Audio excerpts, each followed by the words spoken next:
Hello, everybody, and welcome to the Sea Devils watch along and discussion. As you seen before, we start. I had the poster for the anniversary streams that we're doing on Monday. I thought that'd be the best way to get everybody to view it. Whack it up, go live, leave it on the screen. And then go live at 7. So that worked out. I'll be doing the same again tomorrow to keep it promoted. So yeah, let's bring it on, I suppose. So let's bring on our guests. We'll start sending the old emails out. So yeah, get you our copies of the Sea Devils.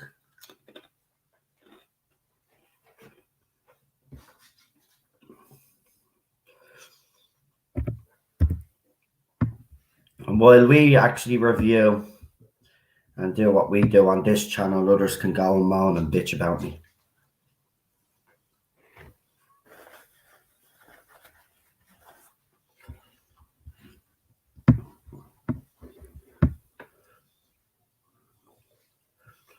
Right. We're getting on our guests. I hope everybody's well. I hope everybody's well. Do.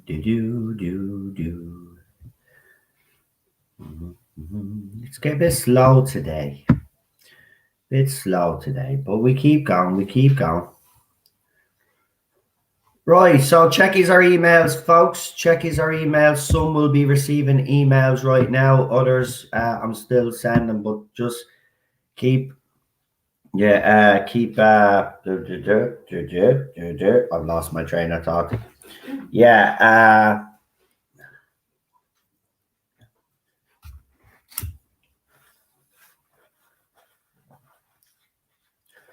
Now, remember to get your copies ready of the Sea Devils. I'm sending the links to everybody right now. If you haven't received your email, just remind me in the chat. I am sending emails, but for some weird reason, my computer is acting the moron.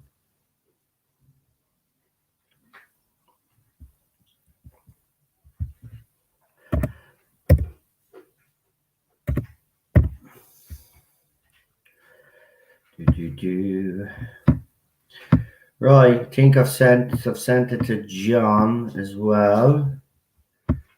Who else have we got? If I've forgotten anybody, sure, I'm sure I'll be reminded. I'm going to give a few shout outs to a few people in the chat while waiting our guests. Right, everybody, folks, I've sent you our emails. Please start coming into the studio.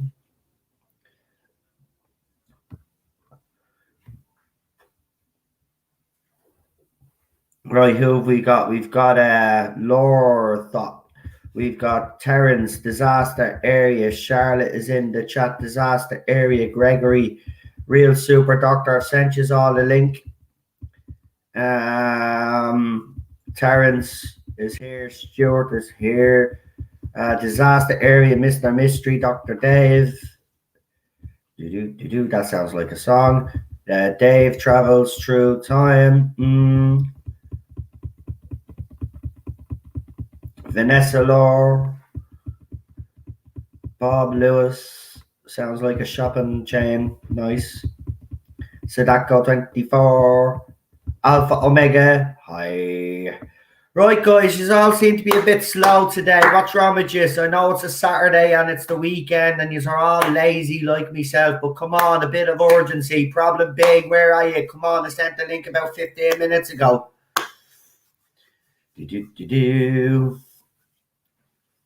Rabbi is waving his hands there saying, I'm here though. I'm here. I'm on time. And I suspect real super doctor is the same. Don't know what's going on. Right, we'll bring them on. We'll see what's happening. But we'll everybody is doing laundry. Well, 7 o'clock to whatever time they don't have time for laundry. But this fella has come a long way from another planet, in fact, and he's not late. It's the one and only Rabbi from another planet. Hello, how are you, sir? I'm good. I'm actually having fish and chips right now. Oh, that sounds lovely. I like a good. Do you like a pickled onion?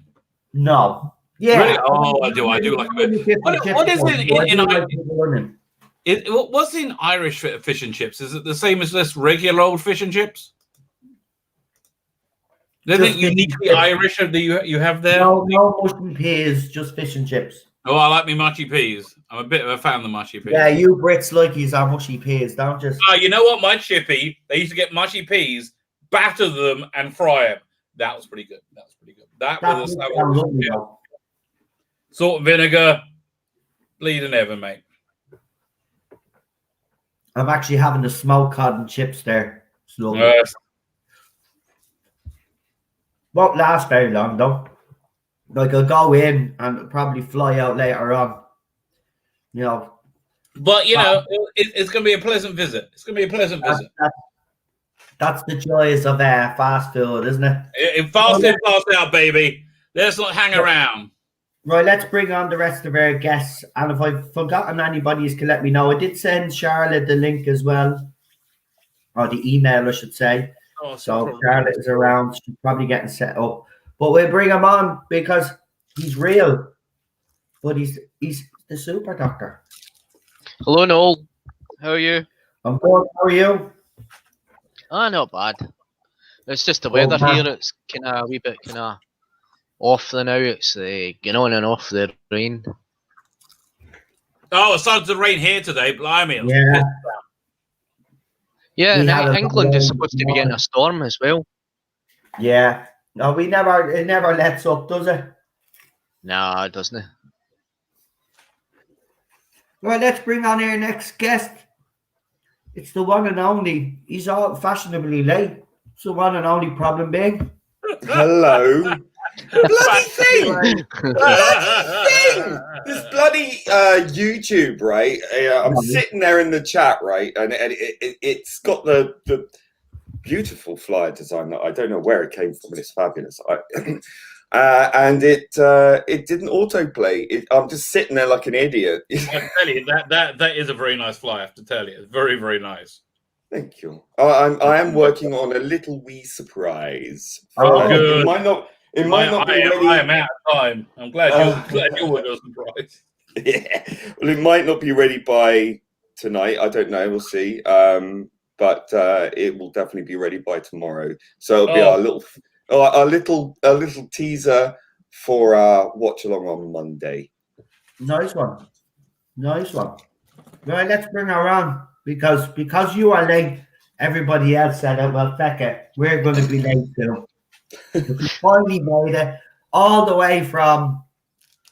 Where is Charlotte from? Actually, England, somewhere in England. It doesn't matter. She's not Welsh. She's not Scottish. She's English. It's the one and only Charlotte Shields. How dare you? I'm a northerner.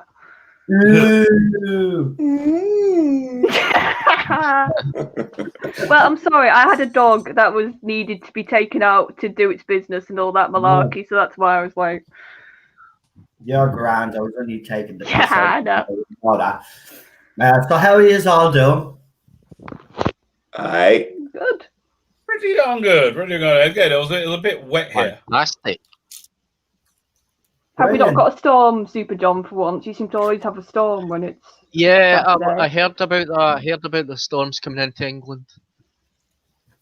Oh, we getting some. That's good then. I didn't know that. That's something to look forward to. Yeah. Well, about maybe about half an hour ago, I get some torrential rain. Yeah, it's wet and lovely up here as per usual. Joy. Yeah. Joy and happiness. Oh, by do you like that Sontaran drawing? I'm sorry about that. That Sontaran drawing, did you see it? Yeah, I thought it was fabulous. On his Twitter, Rabbi. I know, it's a bit funny. What, my one? Or my thumbnail? Was there another one? Did I miss it? I saw yours. Yeah, I saw yours as well. It's quite good. Who's the song Torrent drawing? I haven't seen it. Where can I find it? It's mine. I kind of drew it last night. It was. Oh, I think you can find it in the Golden Asda. Okay. Yeah, I reposted it. Yeah. Very cool. Very, very cool. Yeah, it's quite good. Okay. This is good. Well, this is good vamping, everybody. This is very good. So not only does Noel complain about us being late, you're getting me on. For me, it's 9 o'clock. Sabbath went out at 5:20, and I'm like, oh, my computer's been like essentially rebooting ever since. It's been, has it finished yet? This, finally, the software's reinstalled. Oh, It's been a minute, though. Yeah, oh god, I hate that. It's such a pain in the ass. And finally, my Mandalorian review. Have you guys seen the Mandalorian yet? Not yet. I will later. I've not seen the Mandalorian. Honestly, this episode is like a video game level more than an episode. I mean, you get exposition, but it really feels like you're playing a video game. Next week, I'm a bit worried. It's called The Jedi. And it's written and directed by Dave Filoni. I'm going away for a wee minute. I'll be back. It wasn't so great when it hit the episode. Yeah, but you did. Clone Wars seems to be well received, so I think you just have to wait with Filoni. You see the difference in quality between Bryce Dallas Howard's episode last year and this year? If the quality is the same for Filoni, we're going to get a brilliant episode. Because her episode she did, I think the third one with Katie Sackhoff, that was awesome. The one she did the first year was it was really good, and then there's real drop in quality. It went from Empire Strikes Back to Caravan of Courage, instantly. And he didn't, and it was because she didn't know what she was doing. But this one, she was very good, I think. Yeah, because she got given the job because she was pally with them and Whammon. Exactly. So it's always going to happen, isn't it, when you don't get a job off your own merit? But listen, at least this time she made it. It was a competent episode. Yeah, got a bit of experience underneath her belt, hadn't she? Then. Hey, just want to laugh though. So they dropped the second animation of that Dalek bloody thing that we watched. Oh, apparently it's worse somehow, I've heard. I haven't seen it yet. Daniel says it's even worse than the first one. I can't imagine. Wow. I have to watch it and review it. I'm just going to... Maybe I'll do that tomorrow. So can you get away with showing a picture? I re-recorded my review, so I didn't have any picture-in-picture stuff. I had some I put some stills up. Yeah, you should be all right with stills. Copyright claim the bastards. I'm sorry, it was crap. I can't believe how bad it is. Yeah, I just can't believe how is that? How did that even get approved? I don't know. Someone was it's so bad. Is it it's embarrassingly bad? Yeah. I've seen graphics they produced before, and they were quite good for some Big Finish audios they did on the. I compare it to the Big Finish ads from 12 years ago. They're much better. Yep. This is garbage. It's absolute garbage. I can't believe how bad it is. Do you think they're trying to wind us up or something? I don't know. I think this is a thing they did on the fly when they realized that people weren't going to buy into this. They needed some free content. And this is the absolute cheapest they can make of it, which is just dumb. They should have done it as an audio, for God's sake. No, but it would have been shit as an audio. Because it's not a good script. That first episode was just you will give us the archive. No, we won't. Yes, you will. No, we won't. Oh, okay, we will. For 15 minutes. Oh, God, I can't. Oh, man. Look, Nick Brady, God bless him. He did a fine job, and he deserved the job. But was that bad? It's just the crazy thing is you could do decent Dalek voices in and a free audio software. I can which one was it? Audacity. You can do free Dalek voices. They sound better. All right. Well, Nick Briggs, he can do the Dalek voices. He knows what he's doing with that. But oh man, it was just so last minute, so paper thin, so who cares? I mean, the whole Time of Victoria thing has been a good idea that was horribly mismanaged. Yeah. There needs to be a lot more hands-on approval. There needs to have been a lot more thought on rollout. I mean, the Titan Comics thing didn't even intersect. It was just they kidnap. Basically, it is they kidnap David Tennant's doctor to help them be their ally, and then he's with them for two issues, then goes away with the 13th Doctor, and they go, okay, we will try with the 8th Doctor. I'm like, what? I think the problem is you've got at all. Yeah, I think the problem is you've got the current I don't know what the word is for them, all the licensees, all the writers that have been brought on with the current era. Because it came across to me that even with the licenses, there was this big overhaul of new people coming in. Right. And they've been given a half decent idea because it's from an actual veteran who knows what he's doing. The only bits of these things that are good are the ideas they had to meet. That's what it comes across to me. You've got people who are probably not used to having to deal with a very good idea, and this is how they've had to.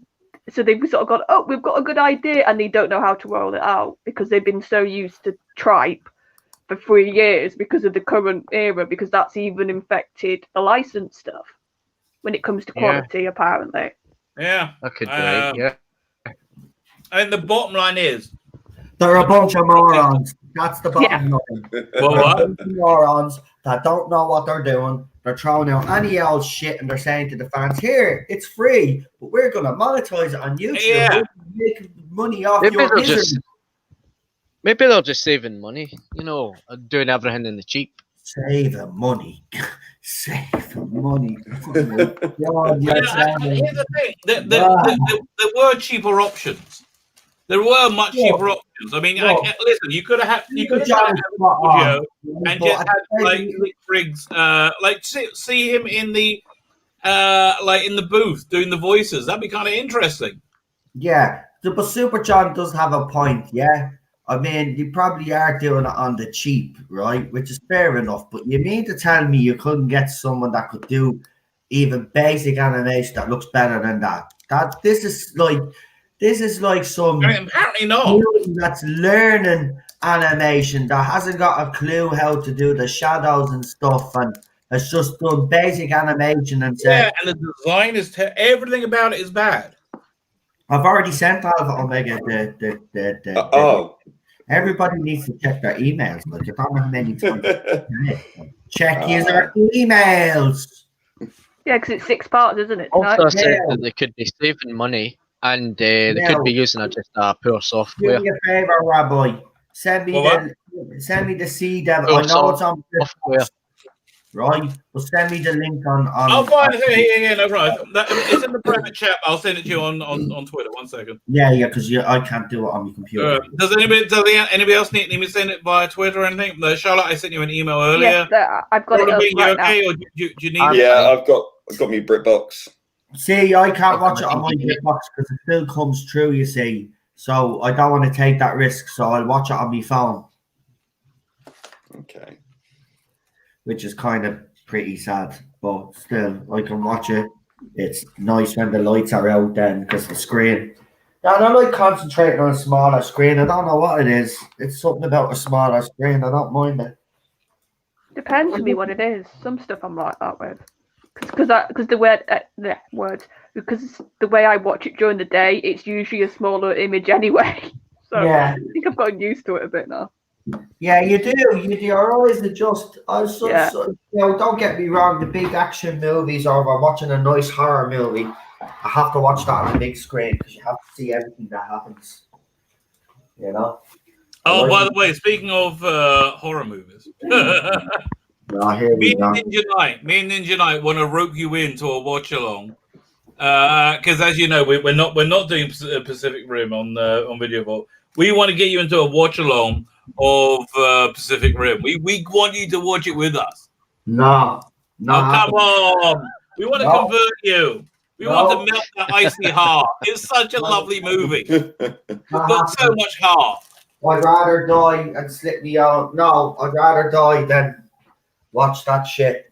I don't think you should revisit it because it's so much better than you think it is. Listen, right. There's something you need to know about me, right? Films like The Fast and the Furious, Pacific Rim, Transformers, and all of those movies don't do anything for me, right? I grew up 20 bloody years ago.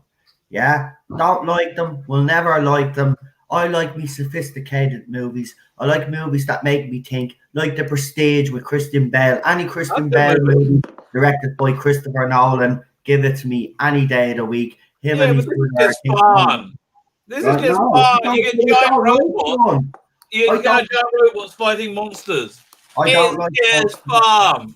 And then they all got good backstories. I love the Russian robot has like a Russian kind of feel, and the Japanese robot. That's cool. Everything about it is cool. I don't like fun movies. I don't like fun. Have some fun. Fun is good for you. Rob, I don't think you're gonna win this one. Not happening. I'd rather. I just want you to be happy. You know, that's all I want, mate. And I think you'd be so much happier if you enjoyed it. Sure, I already have plans for next month anyway. Remember, we've got the Star Trek thing. Or I was thinking if people don't want to do the movies because there's too many of them, we could do the Back to the Future trilogy. That'd be fun. Yeah, that's fun. You know what we could do like, about 2 weeks before Christmas? Young kid time traveling, going back to the future. That's my idea of fun. Not fucking stupid robots coming out of the ocean. And shit. You know what we should do? Like, super gloomy eyes shut and watch that crap. No. For like the 2 weeks before Christmas, we should pick up like Christmas episodes of everything and watch them. Like, do watch-alongs of them. Yeah. But we are doing all the Christmas specials, or did you forget? Yeah, no, but I think also do like, I don't know, Are You Being Served or whatever. Oh, yes. Well, yeah, we could do the Father Ted Christmas special as well. Exactly. I think we should do a ton of programming like that. I'm free. Yeah, I love the Here's our Omega. Yo. Is there anybody like on the buses? Yeah, who did I forget in the chat? Anybody and Lee sent me a message saying, have you sent this and this person a link? I'm gonna wring that Englishman's neck. Right? Who does it? Oh, him or me? Who have I forgotten? PD Rich, does he come on Classic? I don't know at this stage. Listen, I need to get these panels now. Sort yourself out, lad. You be quiet. No, can you do me a favor before we start? Right, it's PD Rich, and then we're going to start because, you know, we always go an hour in before we do a bloody start. No, can I ask you, can you do me a favor before we start? Can you throw up the screen I shared with you? So, sing Careless Whisper to you? No problem. Yeah, do that too. Sing Dance again. But I wanted more you to throw up the screen. But one of the two, I would like both, actually. Okay, I'm just trying to remember what PD Rich's bleeding email address is. If you want me to send it to him, I'll find him. I think. Yeah, just send him the bleeding link from you, will you? Actually, I don't think I have it. PD Rich, are you on Twitter or Facebook? Or email? How would you like? You know, come on, do your job. I don't think I ever contacted him before, have I? Lee has plenty of time. Who? What? PD Rich, come on, do your job. Oh, right. Yeah. Oh yes. I'm doing like 3 different things all at the same time here. It's like Right, so there's Rabbi's Indiegogo.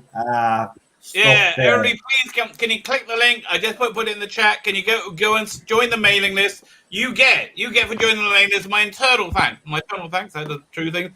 And you get a choice of one of these fabulous For the Male Gaze for the male gaze cards with any purchase. Anyway, the Indiegogo when it launches is going to be about these 2 comic books, The Imperium, a love letter to the telefancy of the 1960s, which I'm sure you all know that I love, and biblical. A mind and reality bending tell, intensely biblically accurate tell into one's very soul. So yeah, both these books available in a few weeks. But please do sign up for this if you can. That'll be Fandabby Double Dozy. Thank you very much. Brilliant. And I've sent the link to Rich. So there you go. Fantastic. You've done your job. Well done. Yeah, Okay, and Noel, at some point you're going to receive an email with a link to download the trailer for the Watchalong on Monday. I'm so glad you're doing that. I felt so guilty. I was trying to. And yours is going to be so much better. I'm so excited to see what you're doing. I hope you like it. I hope you like it. Oh, I'm so excited. I can't wait to see it because you know me, I'll blow it up all over the place. So it should get some. I mean, I tell you, that you got it back on the background. That would make a great desktop. It's really cool. Yeah. Well, I do have a high resolution. I do have a high resolution image of that. So if anyone wants, totally post it. Just to show you again, if anybody's joined late, this is what's happening Monday. Oh, we just lost someone. He's taking us all off.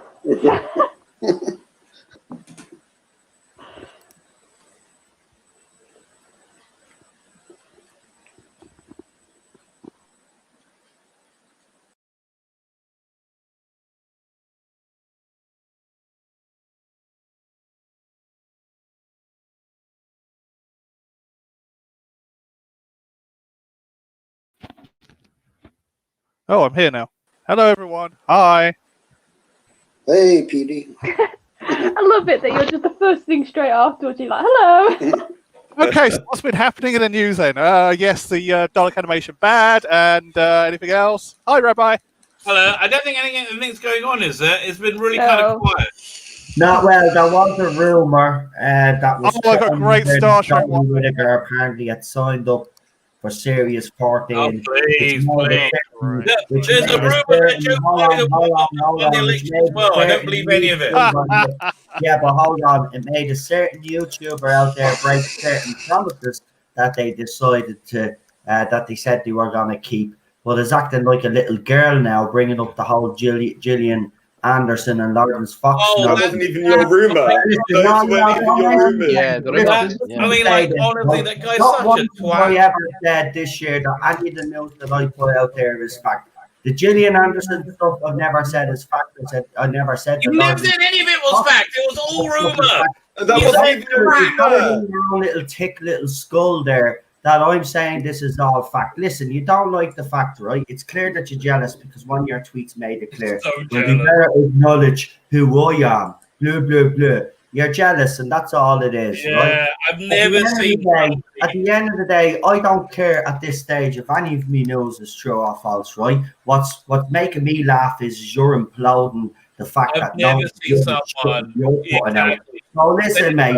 You know, at the end of the day, stop being a jealous little twat. Keep your promises and stop acting like a little girl because you know what, you've damaged your own channel. You'll continue to further damage your channel if you start this up again. I'm not messing with you this time. You think I'm vulnerable because Mr. Carter's review started a campaign and had me links taken down off a certain video. You think this channel is vulnerable. Well, you get fucked. I am not vulnerable. This channel ain't vulnerable. And we're not taking your crap anymore. Simple as that. I'm not taking Mr. Carter's reviews crap anymore or any other YouTuber. Can I ask you a question? Remember one thing, right? I put my information out there and I say it. Right, it's soft information. It's rumor and speculation. I never said it. You're trying to make it out. It's not fact because you get it from a source as well. So unless your source was actually sitting in the office with Jodie Whittaker and Chris Chibnall, you know fuck all about contract extensions. All right? You know fuck all. Like I know fuck all because it's source information. So unless you were sitting in the office, which I doubt you were because you're in the States, and I doubt your source was in the office as well because God knows who the fuck they are, right? But they're not sitting in the bloody office, right? They weren't sitting there when she was signing a contract and Chris Chibnall was signing this contract extension that you keep telling everybody about, right? You got it from a source, just like I get my information from a source. But you're the one that's gone around saying that your information is fact. Well, it ain't fact, you moron. Get a grip. Right, you said that you weren't gonna start again. You've decided to start again. Well, I ain't vulnerable. This channel ain't vulnerable, and you can get fucked. You jealous piece of crap. Jealous. That's all you are. Oh, look at me. Pay attention to me. They'll all acknowledge me. They should all acknowledge me. And please subscribe to my channel. Well, they're all subscribing to me, you moron. Because they can all see what you're up to now. They can all see you need to talk about me to be relevant. And that's the sad part is because you're someone I used to respect, and a lot of people used to respect in this fandom, but you're nothing but a fake. Right? Don't be coming after me, you moron. I ain't fucking vulnerable. This channel ain't vulnerable. And Mr. Tardis reviews can get fucked as well. The whole lot of them can. Right? Jealous little pigs. All yous. Every single one of yous. He had to go and get his little minions to go and email Diva because of jealousy. Yous are all jealous, yous are. It's irrelevant now to me whether the information is true or not true. I've never said it is anyway. I've said it's rumor and speculation, yous morons. But you keep going around with this rhetoric that I'm saying it's fact. It ain't fact. I've never said it's fact. And by the way, some Karens is all I'll bleed and say. Right? So if I'm so unreliable, I've already got one piece of the information right. I don't care if they're binary or non-binary at this fucking stage. Right? I've already proven several times that my sources are legit. And you're all jealous. I've made more of an impact in this fandom than any of us have. And that's what the problem is. I've rubbed you all up the wrong way, or your nose is out of joint because the new kid on the block is actually making a name for himself. Well, get over you ourselves, right? What you do then is just trying to improve these ourselves and improve these our channels. Yeah? But instead, no, you start a campaign of lies. Hey, and then I know what's going to happen now. You're going to start all this, oh no, sending all these friends to my channel to dislike my videos and blah, blah, blah, blah, blah, blah, blah, blah. I don't send anybody a moron. People can see you for themselves what you're like and what you're doing. You have to talk about me to be relevant. Well, keep doing it, mate. Go ahead, because if that's the only thing that makes you relevant, well then, job done. Job done. Job done. You've destroyed your own channel because you can't get past the fact that someone else is doing source information because you think you're the man that has to give it to the fandom. Well, sorry, mate. There's others out there, right? There's plenty of room for us, and if you can't deal with it, as I said, stay in your bloody box. You do your news. Let me do mine, and mind your own fucking business. Done. And on that note, you can check your email now because I sent you something that should cheer you up. So there's a link. Thank you. Download the. I know. I'm actually fine, by the way. Just want you all to know this last week. I know I had me little bit of a break. This last week, I even said it to Lee and a couple of others. I'm more determined than ever. Right? I'm not going anywhere. Right? And you can come after me, and all the other people can come after me. I'm sick of it. I don't give a shit anymore. Right? They've caused too much damage. They're trying to ruin my reputation on YouTube and on Twitter, and everybody is buying it. And I'm not having it. I'm not having these little morons tell me or try make me out to be a monster. I ain't no monster. Right? Get over yourselves, you bunch of jealous morons. You've already given them too much oxygen. I mean, they're pointless anyway. No, I don't really care anymore because you know why? Do you know why? If they're going to constantly keep attacking me, I'm sorry, I have a right to reply. But who's paying attention anyway? I mean, like, and they're still at it. We had a campaign against me again because they're just a bunch of morons. Well, we know one channel's already sunk himself, so he's just lashing out. But the other one, he's loathable. I mean, no one can take that seriously. I mean, anyone who takes him seriously is themselves loathable anyway. So you know what happened though? He got everybody to Mr. Not know that Tardis sounds picking on me. I need all the support from all the J-bots. Please tell me that I'm loved because Nola's been a bold boy to me. Well, we are talking about the same person who decided just to call us all evil when he got, his balls caught in his fly. I mean, look, this person was going around claiming and saying that the filming has started in October when it hadn't. That was proven to be the case. That was false. And they're the ones calling you a liar. Just bear that in mind. What I did say was in another... They all believed it. If they actually had to listen to me, I turned around and said that filming was going to begin in November. So they only listen to what they want to listen to, and they only pick the pieces of information that they want to pick because they're trying so hard. They're trying so hard, and you know what? Their hate is beyond reason at this point, and it's the only reason that they're doing this is because they have like there's Trump derangement syndrome. They've got Knoll derangement syndrome, and that's all it is. 100% accurate. Will you send this link, Lee, just for a matter of interest? To the email you sent me the link to the stream with. I replied with the link. So no, I'm confused now. Oh, Jesus. Well, the email you sent the links out from, that one. Yeah, I don't know which one I send the links to. Oh, Jesus Christ. No. The Irish one. The Irish geek. Okay, so why isn't it coming up then? Let me see. So I am in that one, but my email has been is acting the moron as usual. You know yourself. Nothing goes right with me email. And again, we have a couple of people out there that are deliberately trying to incite it. Well, no, what they're trying to say is that I'm going around saying stuff about people to try and get the people that they know that don't like me to react, which already happened once.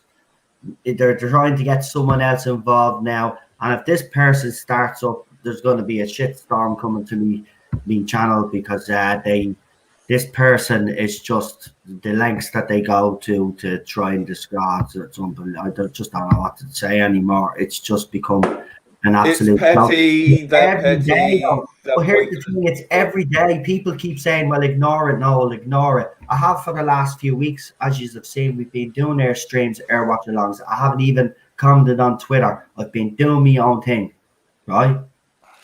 Well, when you're getting it day after day after day, and then you have a big YouTuber like Mr. Tardis reviews, then go after you. Listen, he's not a big YouTuber. Look at his output. No. Look at his output. He puts out like a video a month or something. He's got like X amount of thousands of people. Nothing compared to someone like Gary or Doomcock or anyone like that. Exactly. Look at his view ratio from the amount of people he's actually got subscribed to him. He's irrelevant. It's just because he's been on the platform about 6 years. That's why. It's an expression of time. Exactly. It's irrelevant. Absolutely irrelevant. Yeah, well, fuck them. I'm coming out fighting. Fuck it. At the end of the day, they're not going to try ruin what I built here with all of you guys. No way. I'm not going to. He's not capable. Listen, anyone who's part of the fandom menace, for example, is not going to listen to a word he says because he's full of baloney. He's absolutely swallowed the Kool-Aid, and no one takes him seriously apart from his little sycophants. End of. Yeah. Right. Well, I got that out of my system. Remember also, Noah, a lot of the people in the chat I recognise from Gary's chat, I recognise from Midnight's Edge chat, I recognise from Doomcock's chat. So the word's going to get around. Yeah. And listen, thank you all for the support. I really do appreciate it. I don't think people realise how bad it actually is. I know me close friends that I talk to all the time do, but I don't think the rest of you realise how bad it's every day. It hasn't stopped since I became a YouTuber. It's every day. I've had these, like, as I said, decapitated heads sent to me, porn sent to me. I've had threats made against me life. You've all heard, you've all know what happened with Cheryl. And that's not the first time they went after Cheryl. Last year, they photoshopped and put something in my mouth. I won't say what it was, but you can imagine. These people have continuously bombarded me over the last 2.5 years, and it hasn't let up. All because I don't like this era, and they don't like the things that I say on my channel. They're acting like a bunch of crazies. They're acting like it is a cult. It's the cult of Peyton Noel. It is. There's a real. There seems to be a real. These people wake up, and I've never been hated like this, so it's not a nice feeling. I have to be honest. But to know that there's actually people that spend their days trolling me or trying to get under my skin because they hate me so much is actually frightening. Honestly, no, I just think they hate everything. Yeah. They hate everything. I mean, look at They hate everything that's not right? them. I mean, like, he spends his days looking at people to judge. That's Yeah. it exists for that. And it's so sad. They're full Right? of hate I mean, and everybody gets a job. vengeance. They What a listen. These people spend all their time looking to be offended constantly. Right. Yeah. I mean, that's their 24/7 job, right? They just keep looking for every microaggression, every overt aggression that they perceive. Anything that is against their worldview is anathema to their existence. And quite frankly, what a boring world they live in. Well, that's what I mean. It is a sad existence to have. I mean, imagine waking up and your first thought is, okay, how can we find some way of being offended, or if it's attacking someone personally, it's like, how can we find some way of getting under rabbi's skin? No, they're getting everything in one go. Yeah. They're getting so many things in one go. They get to be righteous, self-righteous, because they get to be offended. And then they get to be hateful, which is what they really want to be. And so it's like this double dopamine hit, which even though they contradict each other, even though they're being hateful bullies, right, and they're being, sanctimonious and judgmental, right, and those two things should contradict each other, they get so much of a hit from it because they're such freaking losers. But they're just such freaking losers. It's a bit borderline psychotic. Yeah, I'd second that. It does, yeah. I think it is, man. But it's sociopathic, and at least, and it is pathological. The hatred for you is at this point pathological, and they need help to get over it. Quite honestly, yeah. I mean, really, It's over Doctor Who, you're gonna slander and libel people over what is already stated as rumor. Get over yourselves, as Noel would say. I know. That's what I mean. Please. I get it. If I said it was fact, right? If I said this was all fact, I understand them coming after me. Really do, because But obviously you never did. if someone was coming out and saying stuff like that, and they were saying it was fact, let's be honest. There would be a few out there that would say, "What the hell? You're wrong," because it. But I've never said it's fact. I've always said it's rumor and speculation. But they spin it as if I've been going around telling everybody it's fact, or when they're talking about it, oh no, they're saying that this is happening in serious stuff, but they're not actually putting in the fact that I say it's rumor and speculation. They make it out that I'm saying this is fact, and then you get idiots like who then jumping on board and then trying to discredit me and getting all these minions to write to Diva magazine because he's jealous. Like, that's all it is. It's all jealousy, and you know what? I should have a big smile on my face, to be quite honest. I think so. Oh yeah, you've got two. The fact that all these YouTubers are freaking out and losing their shit. They all want to present as Dobermans, but they're really Chihuahuas. Exactly. And you've got two rumors dead on, mate. Yeah. Two strikes. That's probably burning inside them. Yeah. But I would never threaten someone's life over a TV show, though. I just think that's going too far. Way too much. Almost to the point of insanity. Yeah. It is, I agree. It is. It is insanity. It is. And they don't realize. They don't realize how absolutely crazy this is. They don't realize that the H-man youth. I can't say the word, but they are the H person who plays Yahtzee a lot. I mean, like for the people who say they don't like fascists, they sure act like them. Yeah, exactly. Yeah, and Yeah. I do think some of this is because there's a vacuum. The show's not on. What else can they talk about? That's I what do I've think said. as soon Yeah. as the show starts to, we'll get the special at some point. Once the series starts to come out again, I think the focus will have to change then. But right now, there's a vacuum. So just And- another year of this nonsense. Oh, good. Yeah. And again, listen, it's against the odds, but I think in under 30 days they're going to be worried about a lot more things than Doctor Who. Do you know, I have to It's say, crazy, but I Rabbi, think I'm right. I have to say, Rabbi, it's looking increasingly likely. Yeah. Oh, okay. Anyone see Friday Night Tights last week with Kerry on it? Yes, I did. I love. Oh, Kerry. she was amazing on all this. Yeah, I've been following Unsafe Space for a while since I learned I about them. subscribed. I Yeah, they're subscribed great. the second I saw that. She's Yeah, brilliant on this. I think Mr. Todd's reviews and all that lot should go and watch her and get Yeah. a clue. You know what? Make it easy for them. I'll go shove it in the chat, shall because I? a real woman would frighten him. He wouldn't know what to do with a real woman, for God's sake. Would you get away? Well, he's too busy trying to be like one. But... Yeah. Anyway, should we start the episode? We're getting like a long Yeah, time we in. might as well. Yeah. You know, I did want to start that first, but you all wanted to have a chat, so I was going to have me rant. Simple as that. All right. So whilst we're watching this, I demand that we talk about the episode and we do the episode. If not, I'm going to have a rant every week. are you going to download the video I've sent you or what? I haven't received the email. I made it clear to you about like 15 minutes ago. Right. Let me DM you. With And it. I'm not showing them. No, it's supposed to be a surprise. So I'm only getting to see it. So they're not going to see it. No, like get everyone to see it. Like No, it's a surprise. You don't. look, we don't have the luxury of time. We need to put this out ASAP. But you said, is it finished now? Is that what you're It's telling finished. It's finished. It's You're done. done? It's ready to go. me? Right. Why don't we promote it right now? No.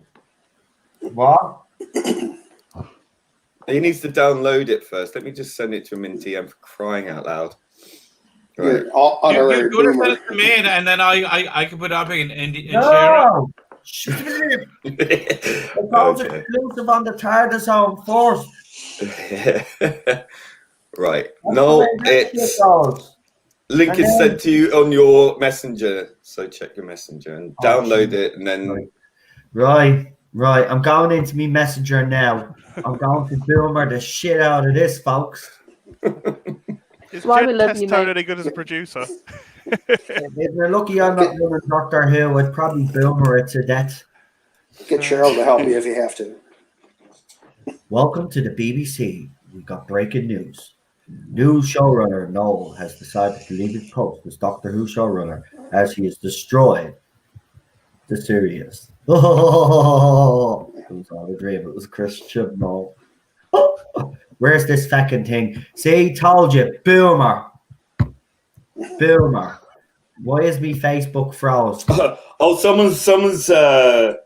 someone on Twitter has decided to set up a fake account with my problem being name on there. So if you see someone on there pretending to be me, it ain't me. Well, it's so obvious because what they'll do is they'll use an old account that they haven't used in ages to make it look like yours, but there's hardly any tweets on it. Lee tweets out a lot like myself, so trust me, if this account doesn't have thousands of tweets, it's not Lee. Plus, you've said for months you that your actual account is banned. Yeah. Like, we all know you're banned your main account of Twitter. Yeah, so he's banned on Twitter, but we know who it is because Lee and a couple of others have been investigating, and believe it or not, they think they've discovered who's behind all of this. We won't say because obviously I don't want to mention because it happens to be a kid, believe it or not. I'm very flattered that they think this young chap is me, even though I'm better looking. But anyway, so it's amusing. Right, show him folder. Right, I might have this for you, folks. I hope so, because that's just at the fucking taking me ages because I'm a boomy. Bill me, bill me, bill me, bill.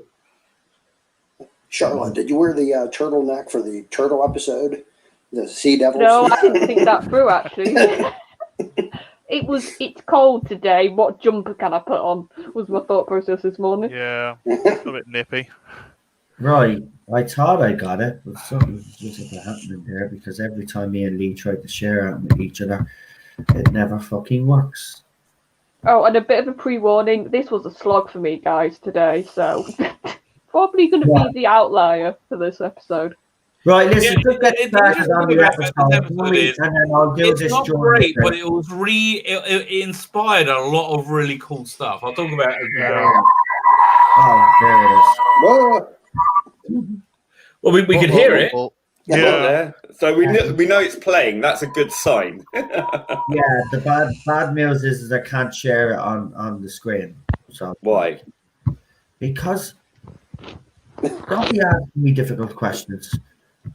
Answer my question. Don't be asking me difficult questions. Answer my question. Right, Do hold it. on. Do If it. you send it to me, I could share it. I just want to Oh, throw it out. Jesus Christ, I have it. You're not sharing that. It's live and exclusive on the Tarda Zone. No, but it'll be on your channel. It'll be on your.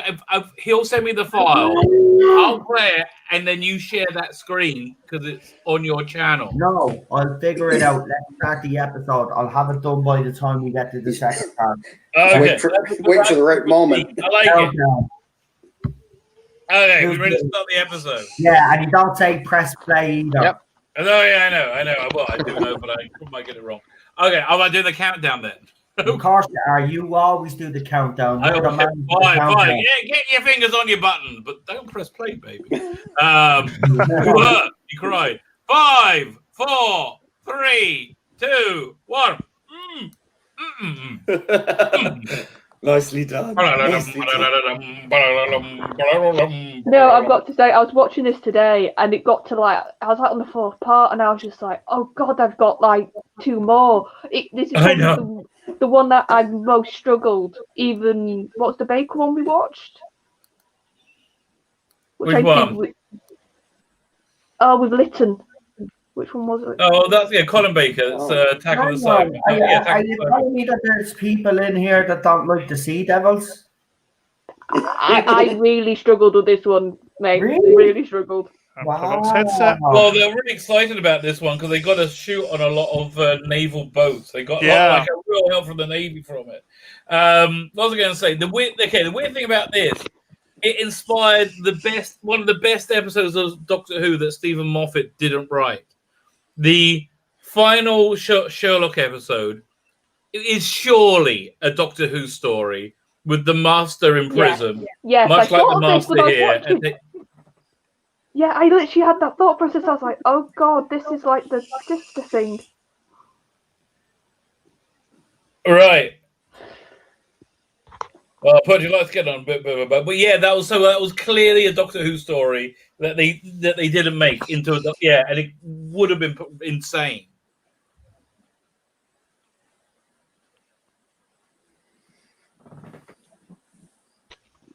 I think it suffered somewhat from Doctor Who suffered somewhat for Sherlock. Oh, by the end, I loved the beginning of Sherlock, and then by the end, I was just like, what am I watching? Oh, I liked it. I thought Sherlock was great all the way through. I loved the final one, which actually worked. Mysterious finale. I'm sorry, for me, it just was a little bit cliche of, oh, there's a sister that we've never heard about that's super, super evil and really clever, and it was just like, oh, God. I kind of liked it, though. I like the cliche. Yeah, but did you not find that Moriarty tease really stupid in the last series? Not really. It felt very much like a something they would have Come done out of my in the door. Basil Hit the Rathbone doors off movies. my car. Again, I think it was riffing off the Basil Rathbone movies as much as the Jeremy Brett Holmes. It wasn't going from. I mean, listen, it was reverential to the Conan Doyle Holmes, but it was also reverential to the entirety of what Sherlock Holmes is, which again is Basil Rathbone, is Jeremy Brett. Has that they added to that history. I figured it out anyway. So after this part, I've got the world premiere. So the other thing this inspired was the great introduction to the Master with David Tennant, where he's watching the Teletubbies, which is like a sort of beat by beat recreation of the scene we're going to see with the Master in a minute, where he's watching the Clangers. Oh yes. No, like the only thing that got me through bits of this was Delgado, and Oh, he's great. It got me through bits of this. I was going to say you have to start with a 5 or 6 at least for Delgado in his performance. Yeah. I was going to say we'll see but I was just like today. I was just like, wow, this is the cliche I thought of classic, that it's like a bit lumbering, the pace isn't brilliant, and there's bits when I'm just zoning out. Yeah. Maybe I was a bit not in the mood as well. I don't know what it was, but I just really struggled. Honestly, it's a 4-part story spread out into 6 parts. That's one big problem. Oh, I think maybe a bit of it is that it's a lot of same locations as well. I don't know if that made me sort of struggle a bit. Well, again, they were really excited about getting naval cooperation. I'm biased though. I can sit through war games in one sitting. Orange screen, everyone. Orange screen.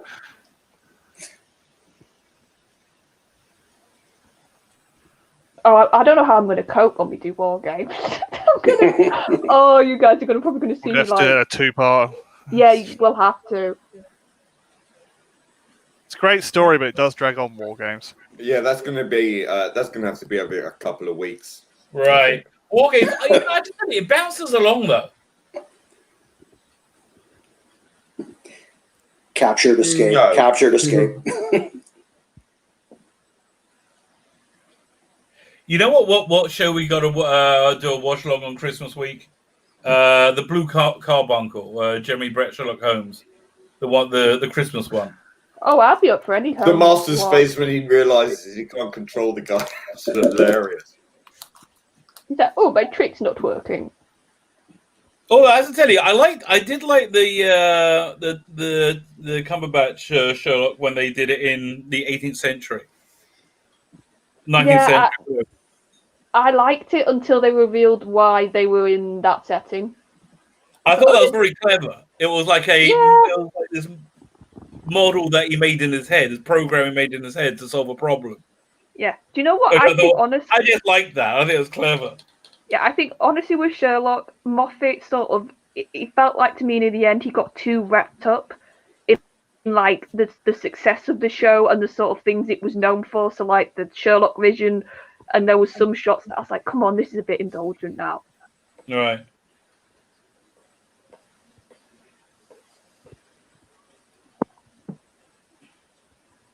He was captured in the Demons, right? Demons. Yeah, I think so. The end of Demons. I love this prison. They got swords on the wall.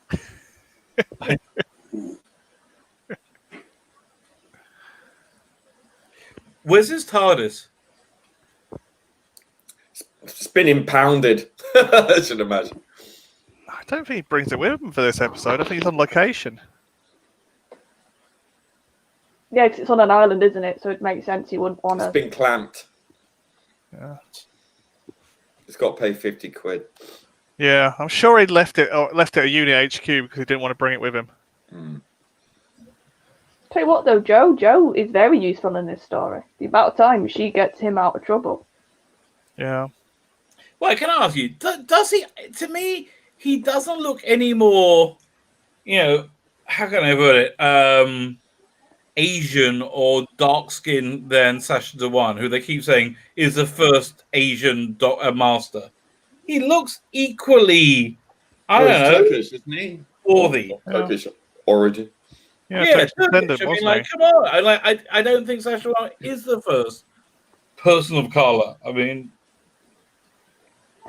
see, I think that they'd probably class him as more like Mediterranean sort of look, whereas Sacha is more, I would say, typical Asian. If I'm trying to think of the way you'd explain it. Yeah. Like, I'd say Delgado's more like olive skin. I'd say he's more olive skin to me when I see him. Yeah, that's how I always thought it. Which would make sense if it's Turkish, like you guys said. So I get the feeling the Master's just kind of regarding this time kind of a vacation. Oh yeah, he's always plotting and planning, isn't he? So he's... Yeah. He was born in Whitechapel, Delgado.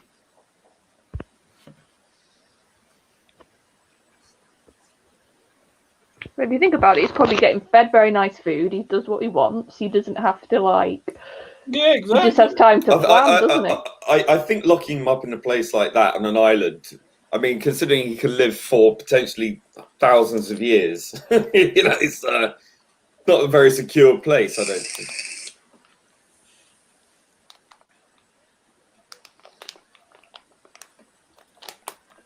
See, I love there's those cars. Like, yes, let's build a car without a door. That's a really good idea for safety reasons. Oh yeah, come back with my doors. Yeah. The chavs in his time. The chavs are on the rise. For some reason, why did they do that? I think they wanted to have Jeeps, but they didn't have the budget or something, so they just decided to take all the doors off the car instead. It looks like a really bad golf buggy. Yeah. Trying to make the car look more futuristic. Probably. That or they were using one as a camera car and decided to take the back door off and said, that looks good, let's take all the doors off. I mean, what's that one? Is it Colony in Space? Where they had these like flatbed trucks that were very new. Yeah. And they look really cool. Here it looks like they took the doors off a Citroen for some reason. That's it. Also, I've got a question. I've got the impression just from watching this one that Hulk, have I said the writer's surname right? Malcolm Hulk? Yeah. That he doesn't like military. He really doesn't like military people. And Unit are in it. He makes them out to be like complete and utter buffoons in the story. Actually, Malcolm Hulk was a communist. That makes a lot of sense then. Because like the British government and the military just look like a load of warmongering idiots in this story.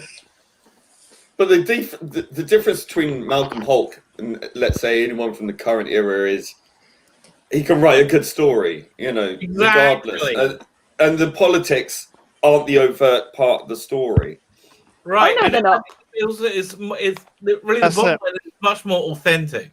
Like, all these causes that they scream about, like Chibnall screams about, like feminism, he doesn't really believe any of them. Yeah, story first. If you're going to put your agenda first, it's going to be terrible. Right. It's all to make Chibnall feel good about himself. That's it's it. Nothing about making a story. It's like a South Park episode about the about the hybrid cars who go to San Francisco. You're right, the smug. Yeah, they keep slipping their own bars. It's exactly like that. That's what what's his name was saying. Who was on Midnight's Edge? I can't remember his name. I mean, listen. I'm still shocked they're making another season, even of 8 episodes. Yeah, I mean, I'm shocked. Sorry, Cameron Pashka. Failure, it has no repercussions, and that's what I said. We can say, it's like if Star they Trek do Discovery. Failure has no repercussion. Yeah, it's like Star Trek. I heard Star Trek Discovery is ongoing, isn't it? Yeah, it hasn't. Did you see hasn't course corrected anything. Did you see my my thumb for this week? Oh, not yet. Your review was brilliant, Rabbi. Your review was absolutely brilliant. Hit nail right on the head for that one. Oh my god, she's so annoying. Yeah. Oh yeah, I just feel so sorry for you to watch that. I'm not watching it. I refuse. No, I'm not watching it. Not after series 1, mate. You're saying that, better season. but you guys have to watch 42 tomorrow. Yeah. Oh god, I'm not on the panel tomorrow. There, isn't she? I'm only on Classic now. I know, Lee. Are you looking forward to watching 42 tomorrow? Still got to watch it from the chat though. You know what? I don't think it was that bad. I don't think it was that. I think when he's under somebody else's thumb, he knows he can do what he's doing. He can do something decent. But he just left alone. He's off and off the rail. It's made worse by what's her face from EastEnders. I can't stand her as an actress. Oh, I didn't think she was bad either. She's getting sunburn. I thought Freeman was actually very, very good in that episode. There's a bit where she's like sent away in a shuttle or something, and you think she's gonna die or something. Very, very good scene. And it's got nothing to do with the fact that she's the way she looks in that episode, Rabbi. She's gorgeous. I mean, 100% she's gorgeous. Listen, attractive people have an advantage in life in that you want to look at them. Yeah, obviously, and you're sympathetic to them. That's the good thing about being. I wouldn't know, but obviously she's gorgeous. I think most of these military are actually real military. Beyond that, she sells that scene very well. Yeah. I've always liked Freema Agyeman in it, though. I thought she's been brilliant. Yeah, I think she was a great companion. She reminds me, she reminds me so much of Liz Smith.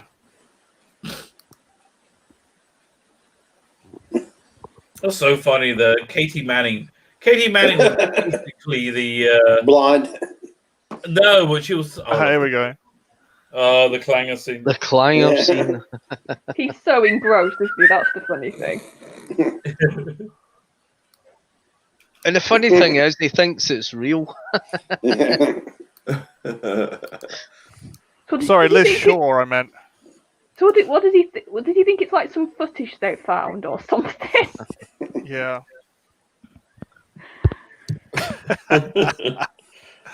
Yeah. Well, considering like some of the Doctor Who monsters in the past, it is probably not beyond the realms of impossibility. That's true. They look real. Yeah.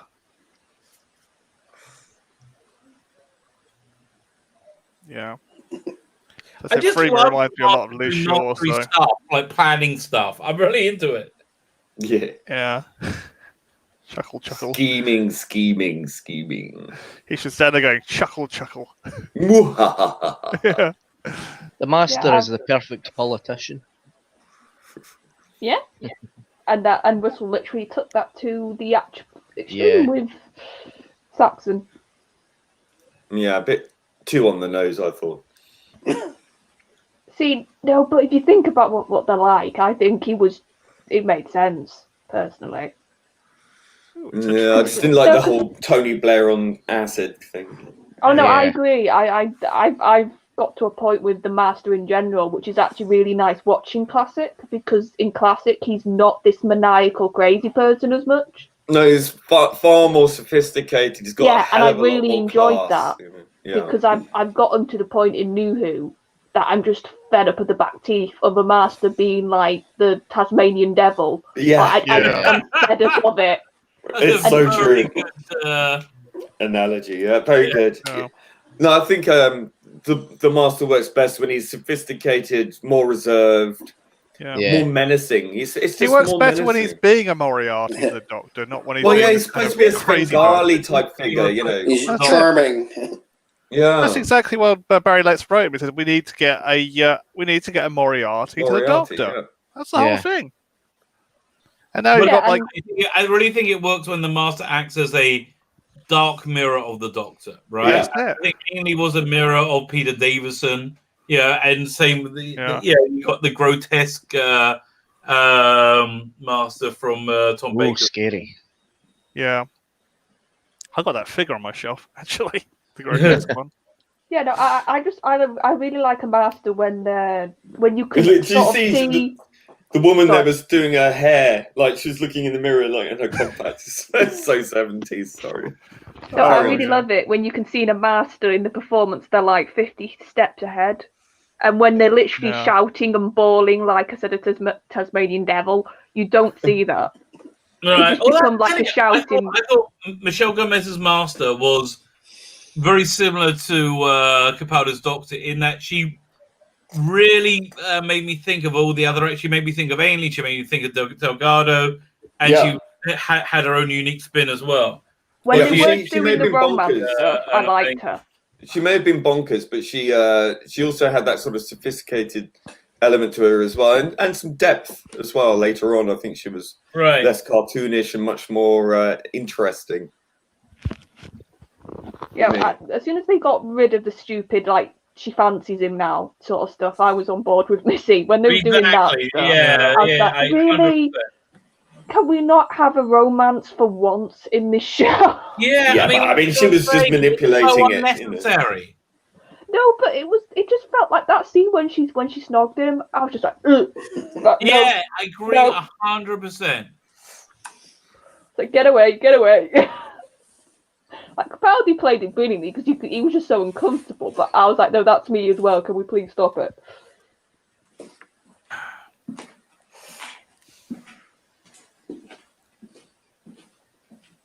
See, that's what I sort of felt really sorry with Sasha, because I tell you the scene I loved him actually. It's in Spyfall when he's the hologram and he was telling her like without revealing the secret. And I adored that scene because I was like, that's a master who's broken down. He's not shouting. You can really feel the pain. Right. I adored him. I think his obvious love of the role was just good. I was made it work. No, but it wasn't just that. Like that scene, he sold me on the pain of the master. Right.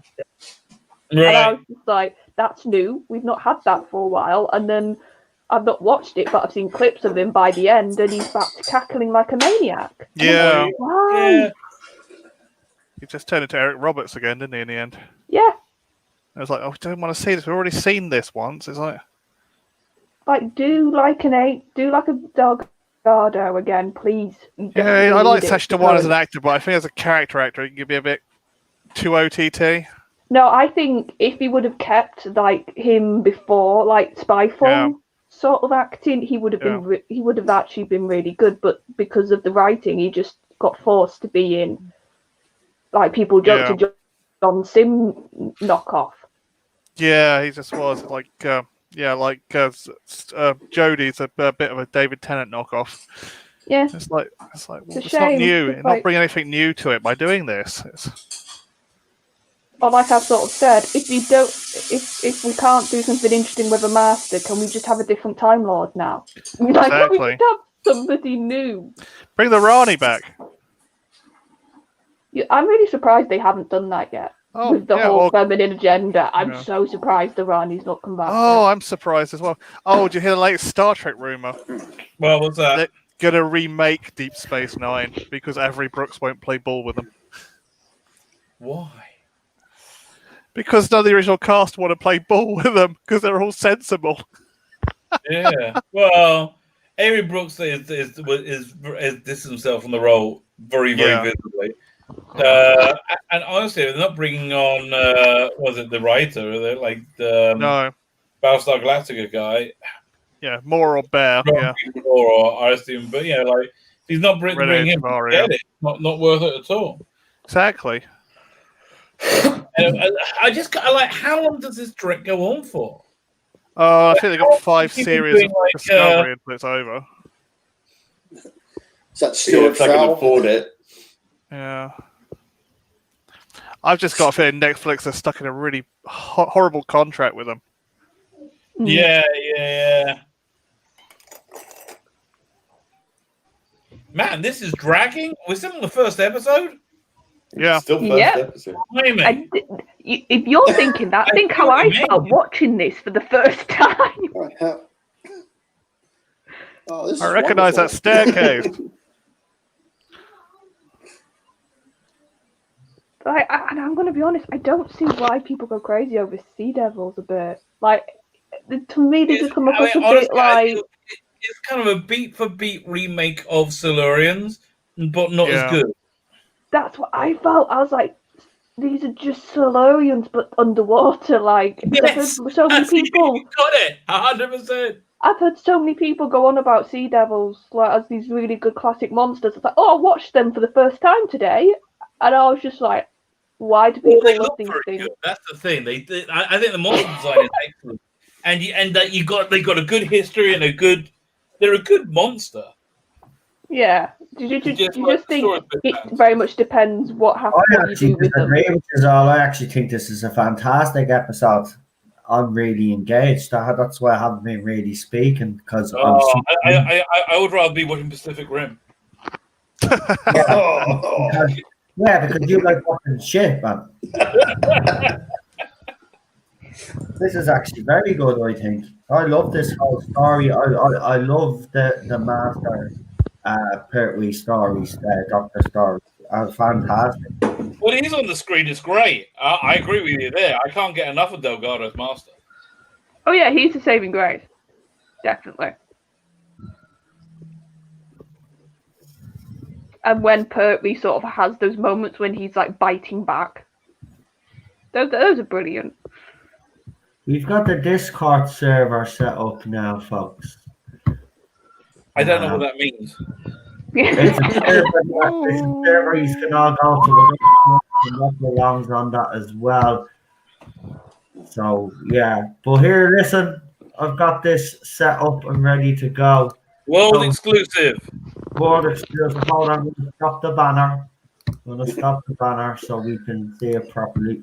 No, stop that banner as well. Right, That here staircase reappears a time monster, by the way. Same staircase. So I recognise it from somewhere. It's just a repainted set. 3, 2, 1. World exclusive.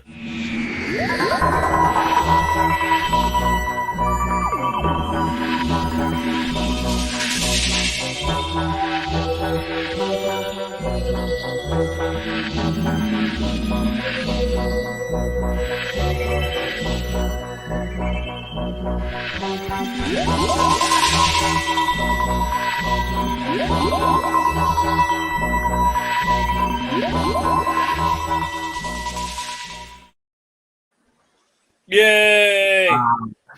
Well done, Lee. Absolute love. Well done, buddy. Well done. That is an epic piece of work, my friend. Oh my God. Well done. Yeah, did you? Even the music was good. Yeah, well, I tell you, man, you always seem to pick great music as well. Well done, man. Well, I made the theme tune as well from here's the using thing, the original. You did it in the short space of time, man. That is absolutely fantastic. Well done. Gonna whack that up on the YouTube channel as well. Yeah, I'll send you the HD version for that. Yeah, right. and we'll figure that out later. Yeah, that's gonna be a pain in the ass. Right. Okay. So yeah, but when you've posted up, I want everyone who's watching with us Well, today I'm gonna to post spread that it. version up on Twitter because the HD version is not going to work on Twitter because you know the way there's only a certain amount of memory. So I'll use that version for Twitter. I know it's our ideal scenario, but we'll use the HD version for YouTube. Yeah, you can whack that up straight to Twitter, I think. So I'll do that. By the way, the Discord server, we have a new Discord server. Obviously, Jed is the guy in charge, but he's obviously not on it yet today. But I've finally joined the server that he's set up in our channel's name. So it's a place for you to go and have a bit of a chat. We'll also be doing, apparently I'm told you can do watch-alongs and stuff like that on it. So, cool. Hey. So we'll be doing we'll be continuing our Blade 7 yeah, stream. So everybody that wants to join us, and also we'll be doing movies as well and stuff. It's all fair. It's like it's just going to be a bit of fun. It's like when we're not on the channel and we've nothing to do. If you want to come on, have a bit of a laugh. I have actually put the Discord server in the private chat there, Lee. I don't know if we're ready to put it in the main chat. Are we? I don't know. No, I mean, I think it's best if people want to join the server. First of all, they need to create their own Discord themselves, their own profile. If you're interested, you can message me and Noel on Twitter or wherever you can find us, or on Facebook in Noel's case. And then we can add you to the server. What you need is your server name and the hashtag with the 4-digit number afterwards. And then you can join in. Yeah, we'll add you. It's like an exclusive little club. So, the likes of Daniel, Charlotte, panelists, guests that we do have on. And obviously some of you guys in the chat, if you have the Discord server, obviously you can come and join us. It's not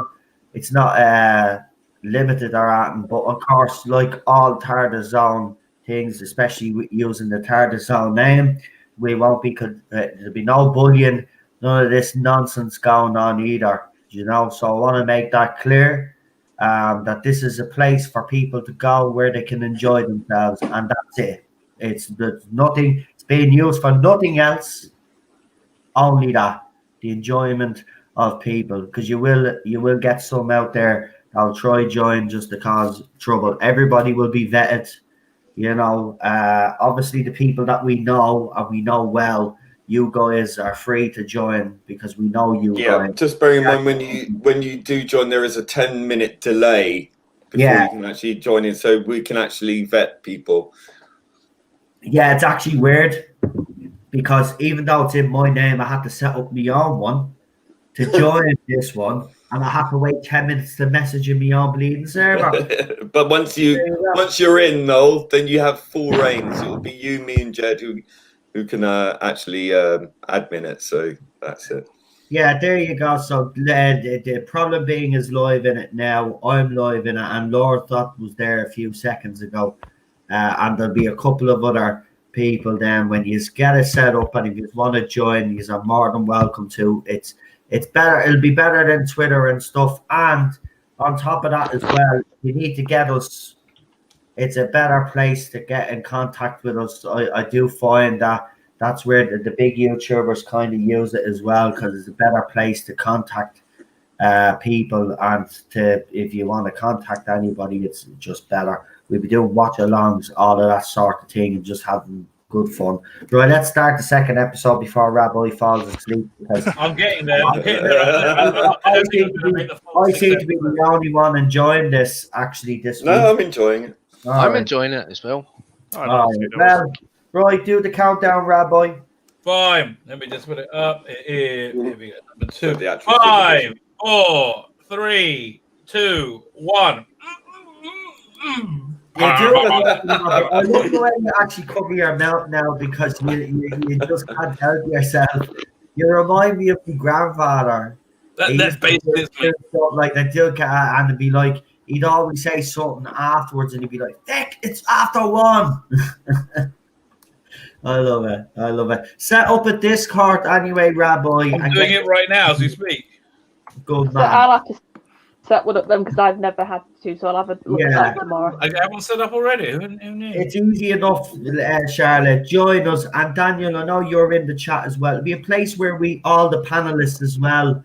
It's mostly for us anyway, the panelists and stuff, so we can link ideas with each other and have a chat and watch a few of our own little private watch-alongs. Of course, anybody is welcome to join, but it is mostly focused on all you guys, because you know we do kind of, some of us spend time after streams. This will just be a better place to do it in, and it centralizes everything, doesn't it?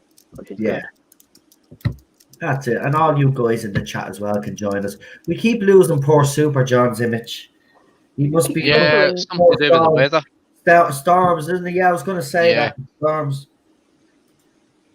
I could put that link back in again if need be.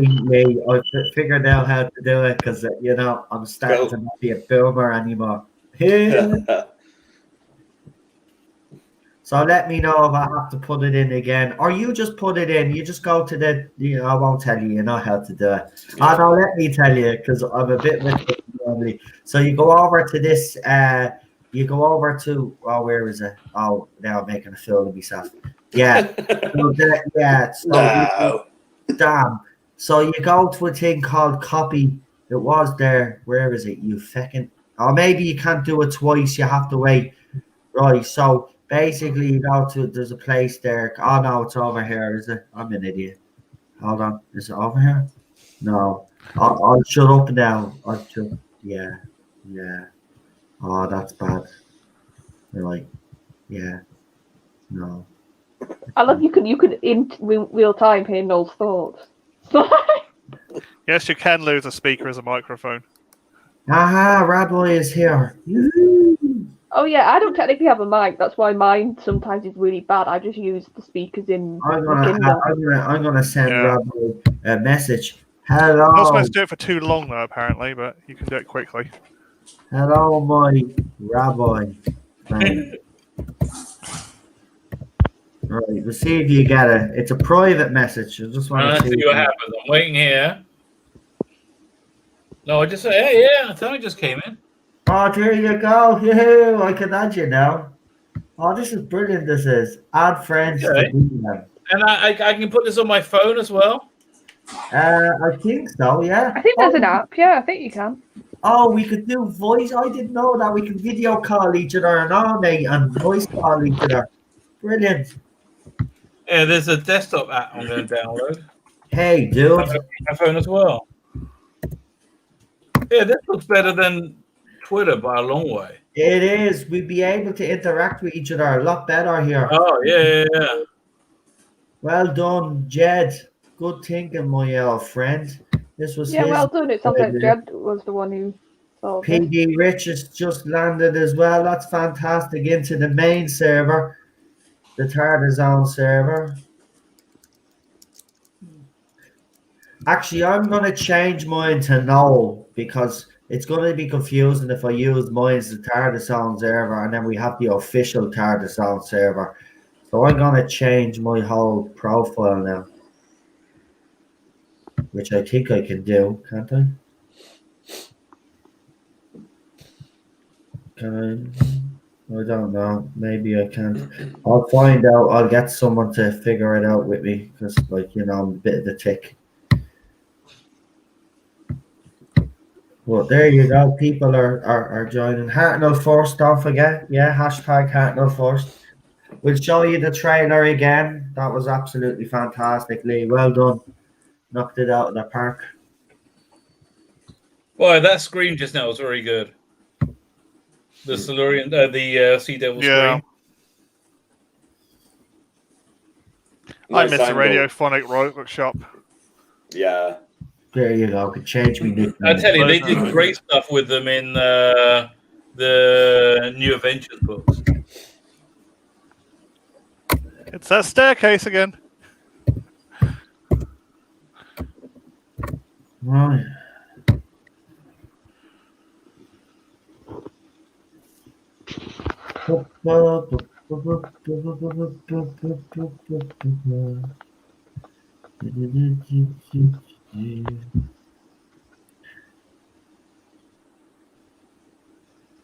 Don't you miss the way people used to speak?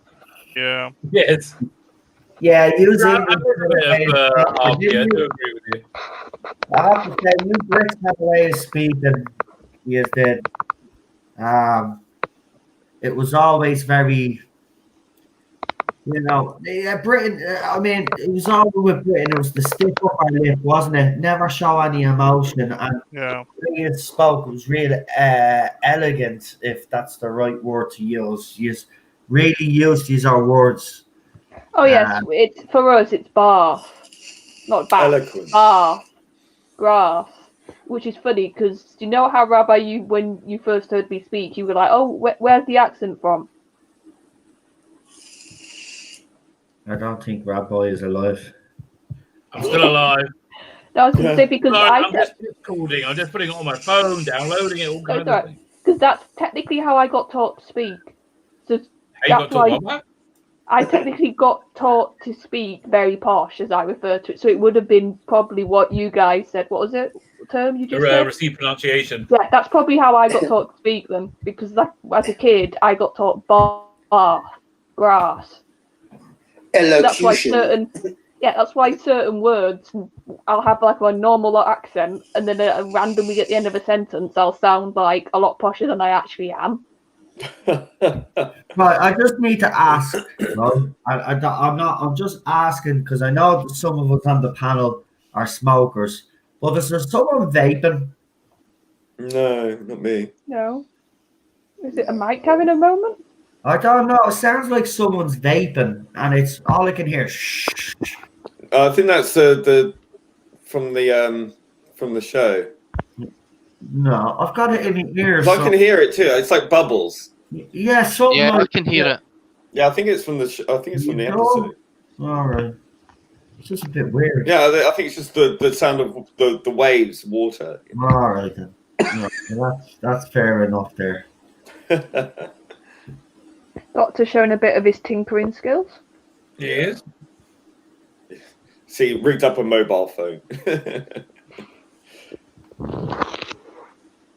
Pretty much.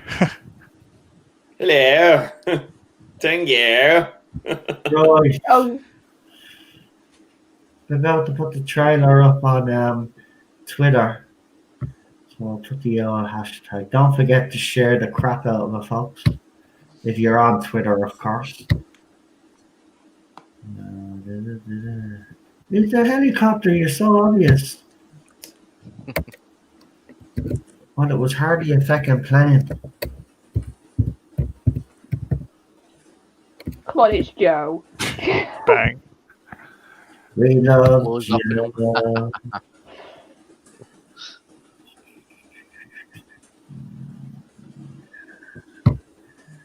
Right. This should be uploading now. Twitter takes ages. Yeah, it does, doesn't it? Sometimes it does, yeah. Sometimes you can get a video up straight away. And other times it's like it takes ages.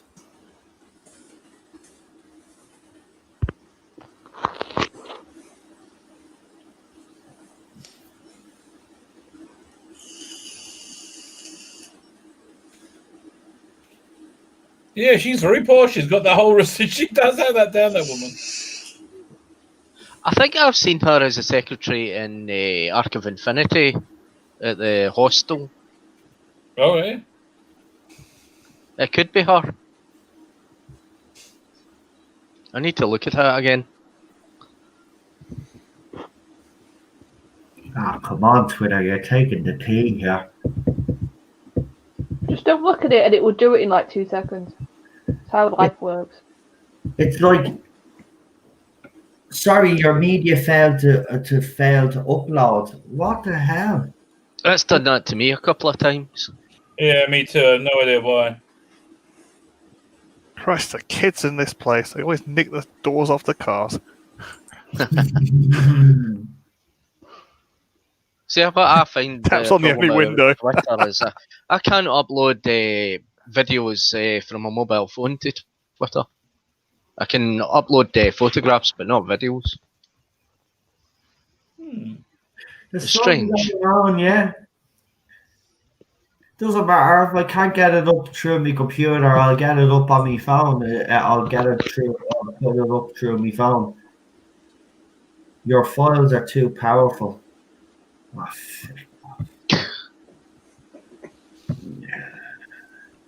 Good wording there. yeah.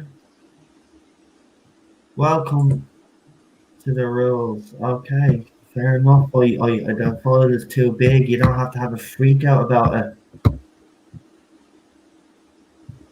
Do you think that this was like some office, like some production office they just nicked for this whole set and we're like, yeah, that'll do. Yeah. That'll do. Put some military stuff looking in on the wall and it would do. Oh, it reminds me of my college days. That's what we used to do. We just used to put a few military style posters up and call it a military base. The old tricks sometimes work. Oh yeah, if it's plain wall that looks boring and you just put like a nice picture of a ship, it would do. Yeah.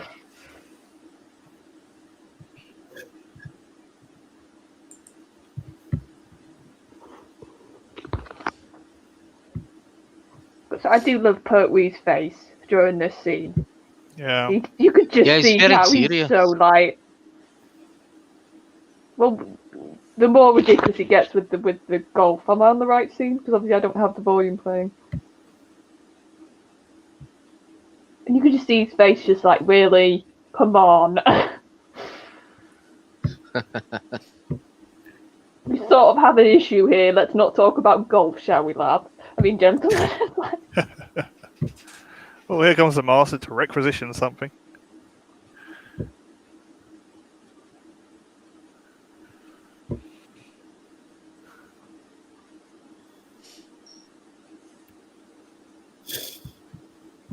Yeah, I He's tell you, named whenever spare parts for Delgado's his- on the screen, Smith's story comes alive.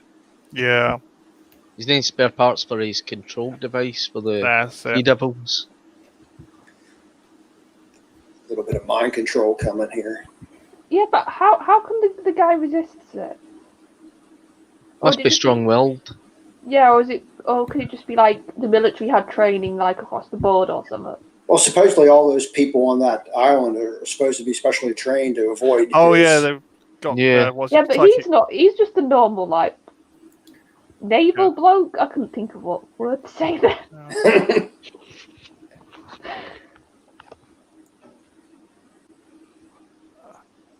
Ooh. Oh, it's getting scary now. Torchwood has psychic training as well.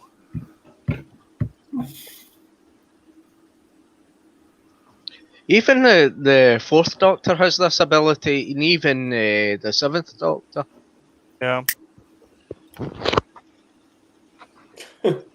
He's so classy.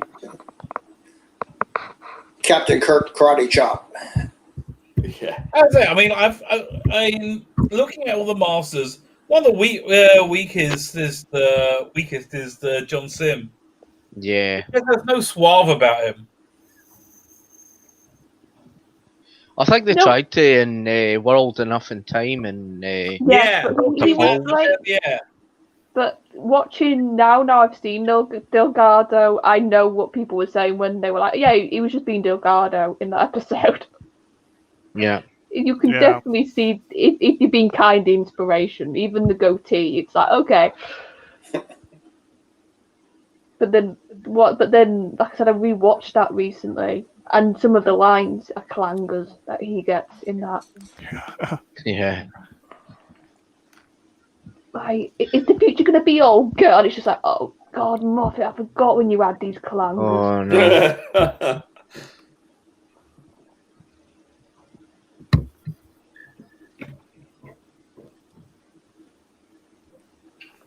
I mean, even though this drags a bit, I mean, the supporting characters are pretty good. I think. I think this guy. So I'm terrible with titles, as you can probably tell. I think he gradually because he's isn't he harsh and doesn't take him on, and then by the end of the story, he's like fighting for the Doctor's corner. Yeah. So it's nice to see that sort of change throughout the episodes.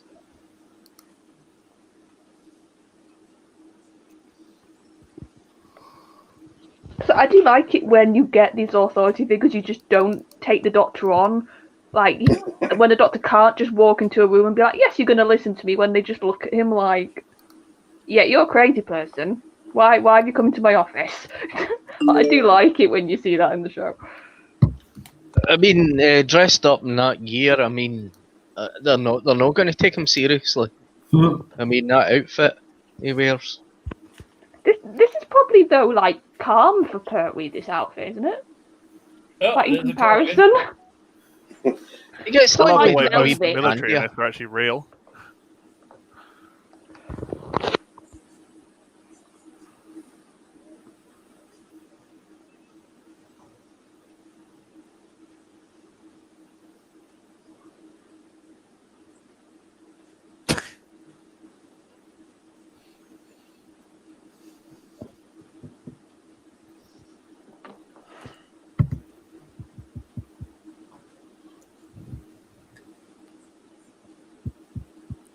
This is a pre-Buffon here.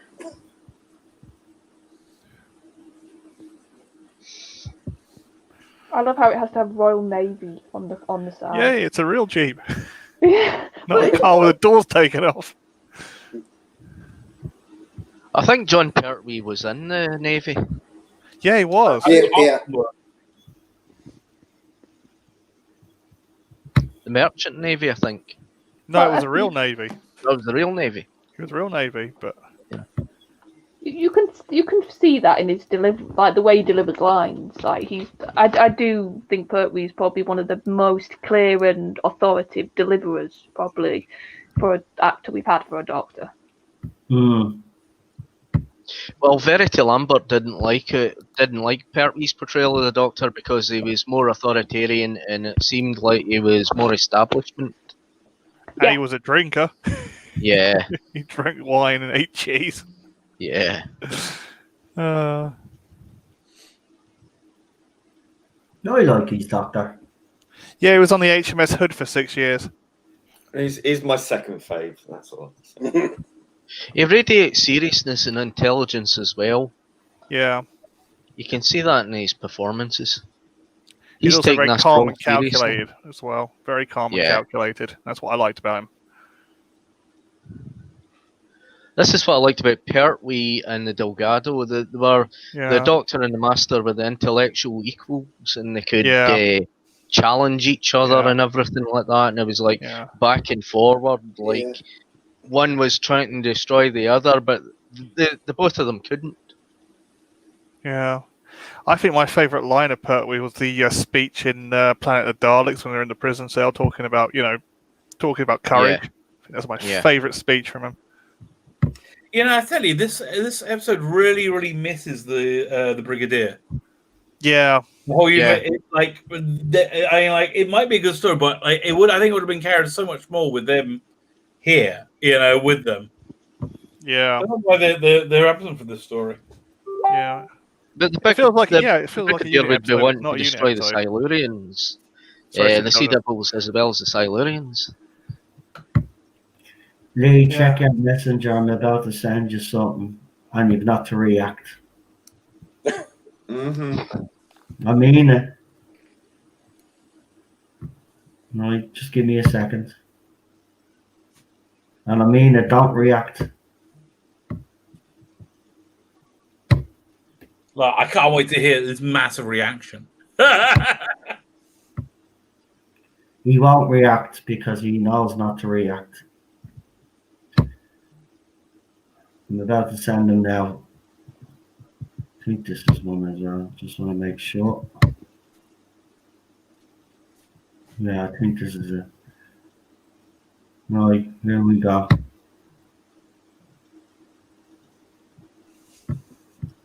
Seriously taking it to a new level. Just whack him in the back and he's out. Yeah. That's the only problem. It's like if they did brought this to Blu-ray, it'd be even worse because you see that pistol was actually fake. Well, they'd clean it up, surely, wouldn't they? The Blu-ray. Yeah, but no, the problem is like Star Trek Next Generation. You start seeing screw holes and everything. Well, that's pure cheating. They can see through that handkerchief. Oh, it's showing off though. I like it when the Doctor shows off. So I love that line. Is it Matt's line when he says, "Where are you all? I can't show off to you." I can't remember the exact line, but I love it. It's such a Doctor line. Oh, that's it. Where are you all? Nobody's here to watch me be clever. I was like, yeah, that's a Doctor line. Oh, I love Rob Fellow's line in the chat. Doctor taking COVID precautions too far.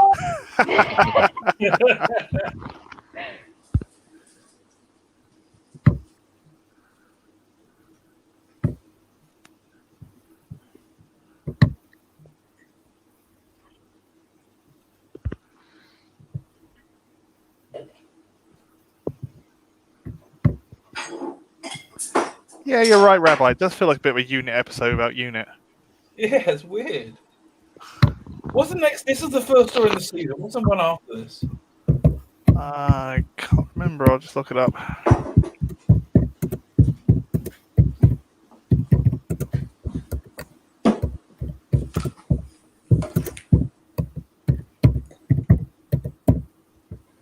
I was going to say, when do you think the Doctor clicks in this episode that he's like in control? Do you think? Right now. Yeah, you know, it's pretty. I was going to say, do you think the Doctor had inklings before this? The Mutants is next. Oh, right. So there's no. Yeah, we got the crappy roundels of the TARDIS next. See, let's just leave some swords in a prison. Hey, it's safer than a gun. At least it's a lot safer. So yes. It's quite good, this sword fight. Yeah. I this is the bit where I'm like, okay. They're obviously having a good time doing this, aren't they? Yeah. Yeah. Right. To answer your question, Charlotte, I don't want to derail the watch along, but I just want to show you all something, right? So we've got this account on Twitter right now, actually, as we're live streaming. Says so they're actually admitting that they're behind. And you know the fact I literally went on no stream and played a soundbite of someone saying the N word and got my friend to put I won't say that word, porn, there live, so his channel gets taken down. But yeah, I am definitely associated with them idiots. If someone said that, take it as evidence, mate. Just take it and put it away as evidence. Yeah, just thought I'd show you. We know it is now. We're just giving the game away.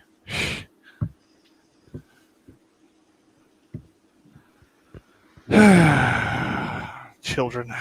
I know. Never going to end.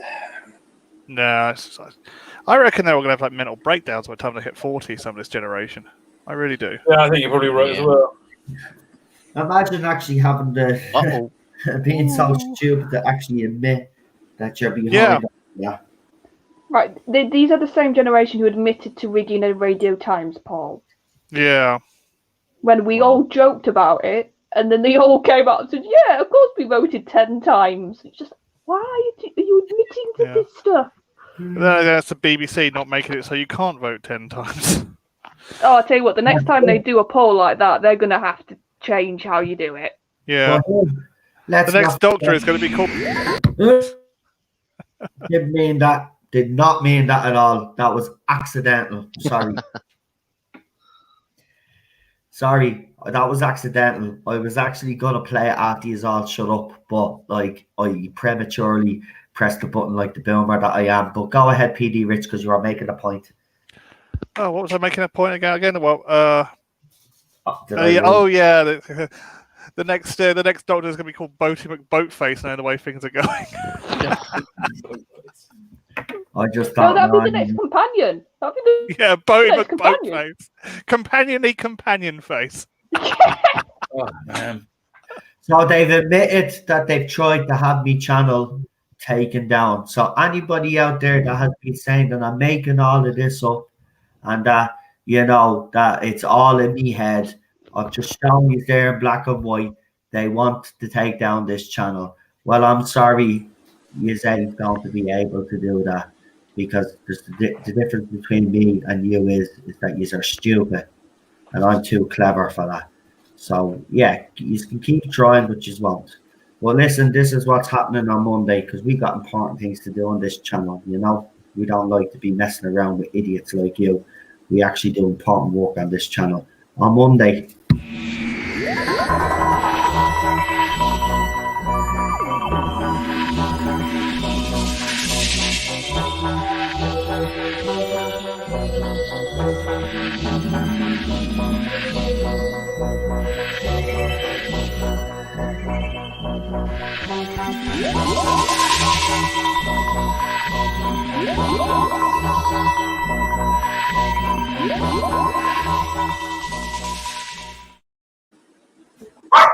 Well done, Lee. Yeah, I really liked it. Yeah, I liked it. That's a great trailer. I have to play it again because. But yeah, Rabbi, go ahead. We can get going on the next part. Go ahead. Oh, yeah, here we go. I wasn't ready. Yeah. Thank you. Right, okay. Go ahead, 5, 4, 3, 2, 1. You sound like you're here against your will when you do that. Now again, I'll play that trailer again at the end of this part because I want people. I'm just going to keep reminding people. So this is a good thing that Lee was able to get this trailer out, so we can keep it going, keep the promotion going. That's what it's all about. See what? I'd love to know who came up with this whole. What is it like? How do you say it? Vanquish. I feel like such an idiot this stream. How would you say it? Ben this is a big step back on a flashback, isn't it? Yeah. I would have loved how they come up with this. Yeah, let's just randomly have this fighting start. Well, again, look, they clearly both really wanted to do this. Yeah. Oh yeah. And that's the thing. It's like they hate each other, but they can't come to the point to kill each other. Well, it's that whole sort of thing of they sort of make each other in a weird sense, don't they? Like the Doctor wouldn't be the Doctor if he didn't have the Master, and the Master wouldn't be the Master. They get that sort of. Yeah, there's mutual respect, I guess. God. Time to eat a sandwich. Yeah. Now you got the bureaucrat.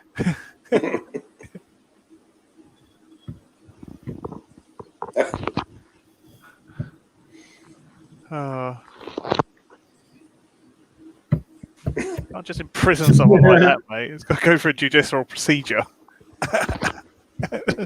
Oh, we're just going to imprison you like that because. Like 1984. Oh.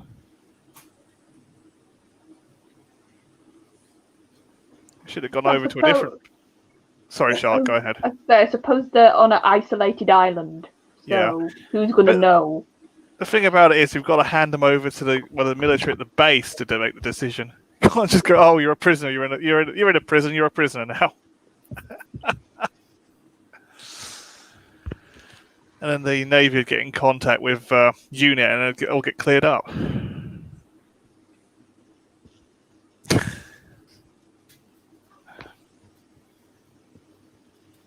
Yeah.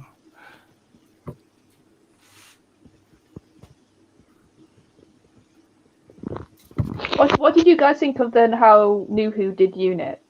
Did you like it? Did you think it was a They should have done a spin-off. Oh, yeah, they should have done a spin-off. I didn't mind them. I would have loved to see a spin-off with Lee Evans now, in fairness. No, I mean, but you know. What spin-off are you talking about? A UNIT spin-off. I'd love to have seen a UNIT with Lee spin-off. Evans? Oh, God, no. That was like... Lee Evans, you could have done it with Martha. Should have been Martha if they did a UNIT spin-off. Like, yeah, when she was working well, I mean, Big Finish have done the UNIT spin-off, and it's been pretty good. Yeah. The best one is they did a crossover between, the 70s unit and the Matt Smith Capaldi unit. Yeah. With the Silurians and the Sea Devils. Actually, it was pretty good. Awesome. Yeah. Well, she's really good. What's the actress? Who's Kate? I really like. That's that's Thingy's actual daughter. Oh, is she? Yeah, she's. She's the character's daughter. She's not Nicholas Courtney's daughter, is she? I think she is Nicholas Courtney's daughter. Get out of here! Let me look this up. That's Redgrave. Yeah. I didn't know she was actually physically related. I'm looking it up right now. I'm sure she's not. But if she is, she is. I don't know. I thought it was like Lynn Redgrave. Yeah, it was one Rick. Was it? She was reasonably famous. Gemma Redgrave and Vanessa Redgrave. Yep.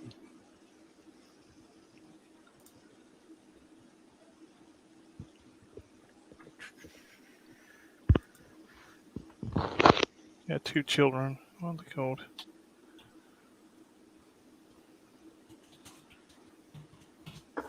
No, because I think that character in New Who, it could have gone very bad. Yeah. It really could have gone very bad, and I quite liked her. Like, she was authoritative enough, but she wasn't too cocky. Yeah, like, she's more of a scientist version. Yeah, and she sort of had a dry wit about her, and I quite liked her. Yeah.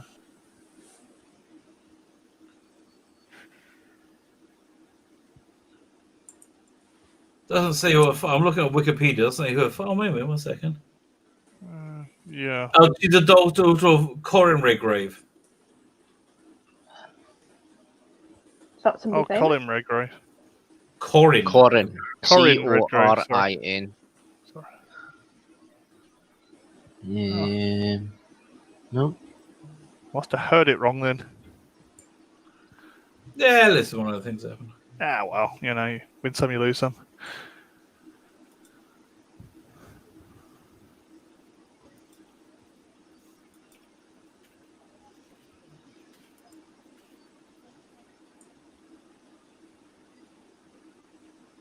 Because I think that's always such the impressive thing of Russell, wasn't it? Like how much he built up around. Like you had Unit, you had Torchwood. Yeah. Like there was so much stuff that even when the Doctor wasn't about, there was plenty going on. You felt in on Earth or the world. Yeah, Corin Redgrave, you're right, Doctor. You're right, Rabbi. Oh, it was Len Redgrave. Tonight. Yeah, it's Corin Redgrave. Yeah.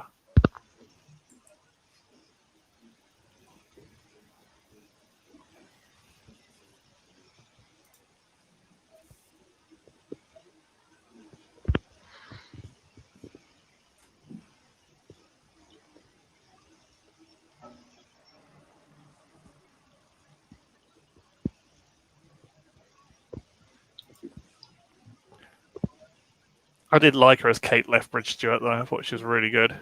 Yeah, she was quite good. She was okay. The interesting thing was that you first saw Kate Lethbridge Stewart in a like unauthorized spin-off, Downtime. Yeah. Oh. It was really weird that they carried the through. I'm like, okay. Yeah. Was that Real-Time Pictures that made No, that? Real Time was a different one. Downtime. Real Time Pictures. Did they do Downtime? I can't remember. Yeah, I think I saw Downtime on Amazon once. It's not bad. I liked it when it came out. That was in like the 90s before Doctor Who was off the air. Yeah. Everyone always moans about that time. It was a good period. It was better than it is now. Time. Much better than it is now. Because everyone kept it going. But, Nobody's kept it going. Who fans? Nobody was in it for agenda. No. They were in it for the love of the franchise, and I think that's right. We all just liked it. And it did contain about it. Cast members. We liked it for it being it. We didn't have to have. Yeah. Oh man, that was a good time.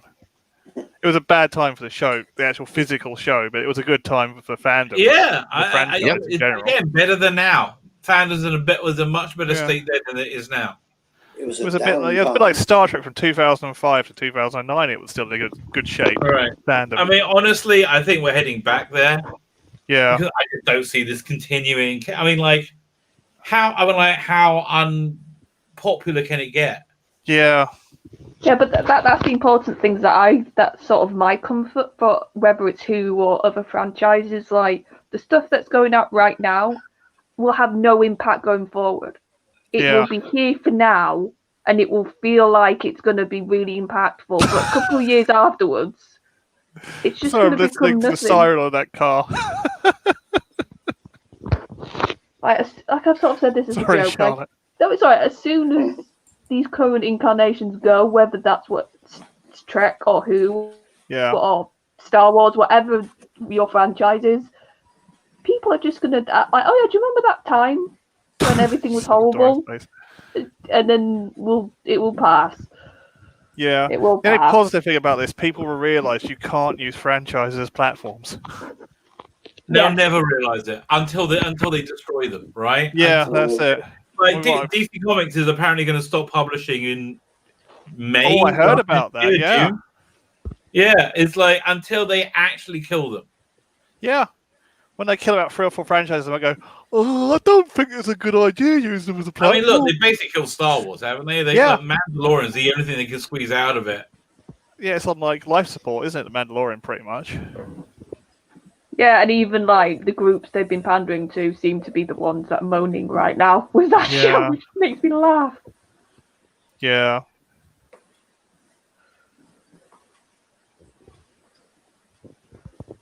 They were really mad that they gave a nuclear submarine to a film on. Yeah, actually, they got done by Navy intelligence on this episode because one of the props makers put a fan on the back of the submarine model that you see in the last episode, and that was an official secret. Oh, really? It's all to do with how many fan blades you got and the shape of the fan blades. That's how the submarines don't get detected underwater. So I asked questions. I took them to the prop makers and goes, "Oh yeah, we just stuck that from an old vacuum cleaner." But that was a phone call. Whoever would have got it. Yeah. The Navy intelligence started asking them questions, and the production crew were like, "Oh my god, did somebody do something when we were on location?"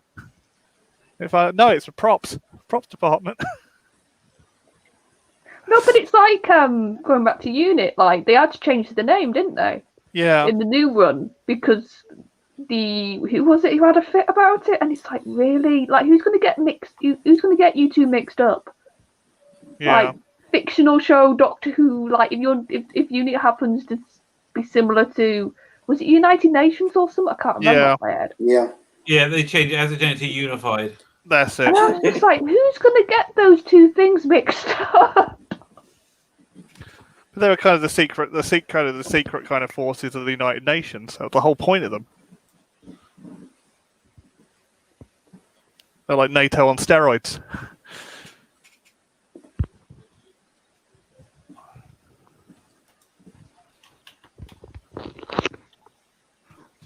Don't worry, Joe. Just look on the walls. You'll find a few weapons. So what? She's getting her exercise, Joe, in this one. Yeah. And not a single mark on that nearly white outfit. Well done, love. I wish I could do that. She's amazing. Katie Manning's amazing. Oh, because when I first saw Katie and Sarah Jane, and after watching just an episode with Joe and Sarah, I was just like, oh, I love Joe, and that was my first exposure to her because she was just so zany and lovely. Yeah, I'm surprised they didn't bring her back after Liz Sladen died, but I also think it's a good idea them just to bring the show to a head. Yeah. And she's just like she is, she's just so fluffy and lovely. Yeah, right. You're right. She loved being called a pixie. I think she is. Oh, yeah. She had a bit of a mischievous pixie. Fall a couple of months back. She wasn't feeling the best, and the help for her and the support and love for her. And she's one of the most. Again, like what's her name? Nicola Bride. Both of those two ladies are on Twitter, and they don't tolerate any of the bull. But at the same time, they're so open and warm. Nicola has her whole thing with animals, and she's the same. Actually, she does a lot of stuff like that. But she's always doing little videos for the fans. She did one during the lockdown. She reassured fans. That Jodie Whittaker herself should be actually doing. But she was absolutely fantastic. Listen, I have a lot of time for what's her? I keep forgetting their names. This is embarrassing. Katie. That's all right. I'm doing the same thing tonight, Mole. I think Katie Manning's one of the bravest actresses to play the character. I think she's brilliant. I think she's the bravest because, bearing in mind at the time, she was as blind as a bat, so she couldn't understand what she was doing. And so she's throwing herself around and putting herself in quite precarious positions quite a lot of the time. Did they know that? Meets the doctor, he kind of dismisses her. And then she wants to, but from that point onward, she's like trying to prove to him that she isn't just this, like, make me a cup of tea or something, lady. I'm going to prove to you. But even though she does put herself in those situations, you can see that, all right, she's not the brightest tool in the box, let's be honest, because she always manages. There you go. There's that fan on the back of the submarine. In fairness, she'll put herself in danger. She'll do it to protect them. And then he becomes very protective of her. So look at that last scene together when he's saying good. He can't even bring himself to say goodbye to her. That gutted me. And I think it gutted him personally as well, because I think those two had a great chemistry. And there she is rescuing him. Yeah. Right. Gets to use some of her what's the time for you guys? I got about 8 minutes to go. Is that right for you guys too? I'm on 15 minutes and 17 seconds, 18 seconds, 19 seconds. Yeah, I'm ahead a little bit. Yeah, I think I'm a little behind. But we're never in sync for these things anyway. I've got 8.5 minutes left. I mean, we should actually sit down one night and actually do a discussion on all the companions and where they actually rank and why we like them, because this is an interesting conversation. She starts off like, you see her, she is quite vulnerable, but he does dismiss her, and then she does go out of her way to prove that she's capable of it, and you can see very quickly then he starts to see, okay, maybe there's a bit more to this girl than I thought, and they quickly become he becomes very protective of her, and she protective of him. And as I said, by the time we get to the last story, they've gotten to a point in their friendship where he can't even bear to say goodbye. Like, come on. Yeah. It's a real nice character arc, you know, like from being clumsy and sort of distrusted by the Doctor to being absolutely adored by him. Yeah. I think it's when she announced she was getting married to Cliff. I mean, that's just I think that broke the Doctor. Yeah. Oh, fighting in the submarine now. Yeah, I see. Submarine. It did break the Doctor. I mean, you could see it. I mean, and I love the way they did the little thing in Sherlock as a little tribute to that, where Sherlock is leaving the wedding and he puts his collar up. That's a reference to the last scene in that story. Yeah, Gators came out and basically said that. Yeah, a little tiny bit behind you, Rabbi. So I love tiny bit behind you. I know. Fantastic, man. Do you think Joe then almost became a surrogate like Susan then? Maybe. Because I get a sort of like grandfather, granddaughter vibe when I watch them. Maybe, yeah. Because he becomes very protective of her, like, you know. Yeah, that's what I've always got, like the protectiveness and the sort of he'll reprimand her, but then in the next breath sort of be nice. And for me, it sort of gives to me the vibes of like a grandfather with a grandkid. Yeah. Hey, if you're rating companions, it's number one. Yeah. Kidding. I mean, we've been lucky with the companions, I have to be honest. I mean, Russell T was very good. Yeah. As well. Absolutely fantastic. Like, even Moffat to a certain extent, he wasn't too bad. You know, he did try, you know. I mean, Amy was very interesting. Yeah, Amy was really clever. One of my favorite episodes is The Girl Who Waited, where she's stuck in that time room. Yeah, I like that one. And I love that episode because it shows the consequences of what can happen when you travel with the Doctor, and the fact that he had to, and Rory has a go at him because basically he makes Rory make the decision, which in fairness, I thought that was actually quite bad at the time. I remember thinking, oh, Doctor, how could you be so cruel? But then you understand it, you know. It's like you can have your Amy back or you can have future Amy, but that's it. We can't have the two of them. Yeah. And it was sad. That's the morality of traveling with the Doctor. We're gonna get close. We're getting close to use of a sonic screwdriver. Now, see the way he's already with her now. He's completely changed his attitude, like, you know. Yeah. I just love Pertwee's. That listen, he's, as I said, you know, you rotate. You always like your favorite Doctor. I think it's whatever mood you're in, but you always have a constant, like your top four, like, and he is definitely in my top four right now. Even Troughton, I've fallen in love with Troughton's Doctor. It's just so sad that we don't have those missing episodes. You never know. Such a shame. No, I'm talking even about the ones the animated. It's such a foolish thing what BBC did because they robbed us. They absolutely did. And listen, it's BritBox, but you know, I was watching Power of the Daleks. I was right on BritBox, and they have it in color, right? So basically, you get the black and white titles, and then they show you the episode in color, and it threw me right off. At least give the option of the bleeding black and white version, will you? So we can maintain, because it's his era was black and white. So in my opinion, they should, his animations, I can understand why they color it. I'm not saying they shouldn't, but they should have the black and white version on BritBox as well, man. It's ridiculous. And by the way, I figured out how to get this video hopefully up on Twitter. Well, they only had the. I thought you meant. Oh, I thought you said Planet of the Daleks, not Power of the Daleks. No, Power of the Daleks. They have that's a shame. They only have the color one. Yeah, I was just black and white myself. Dearly, I managed to get the trailer up on Twitter finally. Oh, sweet.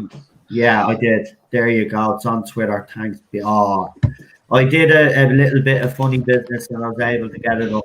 So Said the actress to the bishop. I was going to say, with Robert on the panel, that could mean anything. Yeah. Yeah.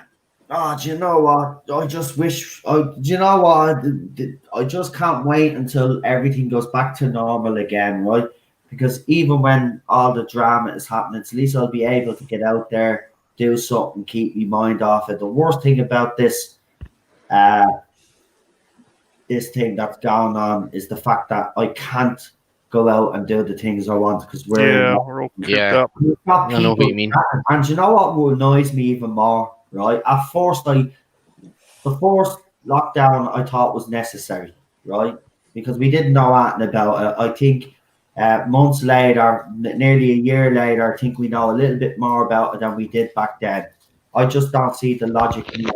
But I'm even seeing neighbours ratting on each other. By the way, someone put up a post on Twitter, and if this is true, right, then this is how bad it's got. Some woman ratted on her husband because her husband take the dog for a walk.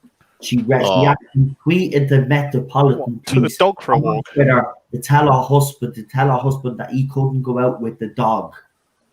But that's legal. That's Yeah, you can do that. That's one of the few things you can. Well, in the area that they're in, because you know the way there's different. In the area where she was living, they're not allowed. But she ratted on her husband. Oh, this is for God's sake. how low we've actually gotten in society that husbands and wives are willing to rat each other out. Yeah, it's because of propaganda, mate. They're just peddling fear porn for people. So I know, it's fear-mongering. How did we? I mean, seriously, I don't know about Jews, but there's parallels to the 1940s going on here. And I'm not liking it. I'm telling you. Yeah, I don't like it either. It's not good for society. It wasn't good. Not at all. They think it's going to be good now. No way. Right, no, listen. I'm telling you, mate. If Biden ends up being inaugurated, they're talking about doing a 12-month lockdown in America. Yeah, well, he will be. I think you all need to get a grasp of reality now. Okay, have I ever said that the most likely thing? Have I ever not said the most likely thing is if Biden is inaugurated? I've always said that, right? Yeah. Well, likely outcome is he's inaugurated. I think it's gone too far now. And if there was, I'm not saying there isn't any evidence, but he sure is taking his bloody time. Doing something about at this stage. Now, don't believe anything you're hearing. No, I will say that I don't want to get into politics, but I have heard the vice president-elect hasn't left our Senate seat yet, which is exactly. I will say on Facebook, apparently, Biden's profile, where it said he was president-elect, the president-elect bit has been taken down. Really? Yeah, that's interesting. I'm telling you, I'm not saying you're wrong, right? I know there is still a possibility, but if you're going to look at this logically, and I think you should right now, right? It's not going to happen. But no, what have I always said is the most logical thing to happen? I know you did. You said it'll be Biden. I know you have, and I'm saying right. That's 100% the most logical thing to happen. I don't think that's going to happen. But unless, as you said, you know, it's a holy miracle from God. That's the only way I can see it. The only thing that can save him, and I'm telling you, I just think God's got something in store for people of faith. I just think he's going to pull one out with this one. We'll see. But you know what it's like? I'll tell you exactly what it's like. Do you ever see the episode of South Park where I can't remember one of them? It has to like manage one that was a team, and like this little league team, and he does it, and he's like, "Yeah, according to every movie I've ever seen, we're going to win, but I don't understand how." And then they like every stereotype. They go like, "It's the last chance," and everything. Well, I guess what? And then they play the game and they get. I know. It's possible in 2020, and you know that's why I want to dismiss it quite quickly. But I do think we're coming to a time where reality needs to start sinking in for a lot, not you, but for a lot of the other people on Twitter that I won't let go. Listen, if it happens, it'll happen. If it doesn't, we've got 4 years, and just like we'll just have to keep our heads down for 4 years and try not to be. It's not that. And then we can come back with a bang 4 years later. No, if it does happen, it's the end, or it's the end. No, they'll only get one term, mate. They'll only get one. No, that's not true. No, that's not true. If they win through cheating, which they openly have, they're always going to win. There's never going to be a point of an election again. You got half the people who are going to go, what's the point of voting? They're just going to cheat. And they will cheat. And they're going to say, why shouldn't we cheat? I don't think so. I think the opposite is going to happen, because I think the American people could see that something has happened, and they will bide their time for 4 years, and they'll make the decision in 4 years. I don't think so. I think it'll be so hard for them to rig it, because there'll be too many people that will go out and vote for the one candidate. Be a landslide. They won't be able to rig a landslide. They did. Actually, Trump won by a landslide, probably. No, he wouldn't know. He wasn't winning by a landslide. Me and Lee. Yeah, he was. He was at 4 a.m. Yeah. That's why you got that weird jump in the graph. He was winning by a landslide at 4 a.m. Yeah, you had all the left-wing channels tearing their hair out. 15 between them, wasn't there, Lee, at one stage? There was about 15 between them. Nobody was winning, but that was the thing that was weird. The graph. It's not the case at all. The graph jumped. He was winning, and then he jumped. No, you really should watch the press conference that Giuliani had. It's incredible. No, you know what? Much better. Watch Crowder. Go watch Crowder. He breaks it down. It's entertaining. It tells you everything. You're informed, and it's fun. Right. Crowder has all the facts. I don't want to get bogged down into politics anyway, because I have banned politics in the chat. We can't be talking about politics on the panel. It's not the place of the no politics here. Just one more plug for what's happening on Monday.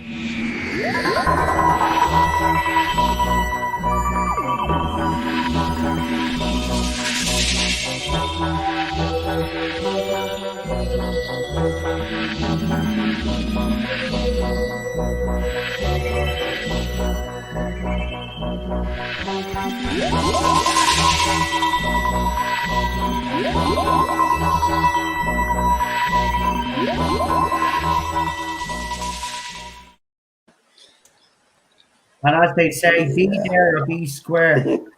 Fairness, right? Why would you want to watch the abomination, the timeless children, when you can come here and watch an unearthly child with us, or join us anyway while we discuss it? We don't have the timeless cop out. I'm only watching the there was a bit of confusion as if we were doing the whole thing. No, we're just doing the pilot and the unaired pilot, and then we're going to finish it off then with the movie, An Adventure in Space and Time. Yeah, I think we should do Adventure in Space and Time first, then the pilot. Well, we're doing both versions, aren't we? The pilot and the aired version. Yeah. Both versions, and then we're doing the movie or whatever. We'll figure it out anyway. But we're doing 3 of them anyway. Rabbi likes to change things around, doesn't he? That is true. I do like that. Well, actually, it does make a bit more sense, because we watch the movie first, we're getting the little details, and then we can watch both pilots then and see what they actually went through. So you have a point, actually. So we'll do it that way. So yeah. So the movie first, and then the two things. Countdown. In fairness, you don't Ready? Start again? Do the countdown, go on, but you don't want to watch Okay. 5, 4, 3, 2, 1. Because if you do, I'm just going to say it out straight. There we go. I'm in sync with you now. No Doctor Who fan would accept this pile of crap that they're showing. And if you accept what the BBC studios are doing on the anniversary of this great show, well then you're no fan of Have this they show. got a trailer at least for the Jodie story yet? That's why I think they're trying to justify doing that episode. I think they'll justify it by saying, "Look, we've got a trailer which leads off exactly from this episode we're showing it." That's what I think that's the justification. Hey, we're only trying to refresh your memory of what happened. That's fine. If that's the case, that's fine. But they still should have done the Hartnell episode as well. They should have done Adventure of Space and Time. Or an event. Yeah, exactly. Or that. Right? This is inexcusable. Right? They're deliberately trying. It's the same mistake that Star Trek Discovery makes every week, right? I'm not going to allow it to happen, and it'll never happen as long as I'm around. No way are they going to insert William Hartnell as the Fourth Doctor. This time, this child is not the first incarnation. We do not accept it. We do not accept what you did with the Time Lords. We do not accept any of it. It's not canon. So get over yourselves. No Doctor Who fan in their right mind would support this crap. And that's what it is. It's crap. This is great. Yeah, because the reason why I also think the trailer is probably going to drop is this is the first time BBC Twitter account are doing a watch along. It's not Emily. This is nothing to do with Emily or anybody else than watch along. No, this is an official one. But this is a great. This is an official one. Yeah, tone deaf as hell. This is brilliant. So I love to see Devil going through the landmine here, and when the Doctor realizes that they're walking through here, look. I love the way he jumps on. That's what you do, by the way. I'm gonna get through barbed wire. On the barbed wire, but his cloak comes off perfectly. He doesn't get caught at all. There's a sonic screwdriver. I think that's a great. I'd love to see them. Look, they were rumored to come back. There could be still a possibility, but not on that kid now. But I would love to see the Sea Devils again. But he probably redesigned them with. I was going to say, do you want the current lot to redesign though? No. Yeah. No. You don't want anything to come back until Chibnall. Although, you know, touching anything ever again. But was in the first Matt Smith episode when you saw it when you with the bonfire. Oh, someone's angry.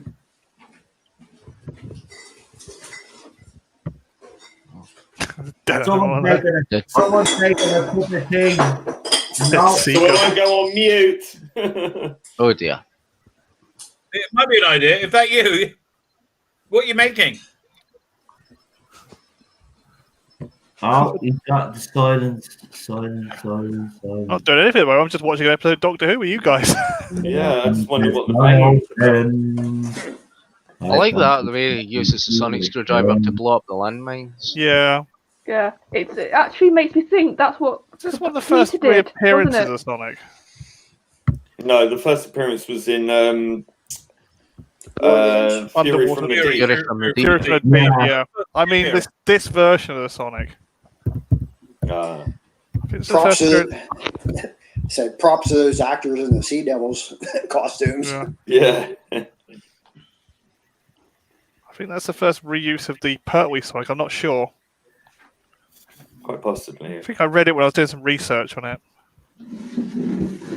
I think Pertwee had 3 variations of sonic screwdriver.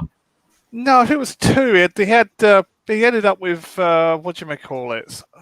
That one you saw in the Inferno wasn't a sonic screwdriver. That was a door opener. All right. Yeah. But they put character options put the sound effect into the sonic screwdriver for some reason. It's like, well, why'd you do that? That's for a door opener. Because they didn't know any better. Yeah. That's an evacuation suit he's in. Like a dildo.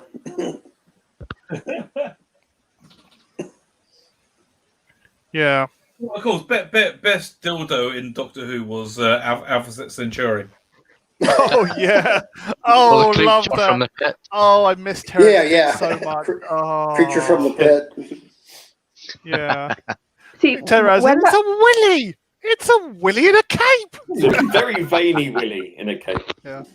See, when they did that Sterling submachine gun, by the way, that's what the Stormtrooper rifle's built from. When I was wondering in the chat. Oh yeah, I can see it now. Actually, you said it. That's what they built the Stormtrooper rifles from. Sterling's. Oh, yeah, you can see it. Yeah. That's the actual machine gun. No, it was funny. Yeah. Which episode did they bring that Alpha back with Capaldi? It was the Ice Warriors one. Yeah, and everybody was like going ballistic, and I was like, it's an eye. I was just like, why is everybody going ballistic? Because I was there, I said, everyone's favourite Willie in a cape is back. Oh, I do miss Terrence Dick so much. He was lovely. Yeah. It's a pity they didn't bring Alpha Centauri back. It was just like a distorted kind of video message. Close up, yeah, it was a close up. Yeah. That's why I was watching it, and afterwards I saw like some of the internet fandom go ballistic, and I was like, okay, I'm guessing this is a classic thing. I was a bit annoyed when I saw that. I thought there was going to be more Alpha Centauri in it. But no. Nah, it's just a Doctor. Yeah, look, I doubt the budget could have stretched a whole Alpha Centauri CGI or suit or something for like one scene. I just love Terrence Dick said about it. I still remember it. It's a Willie in a cape. You can't show that. The classic got away with a lot of stuff. Yeah. And he was like very sexy Doctor Who back in the day. Oh, of course, definitely. Especially with the Vervoids, yeah. Oh god. Oh dear. Yeah. Oh, Candyman. Yeah. And they got away with Perry in the bikini. I mean, that shot. Yeah. I mean, they can't have that now. Well, Alpha Centauri in and the Vervoids, and I think that thing we really need to look into.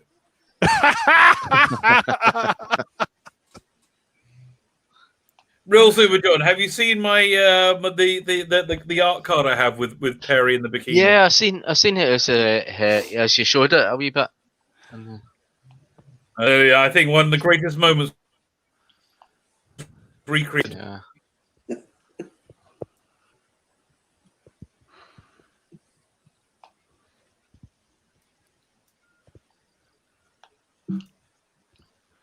You can tell they're having fun with those synthesizers, can't you? Yeah. Well, I think we're all kind of something. I mean, this story completely goes overboard with the synthesizers, the music. Oh, a lot of the Pertwee era does, yeah. Yeah.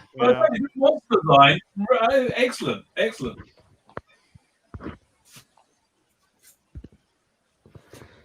And the monster designs of the Sea Devils and the Silurians would still hold up today if they were made, more superior.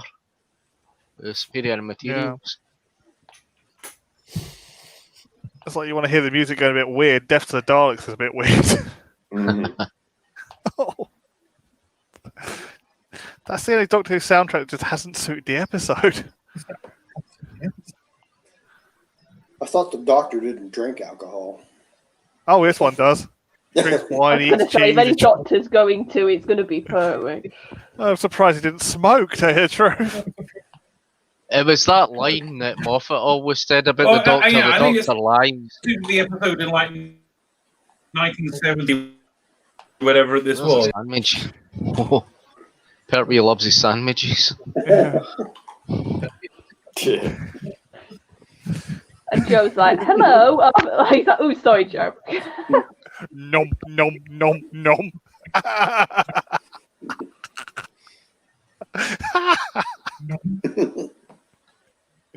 He's like me at a bloody party.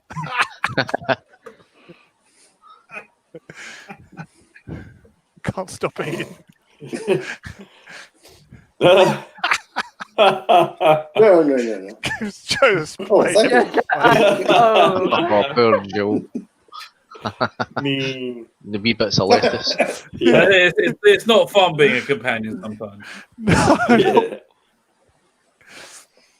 So at least she's not being hypnotized or tied up somewhere. Yeah. Or like a really bad outfit. Yeah. I'd be surprised they actually had any wine left in that cellar after Day of the Daleks. Yeah.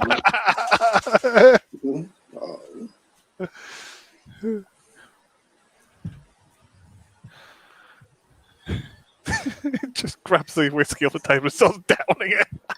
Yeah. Turned into critical drinker. I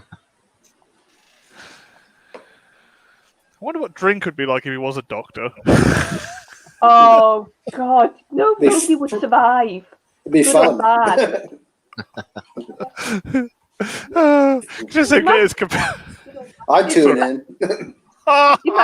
Imagine Drinker trying to drive the TARDIS. Like a normal doctor's bad at it. Like can't really control it, and he's late half the time. Imagine Drinker trying to do it. Yeah, I could just see him, right? Just takes a swing after his companion's just been killed. Oh well, you reap what you sow, I guess. Yeah. Oh, I'll get another one soon enough. Yeah, making crass remarks about his dead companion. Now go in now. Go away. Yeah. Just about to get a new companion. Go away now. And also a Dalek comes up to him, Doctor, and he's just like, oh, go away now.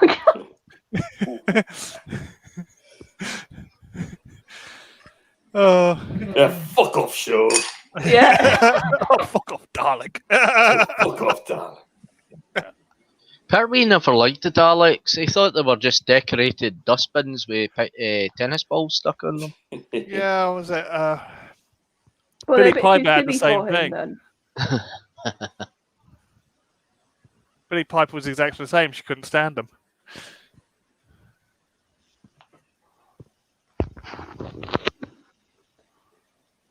Oh, she did well considering in that Dalek episode. Oh, yeah, I know. She get did to death bloody well with Yeah. them, but she couldn't stand it. It was stupid.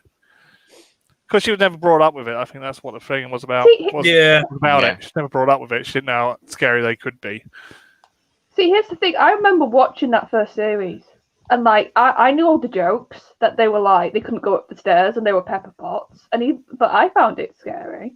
But I don't know. Yeah. In hindsight, a lot of that was just because of Eccleston's acting.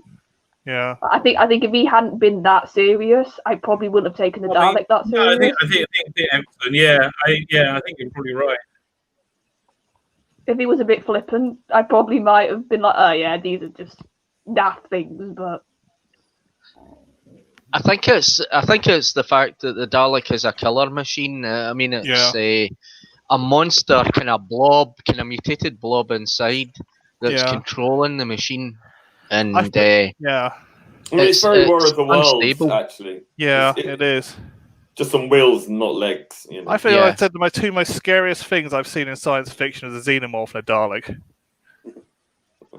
Yeah. I think the Cybermen are Can't reason with them. pretty creepy.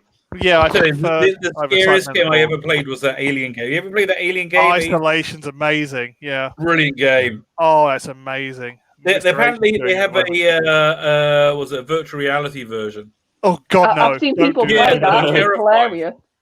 Absolutely God. hilarious. That is one of the first games that actually scared the living daylights out of me. Some of my friend play that game, and I was just like jumping out my skin every 5 minutes. It was just like, and it's so fast. That's the thing. Yeah. Even when he's playing the alien, it's scary. Yeah. Well, they used to do this thing called this alien encounter thing in central London at the Trocadero. Oh, That was Alien really War. cool. Yeah, Alien War. Yeah, that was cool. Oh, you saw that? I never saw that. I was too young. I'm an old fart. What do you want now? Best thing about being a boomer, you got to see Alien War. Yeah, that was cool. It was very fake, but it was very, very cool. Yeah. I'd love to see some of the props actually, because there's a few of the real props there. Yeah. Now the guy in charge has finally realised he's been a bit of an idiot. Yeah. Oops. Like, dramatic death. If you play Alien Isolation again, I think there's a mod called The Unpredictable Alien. I recommend shoving it on it. Yeah, was it The alien goes after other people instead of just you. I really like the effect of the Silurians' weapons. I mean, and not the Silurians, the Sea Devils' weapons. Yeah. Usually get confused with the two of them. Yeah. I actually think these Sea Devils are better than the ones in Warriors of the Deep. Yeah, well, the ones in Warriors of the Deep, they were kind of a bit dodgy looking, and they were like, you could see the mask not fitted on right and that. Yeah. And they had samurai helmets. Yeah. Oh, that's gonna be a fun one when we get to that one for me to watch, isn't it? Yeah. The Warriors of the Deep. I've heard so That's many all right. bad You things. won't miss Warrior of the Deep because it's so bloody bright. I I've don't heard think so we'll many be bad watching that one things. soon. Yeah. Lee, check your Wait for the wait for the Merca. That's the Right. best ever. The Merker was actually played by the same people that had done the pantomime horse, and it's Rent-A-Ghost, was it? Oh, they Yeah, got the that's Red Coast 100% team in. correct. That is 100% correct. Yeah. They should call it the Terrifying and Merkin. true. Well, again, Warriors of the Deep is the worst show I've ever seen. It's like it's awful. It was Ingrid Pitt, was it? Who was in that? Who like Oh, there's attacks loads. the Merker? Yeah, in and the she get weirdest way possible. electrocuted. No, Yeah. Pussy It's a bit Galore. pathetic. Do you know I heard Yeah.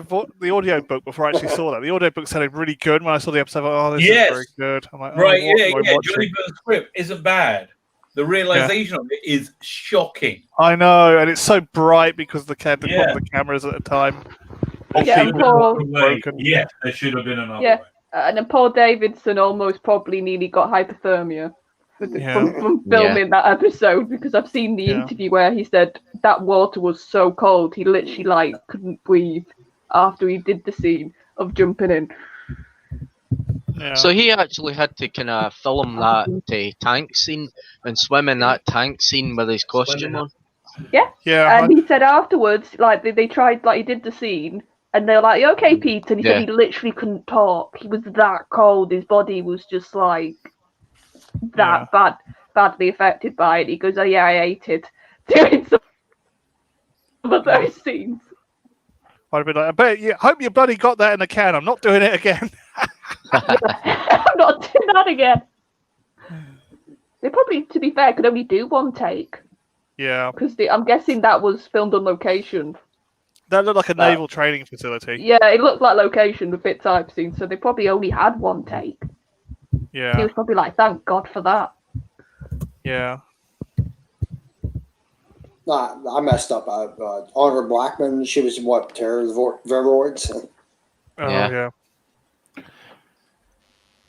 One of the things you look at Warriors of the Deep, they got signs on all the doors and they kind of very 80s, late 80s signage, and it's like, kind of gives it away. And, It's like and the suits that they were wearing, that was so camp. It was like a Red camp Dwarf production. Yeah. Yeah. They're like Red Dwarf suits. It's like they're taking the Mickey out as like a Red Dwarf, and all the crew in these kind of weird suits. It was that music I couldn't stand, the incidental music in Warriors of the Deep. It just kept going on and on and on with every kind of scene, every expression with the actors and that. It was just a wee bit pathetic. Yeah, I have to tell you, I wish that Doctor Who was being made with the same kind of production values as Red Dwarf is today. Yeah, because most of the model team went from Doctor Who to Red Dwarf. Yeah, it's just it's so much better a production. Yeah, I think they had a better budget on Red Dwarf. That's why. No, Red Dwarf looks pretty cheap. Yeah. Well, I do like that the extra long episode things they're doing now. Yeah, I think it's good. I got a friend of mine who works on Red Dwarf. Oh, excellent. Yeah, well, I was acquainted. I was at school with him. Does all the graphic design. Very cool. Very cool. Yeah, you're not probably going to kill me now. So I've never seen Red Dwarf properly. I've never That's a good time to start. I would go for one of the later ones. Yeah. The only franchise that hasn't gone woke, so. I've watched it over the years, but I've never been a fan of Red Dwarf. I always loved it. Oh, yeah. I think Series 3 is when it really hits stride. Right. Yeah. Are they ever going to release the last special out on media? They've done it on DVD, on Blu-ray. I think it has been released on Blu-ray, hasn't it? I think I have it. Yeah. It has? Should have been. Yeah, I think it has been released. In the US as well. I got to get on the ball then. Yeah. I got everything up until I don't know anything about the last thing they released. Right, so that's why Pertwee's hair was always brushed up towards the end, because he had a wee baldy patch. Yeah. So you guys are saying this was a proper Navy boat, and they were really like happy that they got this. All of this stuff. Is this what you were saying is a proper? Oh, it was a base. It was a base as well. That was an actual naval base. It's a cooperation of the Royal Navy. Yeah. Yeah. I think the base commander there actually wasn't going to let them fire the cannon later on, and he just turned around and walked up to the cannon, all dressed in his naval gear. Okay, chaps, how do I fire this thing? And they let him fire it. They were like, "Please don't kill somebody." Yeah, they're being so careful being Royal Navy. Didn't want to get anyone killed, anyone hurt. Be very careful. Yeah. And bang. I got to get the scene, so.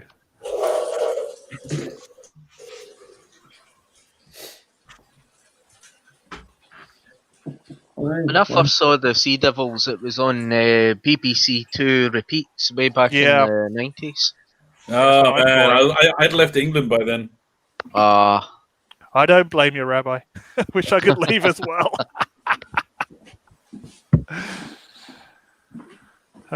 Yeah. That's where I saw most of Red Dwarf was on repeats as well. I actually said it to Chris Barry. And the Doctor, you can't talk to him anymore.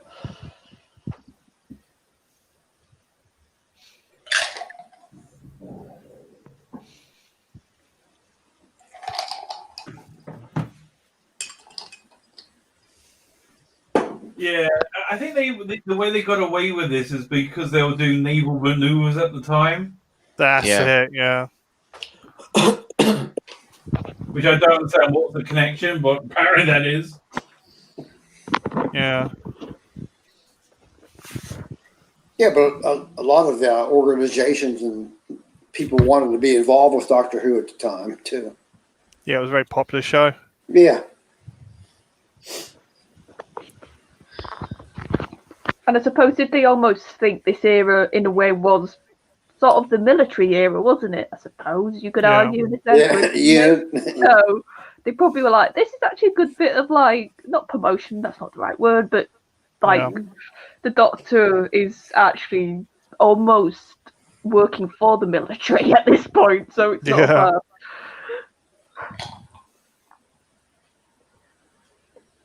I can understand though how much of a shock it must have been from Troughton to Pertwee now, because they're just such polar opposites. Yeah, cliffhanger. Like Troughton would never do any of this stuff. Like he'd hate to do any of this stuff. Well, he's Doctor more like. Yeah.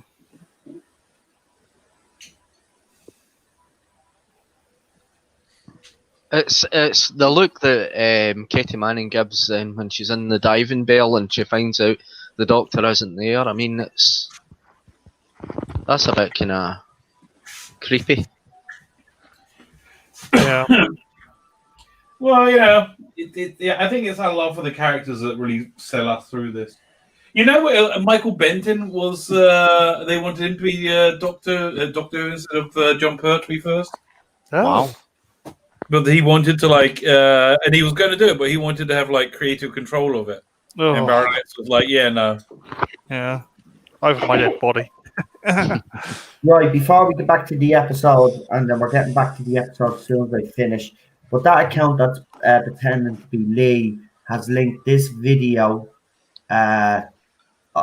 this stream on Twitter, and has wrote to a certain person on that accused me of bullying them and told them that we're harassing them on this stream. We're calling them out. And like idiots, they believe it because they want to believe it. Now, Mr. Carter's reviews, and now he's told everybody on Twitter to report this stream. No, they need to report that tweet because that account is not me, never was me, doesn't even look like me. I mean, for a start, it's got a female name, and then they're 24. I'm not 24, as much as I'd love to be 24 again. I'm not. So, you know, I mean, it just smacks of such utter insanity. These people are so desperate to hate you and to do anything they can to take you down that they're willing to believe absolute trash. Yeah, but It's the fact that ridiculous. because he obviously has some influence, because you've seen what he did with the Diva magazine, and I even have to admit he has some influence. He's now telling his support. Well, because he's one of them, isn't he? The mass, Yeah.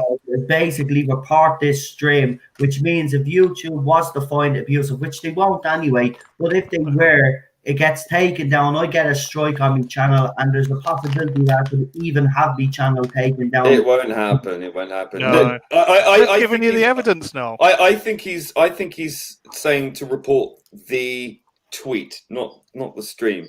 And to which I say, well, I would have said to him if he hadn't blocked me because he's a coward.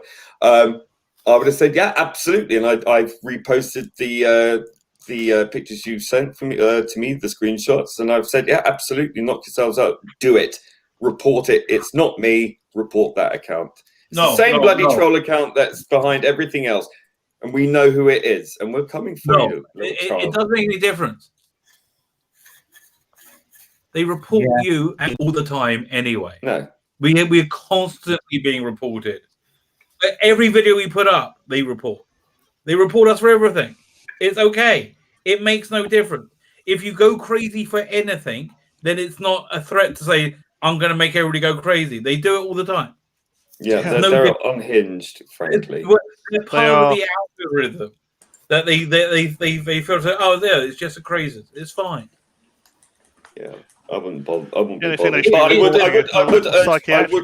I would urge people, if you are on Twitter and if you just search for problem being, you'll find that account is clearly not me. Just report it. That's it. End of story. Yeah. Right, let's do the countdown. What part are we on? Sorry. I'm rolling a smoke. We're on 5. Okay. Let's do it. Okay. 5, 4, 3, 2, 1. I still press it as if he's saying 1, like press play. I press it when I say 1 as well. I miss the old beginning sequence. Diggity dig, diggity dig, diggity dig. Actually, this whole dig. title sequence was actually filmed in black and white because they couldn't do it in colour. Yeah. They just had to kind of colourize it. Yeah. That's right. I think it's on YouTube somewhere. Yeah. So I think it's a hidden feature on some of the DVDs of the original black and white copy. That's what I loved about the DVDs. I still do. They always put the stuff in them. Everything, or almost everything, goes to DVDs. Well, I do love my season 14 Blu-ray. I can tell you that. Yeah. Rabbi, you still need to rip those documentaries off there. 'Cause until I get my new Blu-ray player, I can't watch them. Oh, I'm sorry, I totally dropped the ball now. Completely. Well, I've written them. It's uploaded them. What one would you want next? I want to watch the.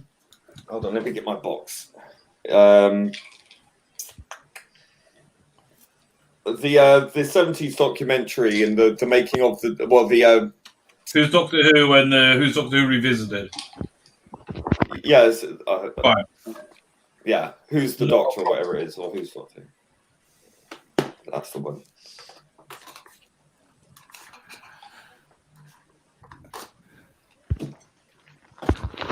Drinker was a companion. Oh, he's dead.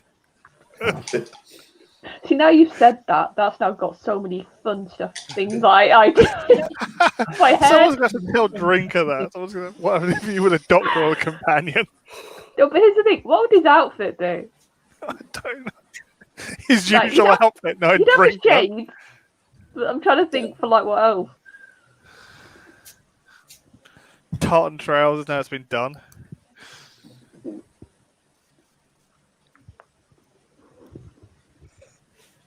Oh, I wouldn't mind another Scottish doctor, even though we've had quite a few at this point. Yeah. It seems to be a thing now, because we've had Sylvester Capaldi. Yeah. Even though I disagree, I want an Irish doctor. Yeah. I do want an Irish doctor at some point, even though I know Noel said, "Oh, it won't work." I want a doctor with an Irish accent. They didn't want, I don't know, Hanlon, didn't they, originally? A while back. Yeah. Long while back. That guy that plays Peaky Blinders, Cillian Murphy. Yeah. He looks very he's been mentioned a doctorish. few times. Yeah. Okay, a great 90s doctor that never happened, Pierce Bronson. Yeah, oh, yeah. Well. He would have been awesome. What, Bond? Wasn't it? Yeah. Yeah. Oh, God, no. Yeah, him in the 90s. He would have been the best looking Bond. He would have brought people in just because he was a very dishy person. But I think he would also do the role. Yeah. See, That should be saying Colin Farrell. No, I disagree. Man, he's a made man. Not a chance that Pierce Brosnan would have been good enough. Sorry.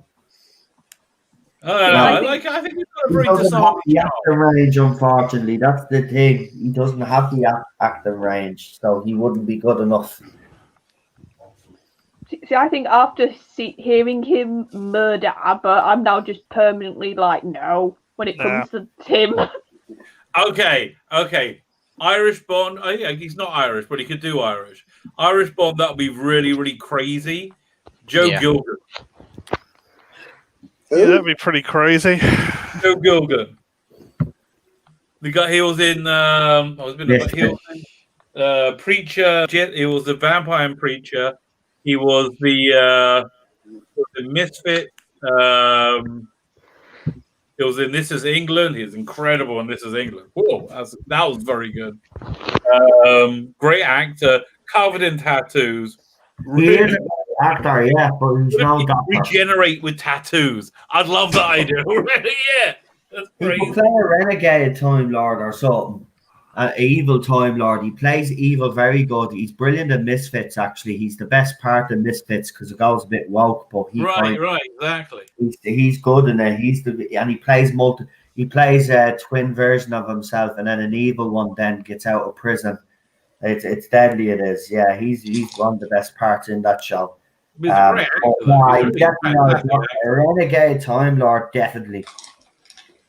See, my pick you guys wouldn't know for Irish actor. He'd be too harsh and too yoke for the master. Even you could get him to play in the evil Time Lord, and he could do it. How about Valiard? Oh yeah. I thought that was Joe Martin. Yeah, that's the thing. How have we not managed to get an Irish master yet? Like, how's that not a thing yet? You've got an Irish Moriarty, so like I'm happy with that. Moriarty, Andrew Scott is Irish, so he played Moriarty. He was. He'll be a good master, yeah, obviously. Yeah, but it's just Moriarty again. So that's who I'd get. I'd get him to play the master. I know it's similar to Moriarty, but he would play a great master, in my opinion, because you've seen him that swimming pool scene in Sherlock, how easy he turned and became a psychopath. Like he could very easily do it. Yeah. Oh, he was amazing in that pool scene. How about Tom Cruise doing a bad Irish accent? Tom Cruise wouldn't be in Tom Cruise, I think, at one point. Brad Pitt's got a much better Irish accent than Tom Cruise like that. Yeah. And Dennis Hopper wanted to be in it as well. Dennis Hopper, they nearly had him as the ship captain in what's that Christmas one? The on the Voyage of the Damned. Voyage of the Damned. Yeah, so he was Jeffrey Palmer's role was originally going to be not originally. At one point, they thought of giving it to Dennis Hopper, who wanted to be on it, but it never. I think he died before it could happen. It never worked out. And they kind of relieved. He said, right, Rusty Davis in his book, he's like, I think, okay, it's probably one of the best. Right, lads, I'm going to have to jump because it's getting a little late now. Yeah, okay, Charlotte. Yeah, I'm going to be going in a minute as well. So I'll give my rating and apologise for advance for people who love this story, but like I said, I just really, really struggled. It really dragged for me, this one. Like, the master stuff I loved, like, and the Pertwee and the little Joe moments, but they really got me through this story. So you guys are probably going to kill me. 4. I really couldn't get on with this story. Yeah, listen, you can only be honest. Yeah. It's fine. Some stories you will like and some stories you won't. That's it with the classic era though. Over, like you're That's either it with everything. you're not. He's trying to find his bald spot. Yeah, so have a good stream, everybody else, and Okay, Charlotte. bye to the chat. Good night. Good night, Charlotte. I found your bald spot, Doctor. Good. Are you using Planter 13? See, this is what I like about the Doctor. He's always trying to make peace and a place at war with both sides. I mean, there's nothing in Jodie Whittaker's Doctor Who that does this. No. She preaches and talks down to you. Just lets old men die. She lets old Time Lords die for her.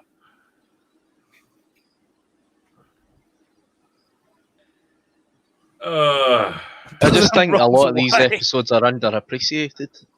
Yeah, I'm certainly starting to see that after seeing Series 12. Yeah. Oh man, it's going to be such a national joke. Now they're going to do another season. They do another 8 episodes. It's going to be such because people didn't really. First, they weren't allowed to say it in season 11. It wasn't like as awful as it was in season 12. Season 12, they made a lot of noise. They thought it would be great, and it was awful. And people realized how awful it was towards the end. Yeah. And it was only okay towards the end to go, oh god, this is bad. Season 13 is just going to be this national joke. Yeah. Every week is going to have the piss taken out of it by everyone. Yeah.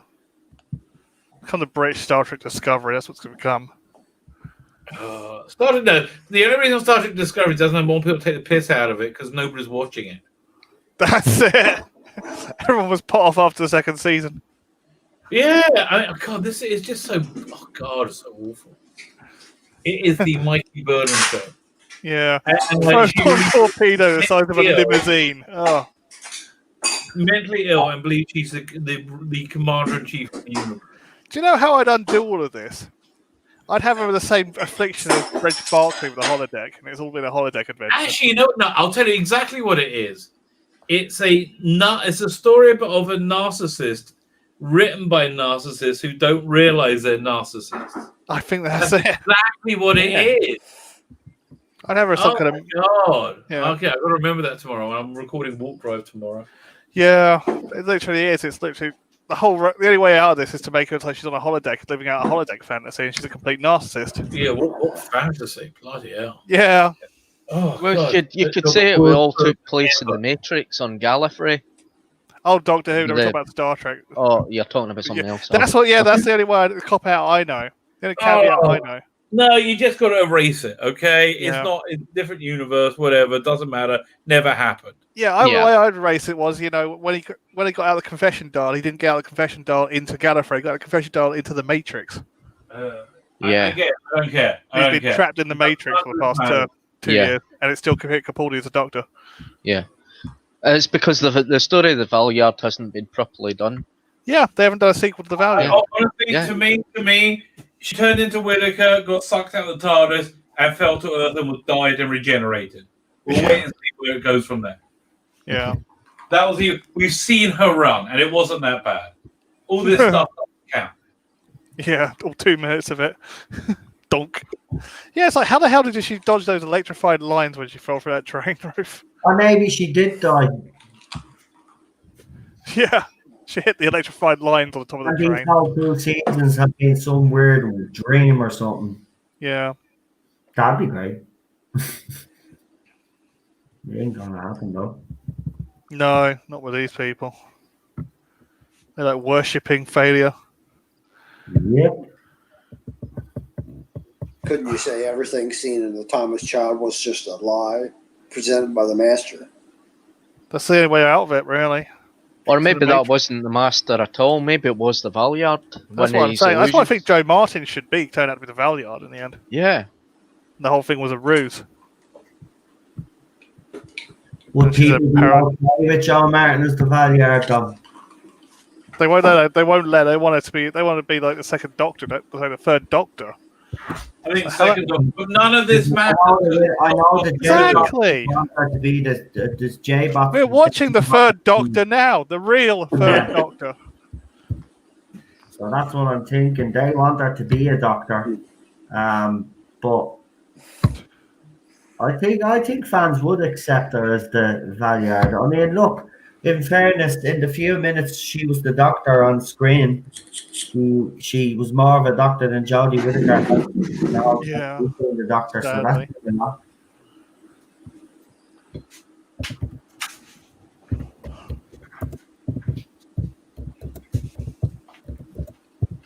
Oh, I just love Russell T Davies' comments when they showed the Day of the Doctor again. But it doesn't really matter now, as he's now the 469th Doctor. Well, he's still some number, yeah. We don't know what numbers they are now, but yeah, we use the numbering system. Oh, so. Who did we lose?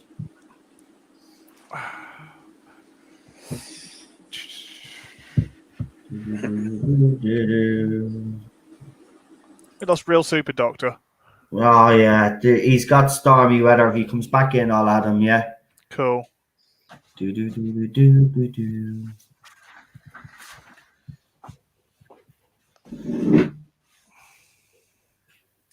I just like watching Delgado. Oh, he's brilliant. Yeah, he's fantastic, isn't he? It's such a shame. Yeah, tragedy. That he passed away when he did, because Turkey, yeah. I mean, we would have had a lot more of his Master, and rightly, I would have. Could you imagine if he had been in the Five Doctors? Oh, yeah, wonderful. But you know, like I'm telling you, Big Finish are doing these like Master series with Derek Jacobi as the War Master, for example. They're freaking awesome. But it's great seeing the Master doing mastery stuff without the Doctor. Yeah. With Delgado, I would have seen if they get John Kosher to do it or something, because he does a very good Delgado, and like do it like I don't know, like a production that if it was made in that era as a spin-off, that I'd love to see that show. I think I got to go to bed. I'm knackered. It's good. Okay, Rabbi. Oh, yeah. So I'll give this like a 6. Yeah. Oh, by the way, Rabbi. Yes, sir. I means intersex. Well, what?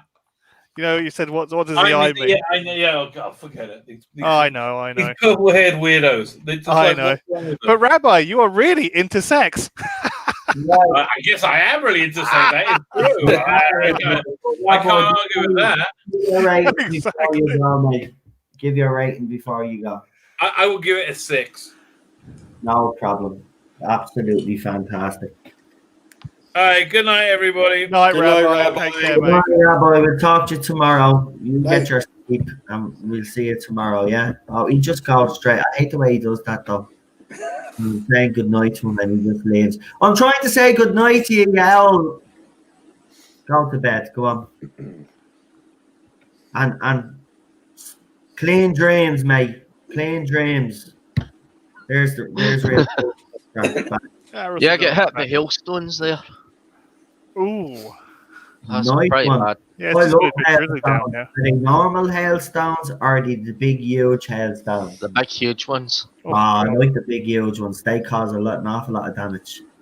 Yeah. Well, they're not quite huge, but they just caused a wee bit of noise. But the roads were kind of a bit white. Yeah. We actually had ones the size of marbles one time. Now, never the ones that you see that are as big as bleeding golf balls, right? But we had marble-sized ones. I haven't seen them since 2003. Yeah, and I got caught in them, and the wind was blowing against me. Oh, and I tell you, lads and ladies, man, it must be like someone throwing gravel, a big pile of gravel in your face. I literally was walking with me hand over my forehead, as a kind of a shield so they wouldn't hit me eye. They were hitting every part of me face, the top of me head, down on the top of me head, because like literally back in the day I wouldn't wear a jacket. So I was literally just a t-shirt on, a small little hoodie thing, but the hood was kind of, you could zip the hood off back in the days, and I just had the collar up. I never brought the hood with me, so I'm literally dodging snowballs. It was funny. Ow, yeah. It was funny. Yeah, I walked down that once back in 2003. Oh, yeah. Your face and the front be killing you, doesn't it? It's literally like you're walking behind a gritter. It's like you're just getting smacked in the face constantly by these giant failstones. Especially when it hits the back of your hands and your skin and that. And it hits the vein, or it hits one of your veins. I hate that. Yeah. Oh, I tell you. But the worst is when they're flying at your face and they start sticking then, because literally so cold. Yeah. They hit and they stick, yeah. Oh, Jesus, lads. I got caught in some weather over the years. I remember one time, right, when I was just back after my first accident, and the doctors and all told me to take it easy. So I took a job for a couple of months doing a little bit of security. And I got the honour of doing security in Lansdowne Road, which if anybody doesn't know, it's now called the Aviva Stadium, but that's where the Republic of Ireland played our football matches. So we were there for the whole game.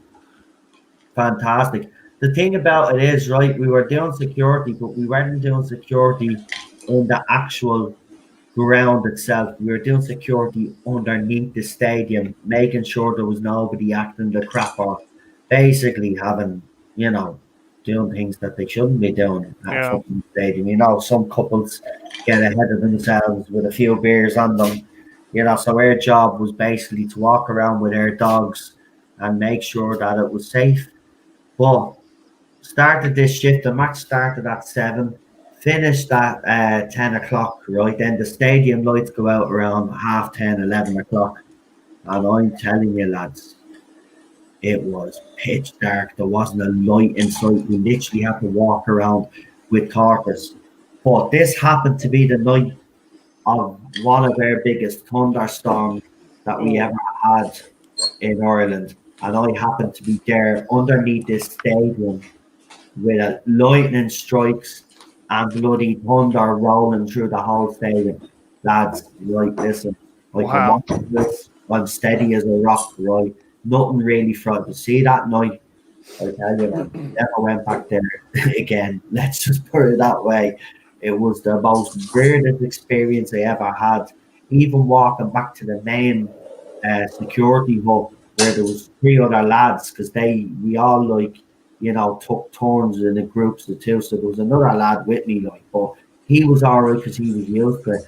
But I literally went back and my face was white as a ghost, man. I even thought I was even imagining figures in the middle because it was that pitch dark. You couldn't see anything without a torch. Oh, man.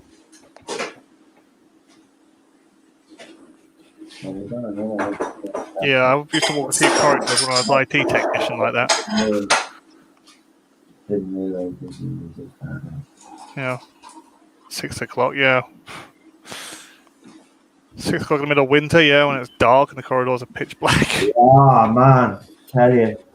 I've had some weird experiences, being to weird places as well. Yeah. I tell you, that was the most uncomfortable I felt, though. Yeah. And there was nothing there. Gosh, your mind just plays tricks with you. Because, it does. You're not used to that level of pitch darkness. Like, everybody's used to the dark. But seriously, go to a place where there's no light pollution, no light source whatsoever, right? Even knocking off a torch, it's very airy. It's like, it's a sensation that you've never felt before, even though you think you felt it because you've been in the dark. You don't know anything, trust me, until you've been in pure darkness. Yeah. So, some of these are wet cups or is thrown cups around the place in anger. I think Alpha's doing something. Yeah, Alpha needs to learn to use the mute function there. Alpha, mate, you got to learn to use that mute function.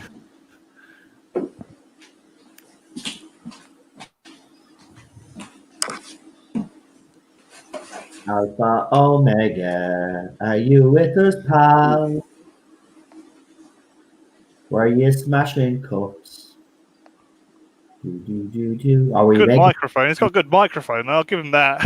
yeah, exactly, yeah. Yeah, I was supposed to put my new microphone up tonight, but the bloody stand still hasn't arrived.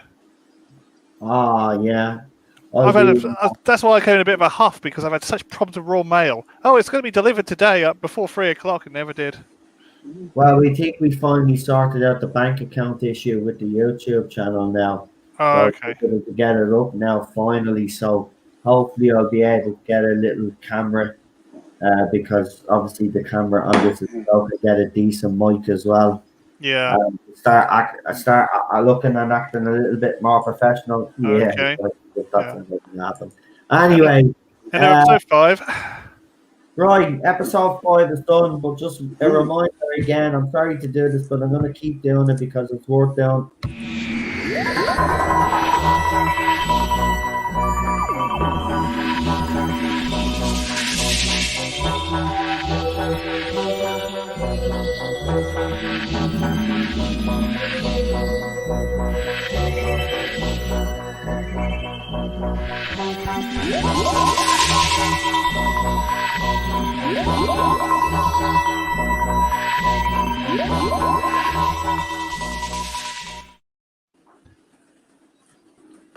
And that comes this Monday. And don't forget to join because it's going to be absolutely sensational. Right, Lee, as Rabbi has now gone.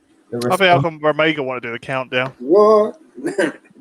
Okay, we'll let you do it. Alpha Omega, I just want to ask, we're just all intrigued here.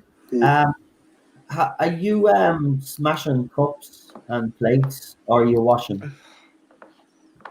I'm pouring. Wow, man, Jesus! It sounded like we were a Greek restaurant, and you got a very good microphone, Alpha Omega. A very good microphone. The phone was pretty good, pal, because we could hear. But he's more than made up for it because he's given you a lovely super chat. As the latest. That's fantastic. Thank you. Now I feel like a right. Can't say the word, but I feel like a right run. Oh, you got a good microphone, Alpha. I'm surprised. I'm really surprised it's so good. It's on a cheap headset, and the cord. It works. It works very well, mate. We can actually literally hear spoons down, cups. Sounded like that's why I thought we were in a Greek restaurant or something. Mate. After the food, lick the bowl and bang on the ground. I apologize. I'm sorry. That's all right. It takes a bit getting used to. I'm joking with you though, but yeah, that is a good mic, man. Hold on to it. Hold on. Mine's a cheap headset. I got it out of Asda. So it's a $20 super chat, by the way, and it's a belated happy anniversary from Alpha Omega. We really do appreciate that. Thanks very much. And now I feel like a right runt. I'm going to shut up now. No problem. As Alpha Omega is given the super chat, we'll let him have the honors of doing the countdown for the next episode. So whenever you're ready, pal. If everybody's ready. Yep. Yep. 5, 4, 3, 2, press play now. I like that. That was good. I love it. I love it. Rabbi is going to go mentally. He didn't think of that first.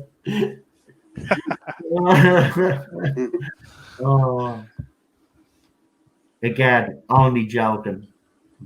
I tried to do the whole round with the camera and the colour, but it just wouldn't work.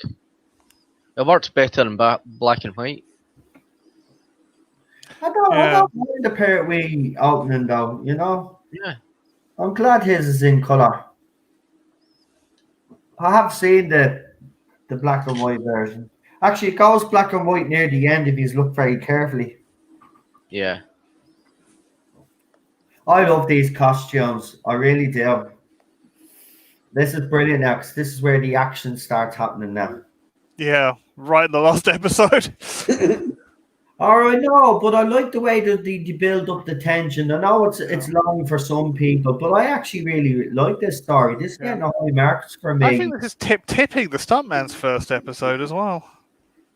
Pertwee's in his element here. He's loves the action stuff. Yeah.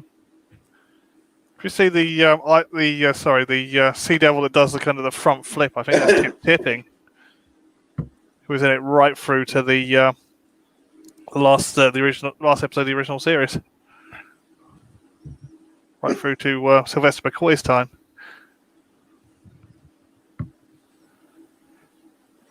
Well, Lee's trailer is getting some good reaction on Twitter. That's nice to see.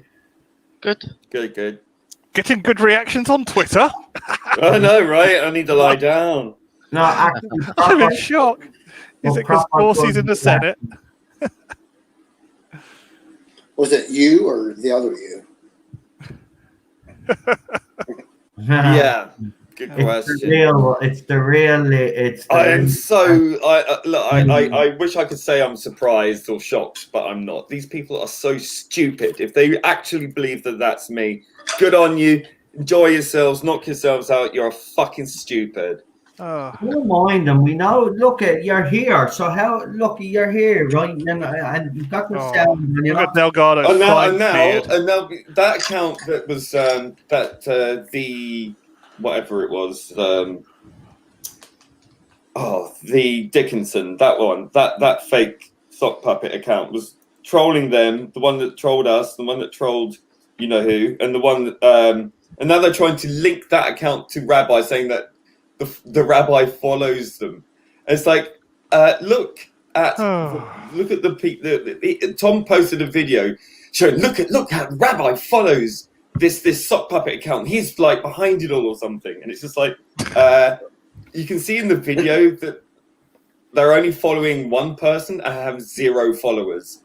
Listen, I mean, it's just so stupid. And that idiot called me you. And he called me scum. He called me utter scum. I just went. For what? For defending myself. And then he retweeted again and says, "Is that all you got?" Listen, you're not worth that. And you're a waste of sperm if you ask me. I'm quite honest about it. You know, sometimes I wonder why some of these parents have these kids. You're an absolute embarrassment to your mother and father. Yeah. You should have respect. Yeah. You don't have respect. You young generation, not all yous, but some have exposed yourselves to the vile human beings that you actually are. Your parents, if they knew, which I don't think they know, to be quite honest with you. I got called scum for defending myself from these people believing in these fake accounts. Get fucked. They're like imperial officers. They are. They're like, look, fucking realize the Imperials were the bad guys, not the good guys. They certainly can't shoot straight. That's for sure. Listen, do me a favor. We're on the last episode. Let's watch this, right? We do our rating. Then we'll give it 15 minutes, and then I'm going after that, right? Listen, we don't need to get into a big rant and rave about this. Look at if these people out there, the people out there like the others that I mentioned out there, believe that it's me, you, Rabbi, or anybody else, well then they have shown themselves to be the stupid idiots that they are, because everybody else can see that it's fake. Now, the only problem that we have is they might be effing idiots, but these effing idiots have actually support of people when they come out and say they're bullied, then all this fake. Oh, we're sorry that no. They spread fake lies about me. I call them out, and then I got called scum for simply calling them out. This is absolute insanity, and I will not stand for it. No way. Thank you very much. They just don't stop, and then people say, well, ignore them. Okay, great. But then they go on and they try to incite all of this lot, and then they come to us, and we don't know why they're coming to us, and then we find out then it links back to all it is, right? We're trying to do it. We're doing our thing here. It's like being in a room surrounded by gnats or you know, like mosquitoes, and they keep biting you, and people say, "Oh, just ignore them." I mean, it's just like, no, it's becoming irritating.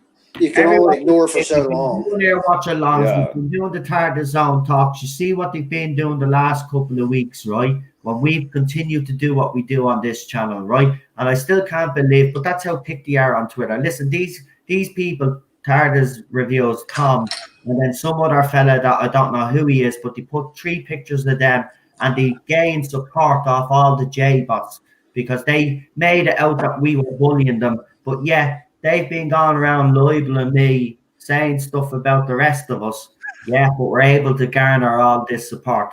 That's unfortunately the problem here. They have support in the right places, whereas when even we show the evidence, they'll just ignore it. And there's plenty of evidence out there, but none of these people even check or research to see what Mr. Tardas reviews are saying or what Tom is saying. It's whatever we say, and then we're the ones that inciting it. That's what they're saying. But it's not true. They're the ones that are constantly attacking. Now we're going to shut up. We're going to watch the end of this, and then we can continue after we do our ranking. Okay. Because there's a lot to say. It's nearly a separate stream, actually. I'm sick of this shit, actually, to be honest. All we just want to do is do this and enjoy ourselves. They're trying to take down my channel, coming after me friends, tagging Daniel and shit. No, I won't say what happened tonight, but more shit happening tonight. I'm just sick of it all. They're just fucking... Look, if they want to believe that, that's down to them. If they want to go and spread that around and claim it's true when it's live and then call me scum for defending myself, fuck off. No fucking way. Right, leave it at that now. Leave it at that. Yeah. I'm just... That's the best thing to do is just leave really it. got me. Leave it at that. It's happening on Twitter. That's where we fight this. We fight it on Twitter. Don't. Yeah. That's why I avoid Twitter. Well, no, they deserve it, quite honestly. And by the way, for people say, why don't you just leave Twitter? I don't think you realise the amount of connections that we've made on Twitter. Right? If we leave Twitter, trust me, Twitter plays a huge part on the success of this YouTube channel. Same with Facebook. That's why they're going. They're even following me on Facebook now. I even proved it the other night, some weird account trying to start up crap between me and someone that they know that I've had issues with in the past. This is what they're doing.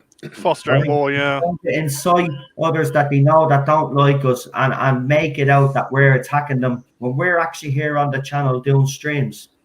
And we're appearing on Rabbi's stream and other people's streams. How have we got time to be doing all of this? I can hardly link a bleeding feckin' link in the link description, let alone bleeding feckin' do what they claim that I'm doing.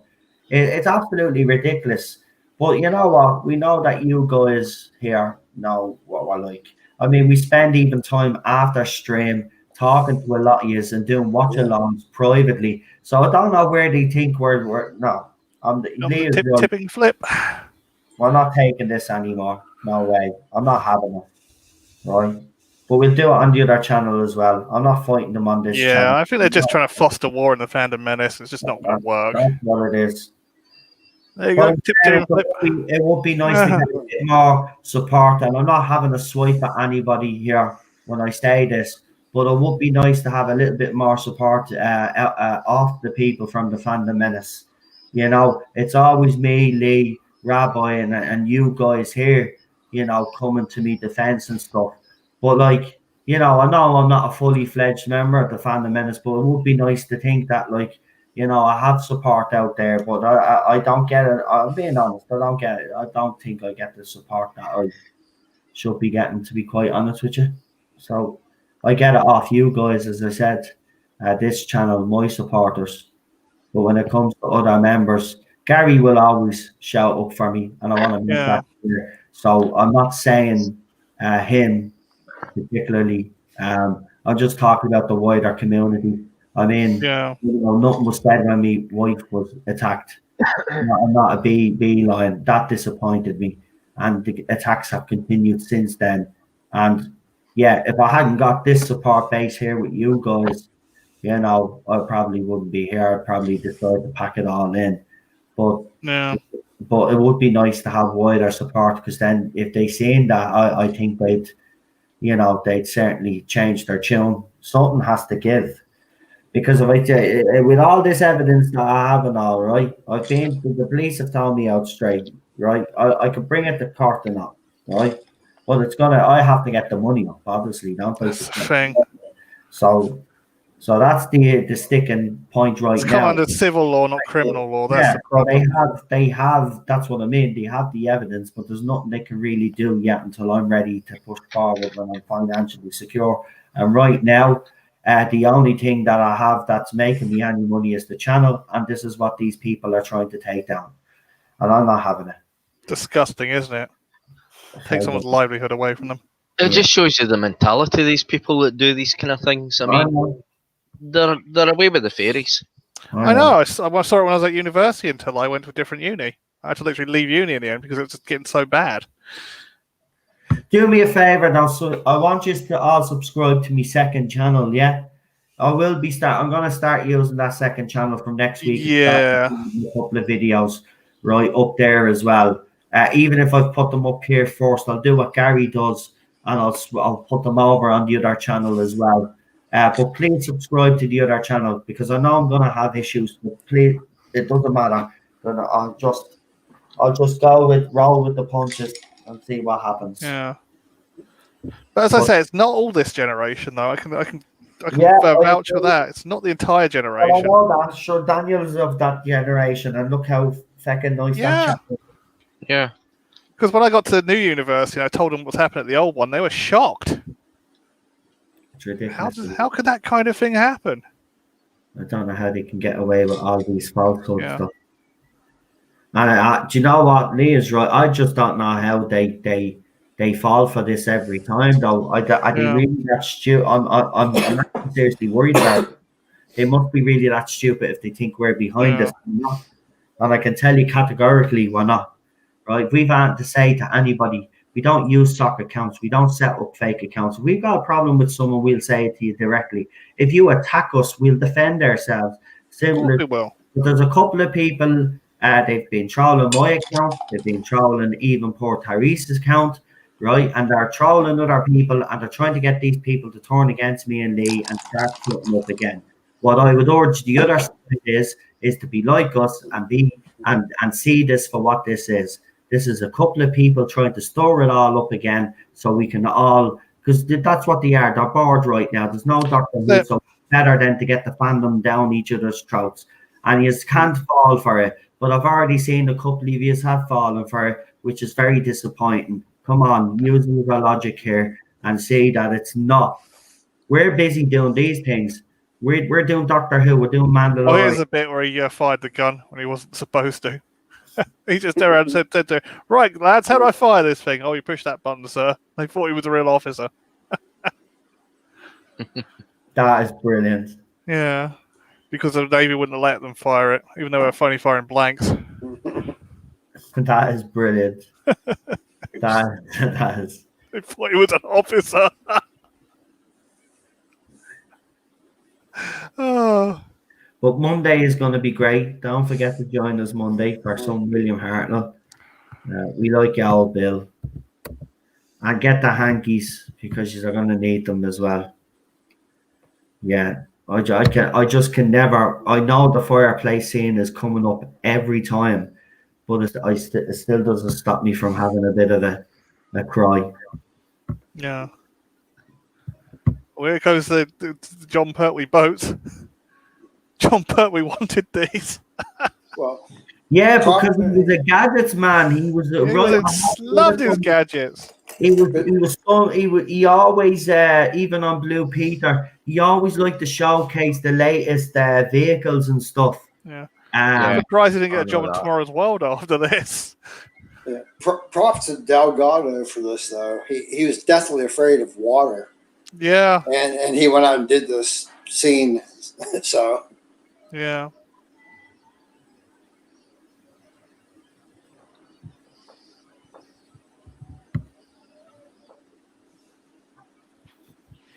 I don't know. Pertwee done most of these stunts, but it was Terry Walsh that done the boating stunts. Yeah. Yeah, he always wanted to get stuck in though. Always wanted to get stuck in. That's what I liked about his Doctor. He wasn't afraid to get his hands dirty. Very much like Bill Shatner in that aspect. Always got stuck in. Oh.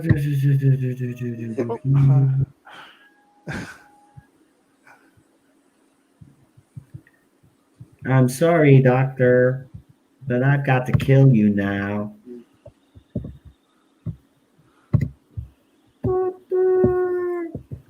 I bet he's actually thinking, thank God that's over.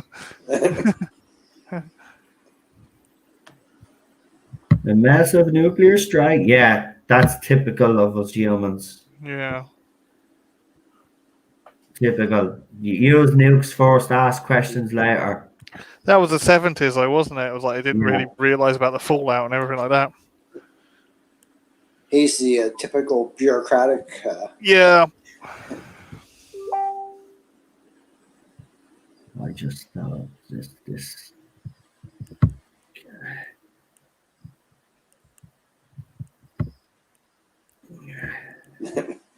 I just don't know anymore. It's just these kids have lost the plot completely. It's become a cult. It's actually scary. Oh. I'm talking to everybody on the channel. Are you okay? Yeah, I can still hear you. Sorry, we just lost. Oh, you're back at it again? Oh. I'll rub cream on it later on because that's what husbands do. Apparently, I hate women, so I'll just let you suffer in pain. But I don't like seeing you suffer in pain. I keep saying to her, Just lost Real Super Doctor again. Yeah. Must be in the middle of a massive storm. It is the hailstones and the old. Yeah, we're supposed to get one there. So sure, our internet went out last night as well. We had some gusty winds, and it was only when we knocked back on the skybox because I was watching. I don't know what I was doing actually, but Cheryl switched off. We were watching -11, then she was going to bed, and she switched back on the Sky Cube, and it said internet was gone. I went out, the internet off, so I had to unplug it there, leave it for about 5 minutes and whack it back on. Yeah, the weather is playing havoc, but I don't understand that really. If there's satellites up in space, how would the weather be affecting them? Yeah, it's only if it's got something in front of your receiver. It should. I don't know. It always confused me that. I could be reading too much into it, of course. Yeah. Well, it's the end of November here, and it's still in the mid-60s Fahrenheit. I don't know what that is Celsius, but it's still pretty nice weather. That's good. That's good. I like the winter though. I don't mind it. Like I'm not 15 Celsius, Alpha Omega. 15.5. 15.5 Celsius. Yeah, it's about 8-9 degrees Celsius here.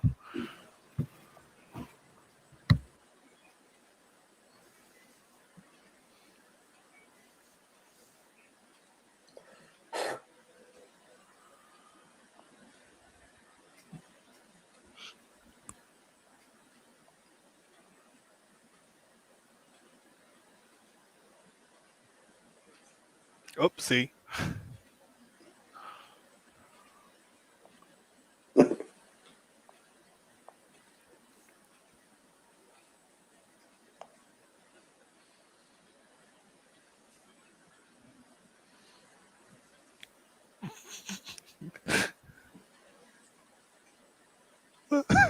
Just thinking it was Jodie Winter because just pushed the monster out the way and done the runner.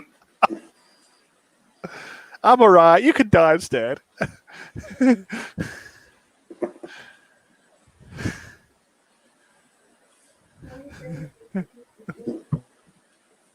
Oopsie, there's only one suit. Bye!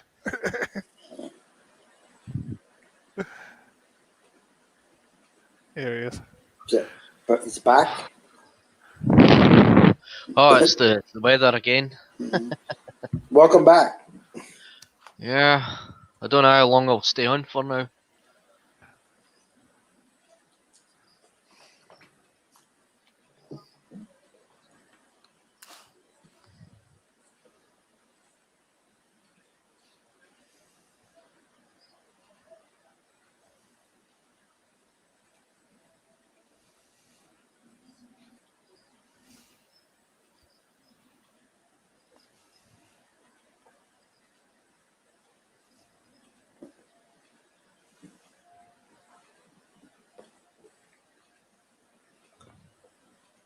they were big on the hovercrafts in this era. Yeah.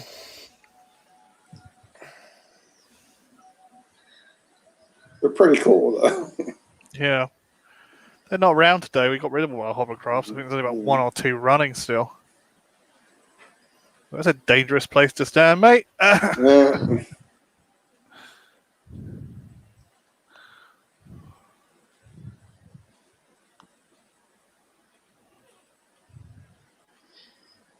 I was on a hovercraft once. I think it was the Princess Anne or Princess of Wales or something like that, away down in Dover, maybe about about 30 years ago.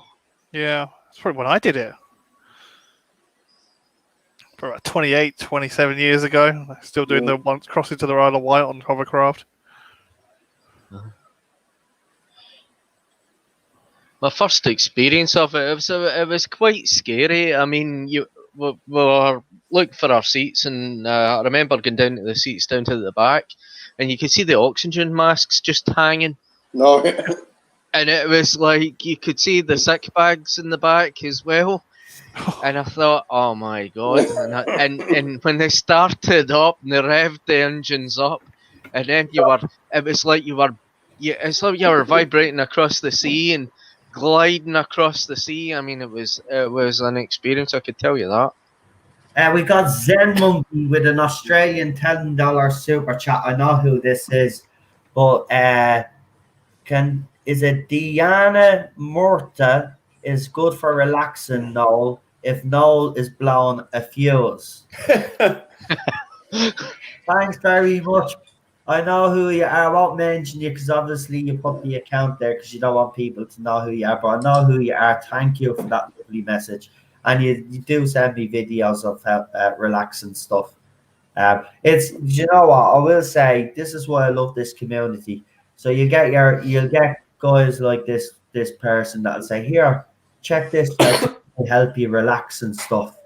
You know, and I like that. I love all of that. So thank you for that. I really appreciate it. And I do love the new name, Zen Monkey. I love it. And they got a little monkey there as well. So I like it. Yeah. Thank you. Actually, Rabbi was right. This is like the Silurians all over again, except the Doctor blows the base up instead of unit.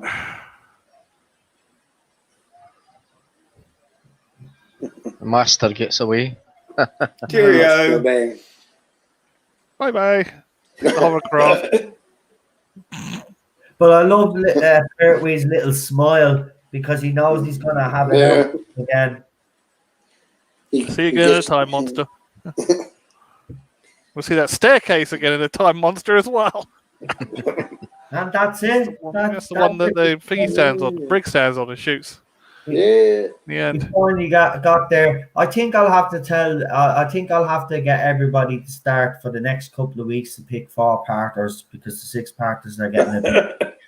Yeah, I've noticed that they're a wee bit kind of long. Yeah, because we've done a few 6-parters now, so I think we should go back to 4-parters. But I do agree, worst rubber mask ever, says Matthew. I agree. Right, what we'll do is, without further ado, we'll get everybody to rate this story because have we lost someone? No. Rabbi left and Charlotte left. Sorry. So we'll get everybody to do their rating. So we'll start with PD Rich. Go ahead, mate. 7, I give it. I think that was the first use of the new sonic screwdriver, and it's just nice to see the master. It's a good master episode, but I do agree with Rabbi though. It is it's a complete repeat of the Silurians. It is, yeah. Right, we'll go Alpha Omega next. Yeah, I'll give it an 8 because I like the story. I like Delgado. I think all the characters do a good job, and the incidental roles.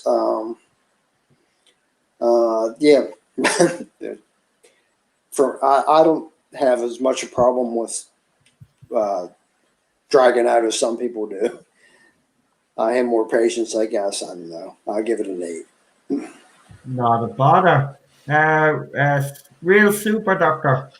I would give it an 8. I think it's a really good story. I think there's a lot of good stuff in it, and I do think it goes on a wee bit too far. I mean, but it's still an entertaining story. I mean, a lot of it still stands up today. I mean, you've got the Silurians, you've got the Sea Devils and the Doctor and the Master, and you know, it's I wouldn't say it was one of John Pertwee's greats, but it is a good story with Delgado and Pertwee. Just give it an 8 out of 10. Not a bother. Lee? Yeah, I think I pretty much agree with most people have said. There are pluses and minuses to this. I do see it as a rehash of the, the other stories that we've had. The Silurians. Yeah. It's always great to see the Master. There's some great. Well, I mean, I love the scene with the fencing between the Master and the Doctor. I think that's great. Jo's great in this. She's very proactive. And I think the Sea Devils, they aren't amazing, but they are iconic. I hate using that word iconic, but they are. I mean, when we think of Pertwee's era, we think of the Sea Devils quite a lot. I think as primary monsters. I will say I'll give it. I think I'll give it a 7. Okay, and I give this a 10 because, as I said, Matthew makes a good point as well. Though he says these stories were not meant to be watched in one sitting. That's exactly right. That's exactly right. In fairness, that is a very good point. When the next story was on, I put them in. So if you were to watch this as a separate entity, say a week, watch one a day, it probably relate better. But for me, I like it whether I watch it, and sometimes I do break it up, believe it or not. When I do watch it, I'll watch the first 3 parts and maybe watch the second 3 parts then the next night. So I normally break it up, but I don't mind the story, so it's a 10. I love the tension, I love the Sea Devils, I just love everything about it, and the fact that the Navy, they let them kind of use some of their stuff was pretty cool as well for back in the day. So am I the only one who can sit through anything, who can sit through a whole story at one time? It's like, exactly. I don't know. Right, well, that's the Sea Devils. Yeah. So, right. Where do I go? What do I do? Where do we go now? Where do we go? So what next week's serial? Yeah. Next week's is who has Tom Baker? I think it's Lee. No, it wasn't me. I'd love it to be. Was it me? It was me. It was me. I think it was me. No, it wasn't me because I Colin Baker's to get it out of the way, haven't I? Yeah. I can't remember now. Charlotte, was it Rabbi? No, Charlotte was the one that picked. Was it Rabbi? No, I don't think it was Rabbi. Was it you, Super John? No, it wasn't me because I picked the Sea Devils. Oh, you did? Yep. Well, we have a mystery. We'll have to go back and look at the stream and see what it was. Might be before I arrived. So hold on, then it was probably wasn't me. No, because you got the 6th Doctor. It might have been someone who isn't on the panel anymore. Right, well then I'll tell you what.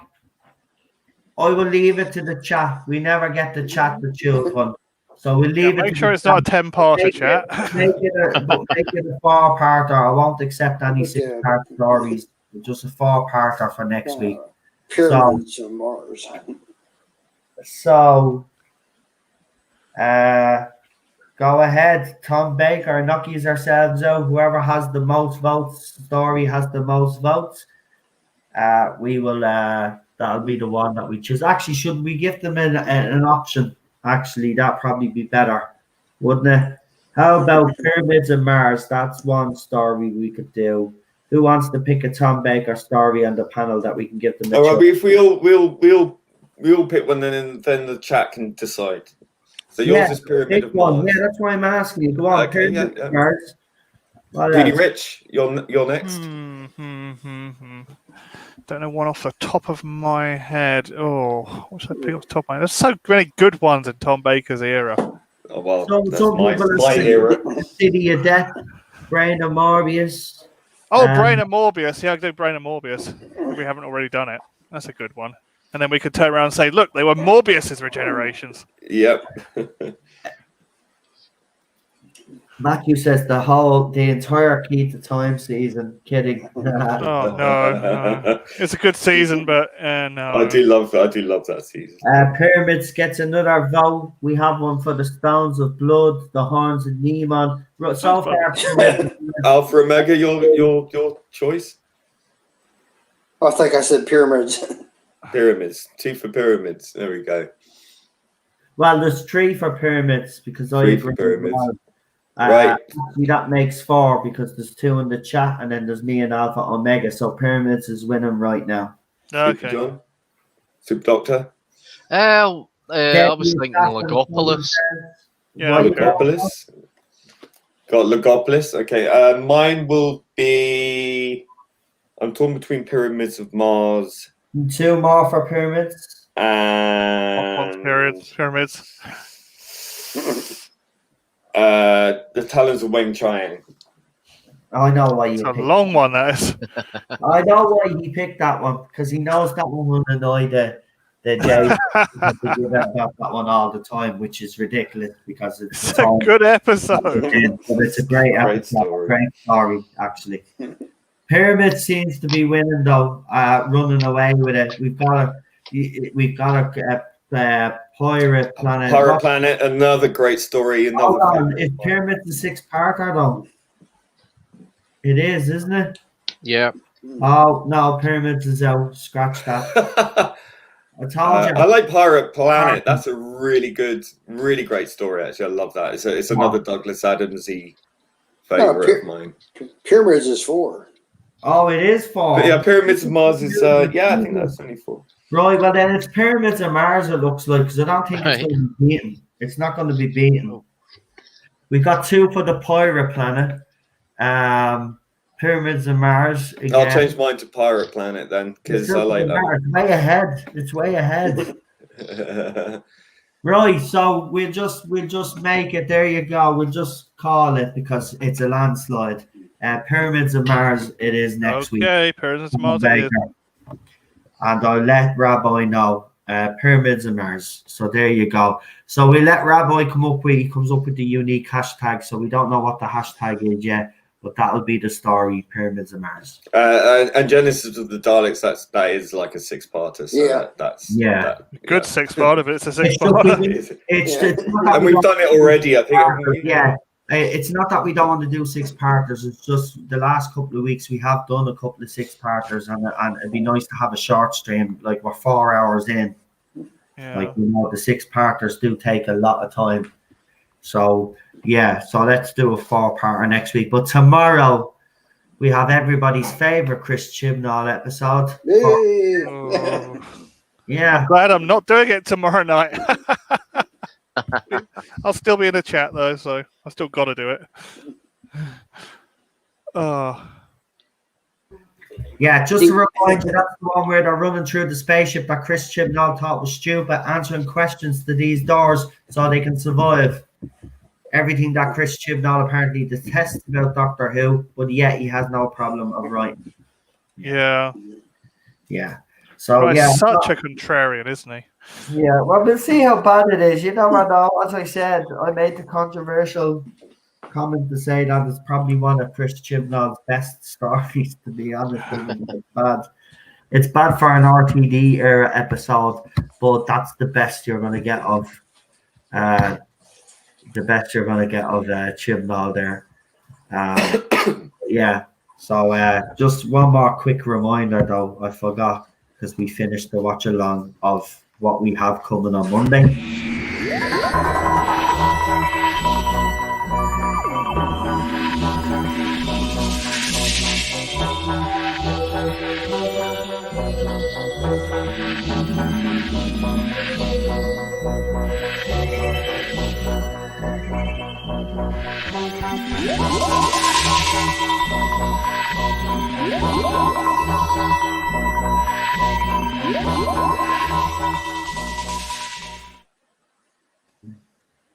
There, that's brilliant. I was just showing Cheryl there. It's the first time she's seen it. Big smile on her face. That's absolutely epic, actually.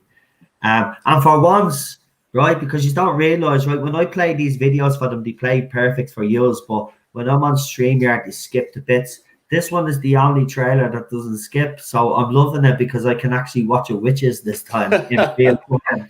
So it's brilliant, it is. I love it. I just love the way he's done the backgrounds and all. Absolutely fantastic. So it's 42 hashtag shallow thought. Yeah, shallow thought should be out of ideas. That's what the hashtag should be. Hashtag out of ideas. Chris Chibnall. Oh my God. Listen, we'll watch it because we have to. Because Chibnall does countdown. Yeah. There you go. Even better. But here's the thing, we have to do it because it's part of the season 3 watch along. Don't worry. After that, then there is a. After that, then I think it's the 2-parter, isn't it, of the Ood. So we pick it up again, if I'm correct. So no. Where am I getting that from? That's completely wrong. Oh my God. Social justice countdown. Sorry, I know what it is. It isn't a human nature, family of blood next. By the one and only Paul that sell out Cornell. Yeah, I think so, yeah. Paul released the genocidal child, Cornell. Yes. Oh yes, that's a good idea. Let's release her from the creature. But she's not actually a child. She's in the body of a child, and she's a genocidal maniac. Well done. You've just released a genocidal maniac into the universe. Did you just misspecies her? You did. Oh my God. It. When does it end? Crazy. Oh, I know. I wonder if Cornell smokes because his teeth are yellow. Yeah. Yeah. Probably so are his pants, to be honest. Well, yeah, that's what we've got to look forward to tomorrow. And then on Monday, obviously, we have the big watch along. But listen, that's the end of it for the watch along now. Obviously, as you know, we're not going to get into this too much, but there's a little bit of drama sparking up again. And I just want to make it very clear, and this is all I'm going to say on the issue, and I'm not going to address it again after this, actually, because you know what? I'm not going to address it anymore because it's silliness from the other side. If some people out there believe these idiot kids and what they're doing and trying to frame me and Lee, that's fine. But I'm going to make it very clear on this channel. Myself and Lee do not participate or condone any of the actions that are taking place or any of the harassment that apparently is being done in our name by these troll accounts. Actually, they're not in our name anyway. These people are on the same side and they're trolling their own side, which is the worst thing of all. Which is the most ridiculous thing about it. But shoot their own team. Myself and Lee and others are not going to be the ones that are going to be blamed for this. We have provided plenty of evidence over the last couple of months, especially with all of this nonsense going on, of the tactics that these people use. If you are still brain dead enough to think that these people are actually us, well then that's down to your stupidity and down to nothing that me and Lee have done. We do not want any sort of harassment, bullying, or anybody setting up sock accounts to be bullying other people. This is a deliberate attempt by people to get those people that don't like me to attack me. They're making them think that I'm attacking them. I'm not attacking anybody, right? I don't go. And when I go and defend myself and say, this is false, this is not me, and then someone's posting this stuff as if it was me, and then goading others into believing it is, and then I call them out, and then I get called scum for pointing out that this is a person who's engaged in lies and trolling in the past. yeah, I think you need to take a long, hard look at yourselves. That's all I can say. I thought you cut off or something because you ended that very abruptly. No, that's all I had to say. All you have to say about it? Okay. Do you know what this reminds me of? You see the episode of South Park, what is it? Not Without My Anus. They remind me so much of Scott the Dick from Not Without My Anus. Accuse Philip! Accuse Philip! And trying to take him to court every bloody day. Done nothing wrong. Oh, it's the millennials this day and age. Yeah, I mean, it's just like one of our main criticisms about this generation is the lack of critical faculty. Yeah. And I think this exactly exemplifies that problem. They cannot seem to distinguish between fantasy and reality. And I've told them, like, this isn't real. None of this is real. It's not us anyway, right? Just make that clear, right? It's not us. And if you are thick enough to believe that it is, well, there's I'm too old to play those stupid fucking games. I don't want to engage. I don't want to even be engaging with any of you. I want to be left alone to be able to do what I want to do without you buggers constantly harping on about how evil or scummy or whatever we are. That you have got it in your mind. You're so deranged, right? This is like symptomatic of your syndrome. Okay, you have a syndrome. You have a pathological hatred that guides you in absolutely everything you do, and you project that onto us, me, Noel, and Rabbi, etc. Okay, what's going on here? Because you cannot control yourselves.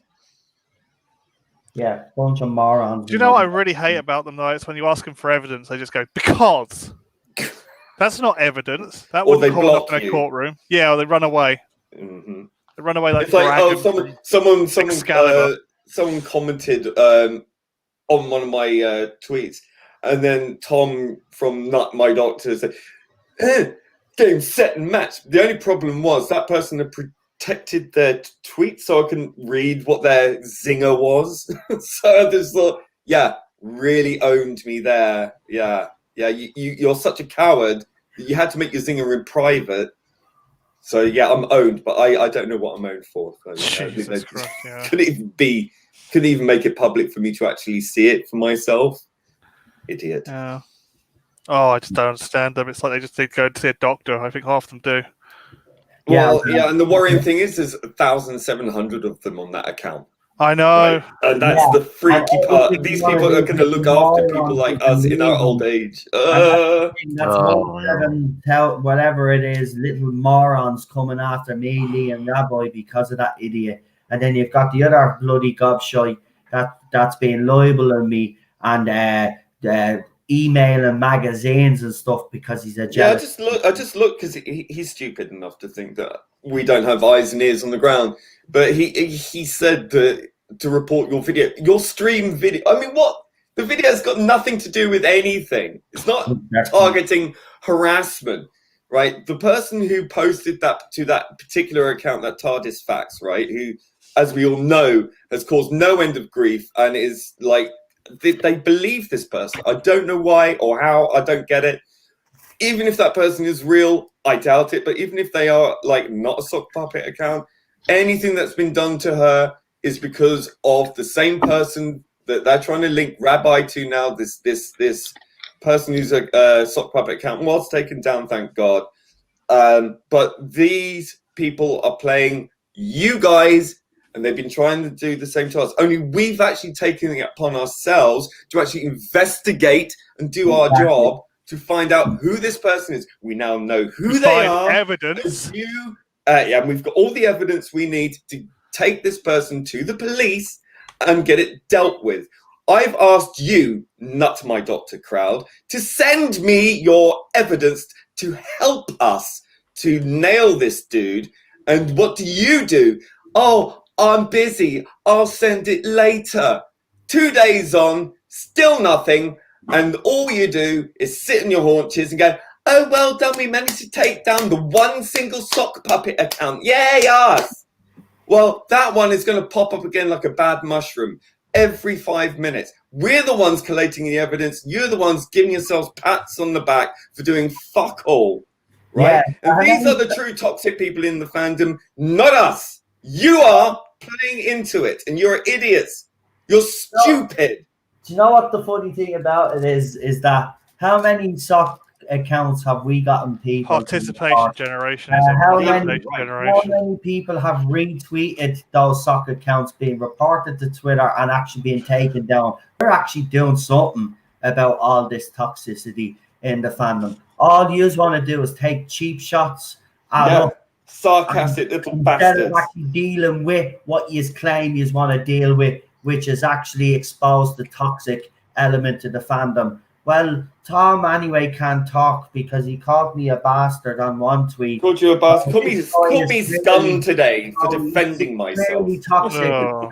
So you should practice what you preach, mate. Maybe you should cancel yourself and maybe wash your mouth out with a bar of soap because, you know, you're the scumbag, mate. He actually said to me on Twitter that he'd say all these things to me face. He went on Twitter right after goading, like his entire life seems to be spent trying to come after us. And then he started being all melodramatic, saying, "Oh, maybe I shouldn't live anymore." And I was genuinely fucking concerned. I emailed his account, which is run by Donkey, right, the one he's protecting, and I asked if he was all right. Genuinely concerned. And then what happens today? I get called scum by this guy. Right? After I fucking bothered to actually show any form of concern for you. Because that's how I am. You judge me by your standards, I'll judge you by mine. That's all I'll say on that matter. I feel really let down by that because I really don't like any notion of anyone saying that they wish to take their own life for any circumstance, even if I utterly loathe what that person does. I still have enough decency to show concern. And it's not fake, and I mean it because that's how I am. That's the way I was raised. And what do? You throw it in my face and you come and attack me over a false fucking profile. Get a grip. And if you can't handle it, get the fuck out of the kitchen! Twat! Yeah. He's challenging the inner Noel. He's doing I don't need an inner Noel. I've got an inner Lee, and that's far fucking worse. Ooh. Yeah, don't mess with Lee, you idiots. But yeah, I mean, look, these morons, if they're, as I said, if they're stupid enough to believe that these people are us, well then we can't help your stupidity. Maybe you should stay off social media because clearly you don't know what you don't go playing with fire ants and then start wondering why you're stung. You don't seem to get it. You are not the moral authority. You have a bunch of fucking arse lickers who come onto you and go, oh yeah, the place to echo chamber and resonate this hatred, wind each other up. So you feel validated to come after us for simply having a different worldview to yours. You are bigots because you are intolerant of other people's opinions. Simple as that. We only ever react when we are attacked. And you constantly keep coming after us and you constantly wonder why you get dealt the cards you're dealt with. Because you cannot simply take the fact that you come after us and when we respond and we defend ourselves, you can't handle it. Get over it. They resort to going to crying to their best pals that are in high positions, and then they get little hashtags made of them. Oh, we support blah blah blah. And no zone is a cunt. Yeah, remember they got that hashtag. No, what was it? No zone is a what was it? No zone get. I forget the hashtag, but they even got a hashtag trend, and that's how sad they are. Little individual. Get a life. Get a life. I mean, it's ridiculous now at this stage. It is. Imagine trying to report this stream and have this stream taken down because apparently we were abusing some young one that some lady, I should say, that I haven't even had any interaction with in what Fucking since the last time they accused me of doing crap when these troll accounts were piping up. If you can't see it's troll accounts, then there's nothing I can do. And listen, if you do truly believe it's me, then I'll say this to the people that are accusing me of all of this. Gather your evidence and go to the police and have something done about me. Right? If I'm that person that you claim that I am, go ahead. Absolutely. Take it to the police. Because we are. Evidence, bring it to the police, and I expect a letter in me post. Go ahead. Right? Because I've nothing to hide. Do it. I beg you. Dare you. Right? I know you would, but you don't listen, we don't have to just but they have evidence, right? Like they say, they say all this thing on Twitter without showing evidence. So show your evidence to go to the police. They don't have any evidence. Yeah. Let the real authorities judge it, not the Twitter authorities. Not Jack Dorsey. Let the law judge it. Yeah. Not little tweets that you will put up and then bend it by when you word these are tweets, you will bend everything that I said or whatever. Go ahead. And you want to see what kind of man Jack Dorsey is, you have a look at what's happening in the Senate at the moment to him. Twitter is not the court of law. So no. And he's finding out the hard way it's not the court of law. Right? So go and get your evidence that you have, because apparently you have plenty of it. So present it to the police, right? And then get them then to charge me with something. If you're so confident that I'm bullying people, go for it. And I'm telling you to go for it. Right now, live on this stream. Gather your evidence, all you little J-bots, yeah? Give them to one person so they can go then to their local Met police, yeah? And then see if they'll charge me with on. Go ahead. They'll take one look at you, their information, and laugh you out of the bloody police station. You haven't got any evidence whatsoever. That's the thing. It's all sock accounts and they'll see that. See, you might think that people on Twitter are dumb, and it looks like some of them are, unfortunately, but you can't fool the police. So go and get your evidence and shove your evidence. Go to the police, because unless you look at the end of the day, right, you keep talking about how evil I am and try to deplatform me. Well, the best thing that you can do to do that is to go to the police. And I'm begging you to go to the police. Get your evidence and go to the police, please. Yeah? Begging you to go. You haven't got a shred of evidence, because I haven't been going near any of these people. It's all stock accounts not created by me. We've actually told you who it is, but you choose to ignore it because they're on your side. Simple as that. Yous all work together. Yous all pal together. Yous are all in the same chats together. You think we're stupid? Yous might have the majority of the other side filled, but you won't fill this side, which is our tactics. Right? Simple as that. And thankfully to God, there's one or two YouTubers out there that actually had seen right through it and haven't started up again. Thanks to you, idiots. That's all yous are. Well, again, they're not engaging with their critical faculties. They are reactionaries.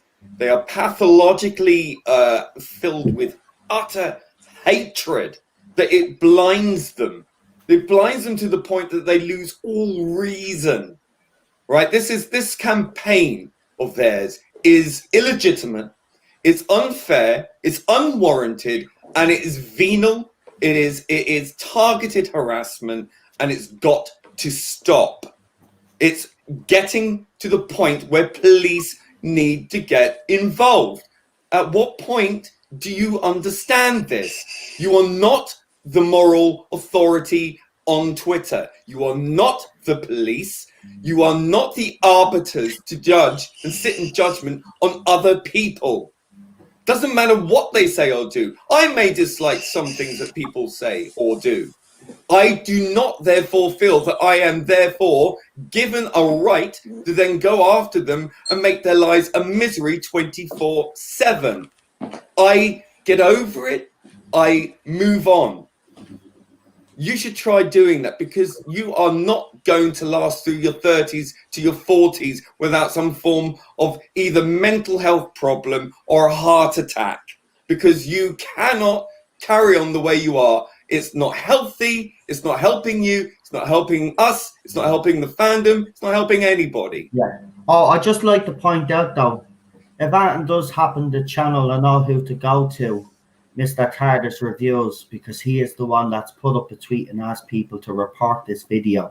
So just remember, if anything does happen this channel, I'll be holding you fully responsible because you have believed, because it's stupid you are, you actually haven't went and checked to see, or even go back and check the video to see if we've been harassing people. You've just assumed because someone has rolled up on a fake account.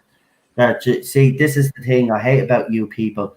You don't actually go and check for yourselves. You believe they wouldn't know what evidence is if it came up and yeah, I know. by the hand. No, blindly. So if anything does happen to me channel, I know who's responsible. So you know, if I were you, I would retract your tweet and actually apologize for being an idiot, because that's exactly what you've been doing. You've been an idiot for the past few weeks. I don't know what your problem is with me. And listen, you know, your tactics that you've used over the last few weeks as well have incited others to come and attack me and try take down my channel.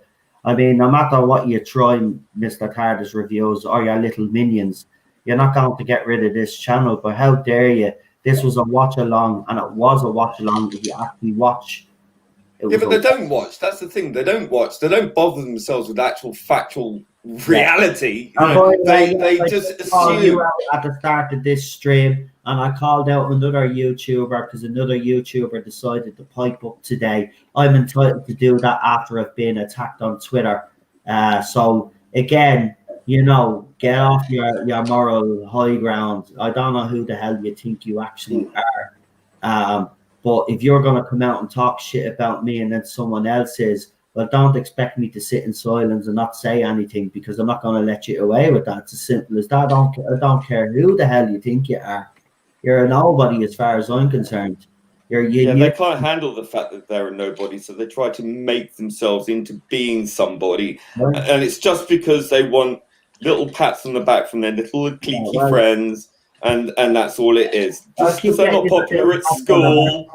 Delusion of narcissism style. It is narcissism. Annoy them, drive them mad. But because of all of these negative attention, because of all the tactics that you've tried to use, you've helped build my channel.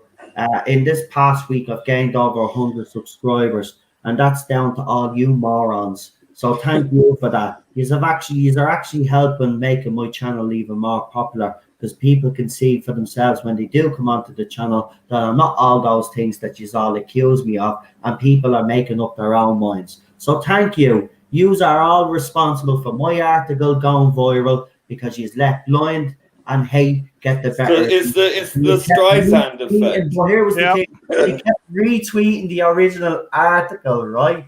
Which made then other people pick up on it, because this side of the fandom, because that's even the articles will listen to them, they start picking up on it then, and then you were wondering why everybody was covering the news. It was because of yous in the first place. When bounding into comics, the first article, yous all shared the crap out of that, giving out, oh, they're using those as an official news source, right? Then other articles picked up on it because of yous. So the reason why it got all the views that it got, me news got out there, was because you guys all spread it. So again, you blame me and does it for clicks. You're the ones that got me all the clicks. You're the ones that got me all the subscribers, and you're the ones that got me all that money too. So go and kiss it. Suck it up. I'm going nowhere. And on my channel, by the way, just to let you know, my channel has bounced yet again. We're past the 1,820 mark now, and we continue to grow every day. So thank you. It's all down to you, by the way. So give yourself a pat on the back, because you love patting everybody. You love patting yourselves on the back. So give yourself a pat on the back for that one, you bloody moron. Do you know what? If I wanted exposure, I could, and if I had a plan, I couldn't have come up with a better one myself. You did it, you ourselves, and you are all right. That's why you are all coming out and kicking up, because you realise what you did. You realise that you actually helped me. And then when I put the next news out, he has made a conscious decision to not share me news, right? Because you didn't want it to go viral this time, but because you realised you've made a big cock up. So thank you. It's all down to you anyway. So keep hating away. Because keep on virtue signaling. Yeah, exactly. People will keep flooding to my channel. People will see what I'm putting up with. People will see the fact that she's not trying to sabotage me at every turn, and people will see that all I'm trying to do is do me panels, bring people on here, so they can have a voice and do their watch-alongs and have fun. But they will see what you are trying to do. But listen, that's the funny thing about this whole situation. I was thinking about it over the last couple of nights. These guys actually are responsible for my news going viral. It wasn't the article at all. It was the fact that they kept sharing the article with their hate. Because if you see the bounding into comics, if you go and look at that Doctor Who article, go and look at all the people that retweeted it. It's mostly all those fans giving out about the fact that bounding into comics, and they slag even the writer saying, oh, look, they're using a bigger homophobe, the usual crap. Right, but all their hate generated all the views and the clicks, and that's why all the other articles picked up on it, and they don't even realize how shit. And look at if I was gonna come up with a plan to try and do something like that, I couldn't even come up with a plan as good as that. So you played ourselves, and I think that's why they're lashing out now, because they realize what they did. But thank you, because you've built me channel even bigger. So thanks a lot. I appreciate it. So, but keep hating away, because I'm going nowhere. And by the way, as I said, this stream does end up getting taken, you're not responsible. But don't worry, I won't be going anywhere. I have the second channel, we'll continue on. And it doesn't matter if I have to start again, I'll start again. You just don't realize my determination. If I have to start again, I'll start again. You aren't going to silence me, you aren't going to shut me up. It's as simple as that. Right. I'm done having me rant anyway, but there you go. Well, the point is, we've done nothing wrong. End of. That's it. There's nothing else to say on that. We've done nothing wrong. Nothing. Nothing. Defended ourselves and we get vilified for it. Well, no more. Oh, yeah. Anymore. Story of my life, mate. Story of my life. So, yeah, as I said, we subscribe our count. Not that I care, but just to let you know, because of what's happening there, a little community is grown. So thank you to everybody that has subscribed over the past couple of weeks. It's been absolutely amazing. Watch hours are up, views are up, everything is up. It's absolutely fantastic. I couldn't be happier. And yes, I will brag a little bit, because I never do, but I will brag this time. It feels fucking great. Feels great. And we'll continue to go and grow. 1,820. Never thought that'd happen. I thought, 56 subscribers would be it, but 1,820 later, brilliant. And that's all down to you guys as well for the support and sharing the channel and sharing the links and all of that. But we have to congratulate the JBot side on the storage, because well done. I couldn't have planned it better myself. But again, it exposes the fact that you hate me so much and the things that you were saying that you didn't realize what you were doing.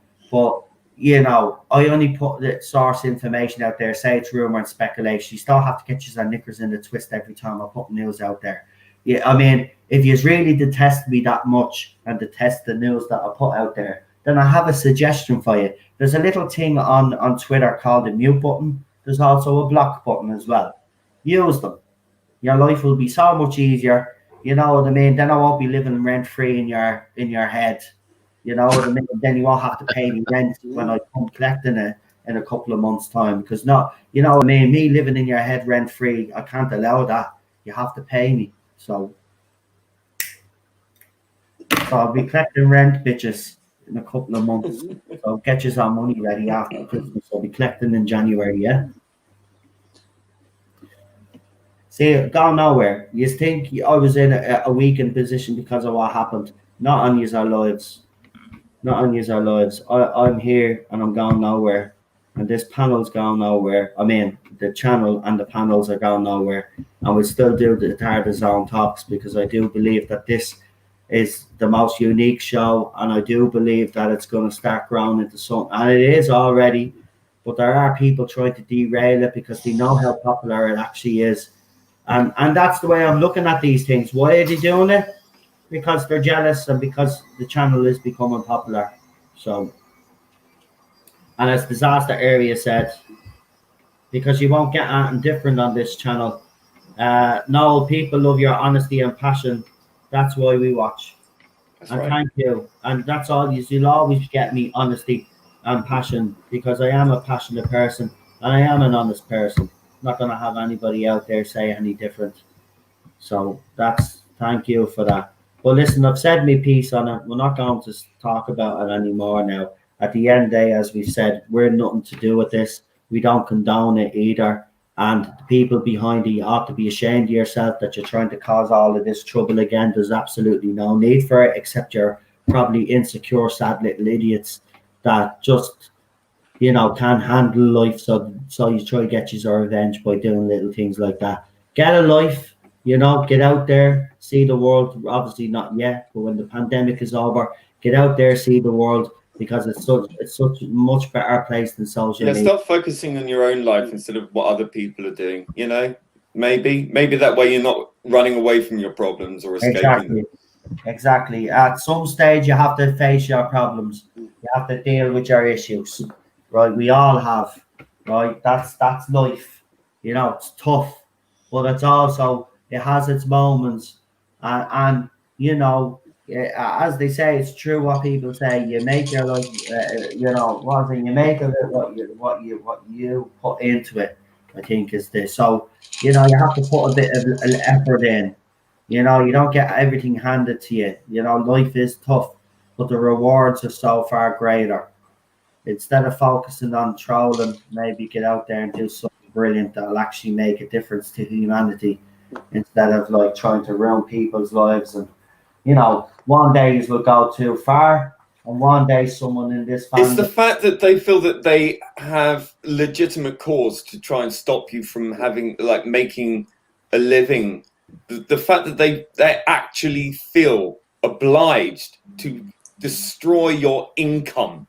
That is like playing with adult stuff, right? Your children who think that they can destroy a person's, livelihood, and that is not okay under any situation. No, it's not. But look, who the hell are you people? It doesn't matter anyway. We'll keep going no matter what happens. There's always bumps along the way. As I said, that's life. If they want to do this, then you know what I mean? Look, it's wrong. If I'd be honest, if their parents knew anything about this, if they were decent parents, which I think more than likely they probably are, they'd be disgusted by what their kids are doing. I'd like to be able to buy some paint. Yeah, exactly.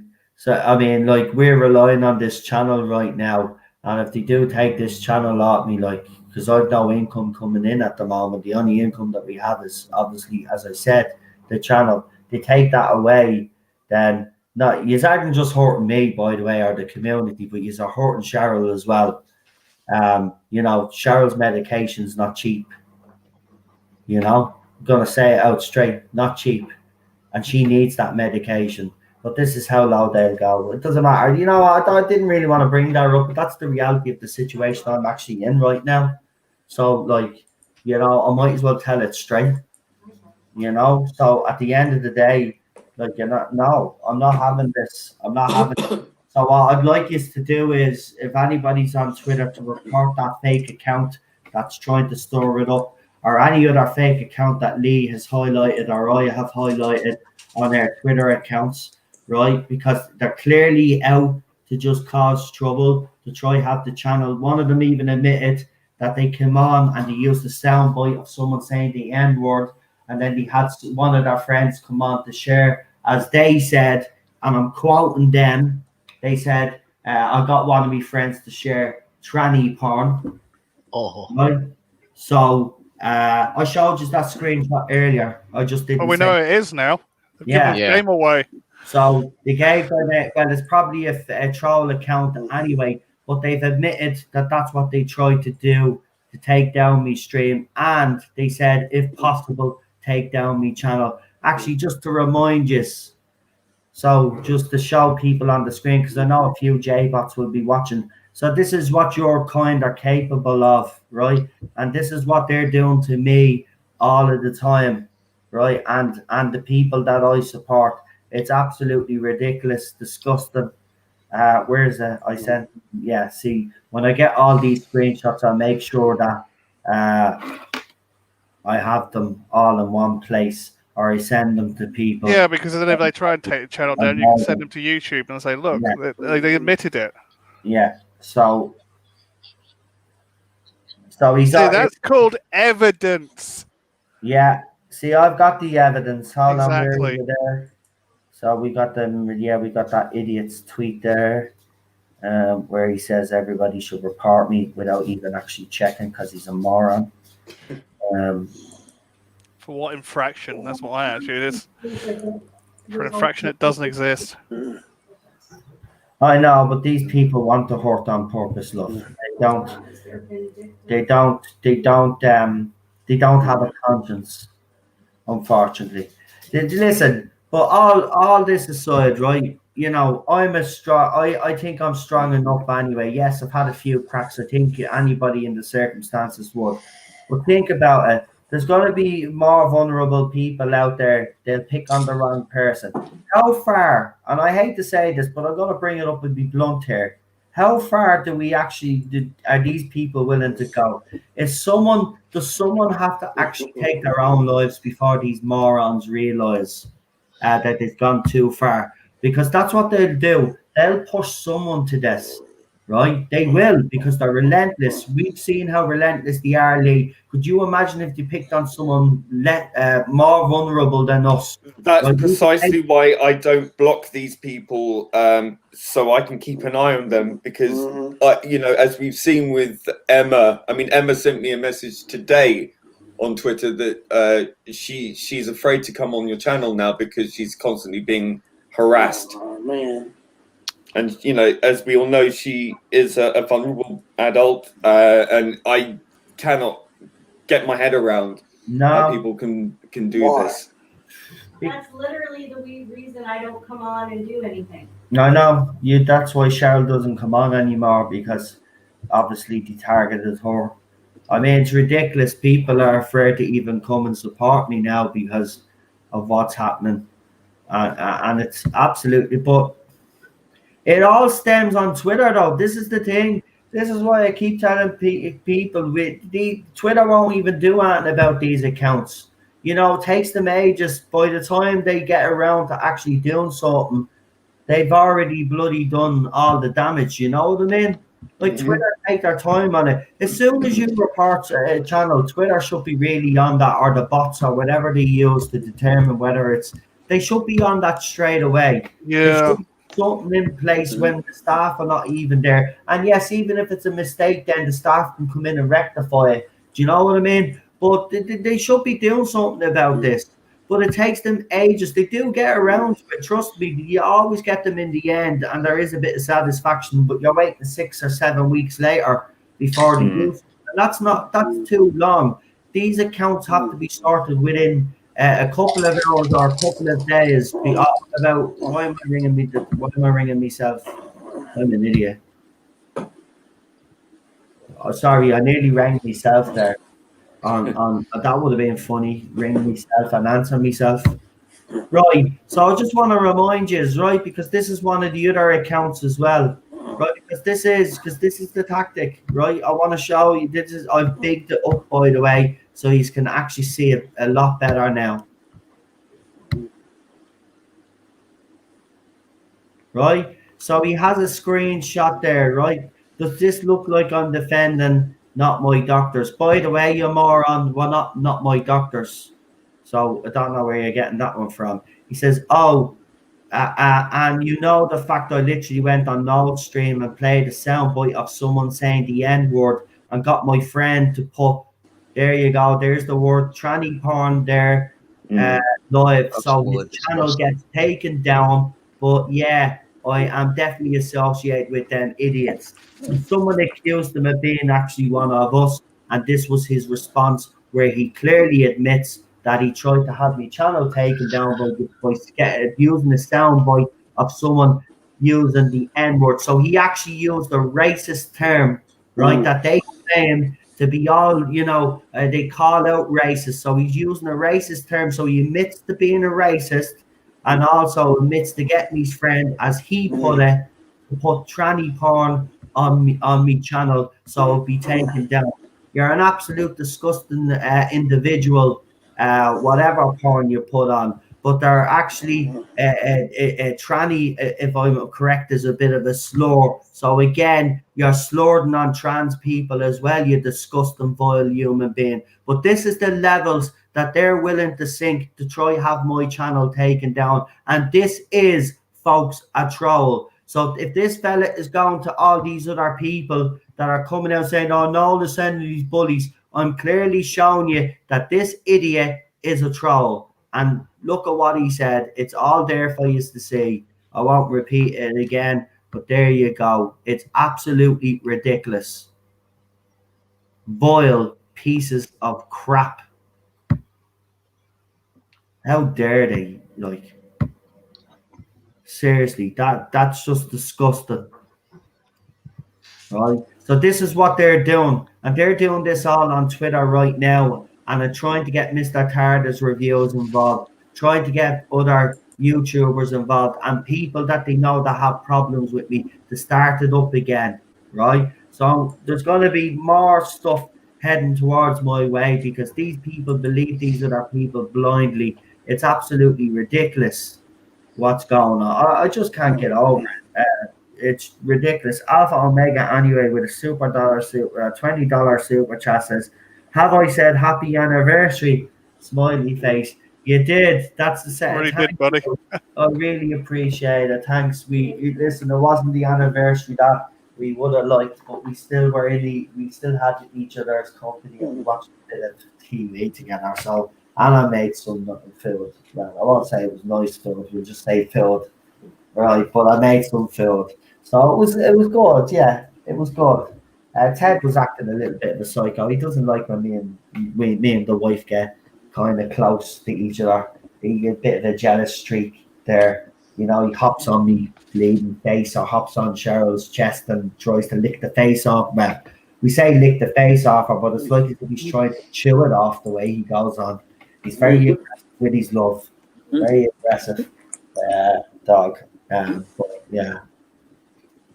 But yeah, listen, I think we just explained everything anyway. It's just, look, the tactics that these people, it's actually disgusting. So the stuff that they call me out for, that they do themselves, like, I said before, and I'll say it again. If I found out you do stock accounts, controlling people and stuff like that, I would be gone. Disgraceful behavior is unacceptable for anyone. It's just not what anyone in the world needs. There you go. You heard it from the horse's mouth. Sorry, the wife's mouth. Really? That's what we say in Ireland. For I didn't want you to take that the wrong way and actually think that I was calling you a horse. It's an Irish saying. Everybody's got very quiet all of a sudden. Did that all shock you there? No. Yeah, I'm just letting you go on and talk about it. Well, in fairness, like, isn't that disgusting? Like, I mean, that's how low they're willing to go. So yeah, that's it. You're right. We're done now. But listen, all I'll just say is we proved conclusively that this person is a troll. So if you fall for it, then that's basically all down to you. So there's nothing we can do about that. But we're going to continue to go on and do what we do on this channel. Right, I'm going to say good night. I'm going to let everybody do their shout outs first, and then we're going to say, I'm saying good night now. As soon as the last person finishes the shout out, we're heading off. So, thank you everybody in the chat. Alpha Omega, thank you for those super chats. I really do appreciate it. That was fantastic. And we did, as I said, the anniversary wasn't the one that we wanted, but we still had a bit of a good time, and that's the main thing. We still, 2 years down the line, she's still alive and I'm still alive, so we must be doing something right. So,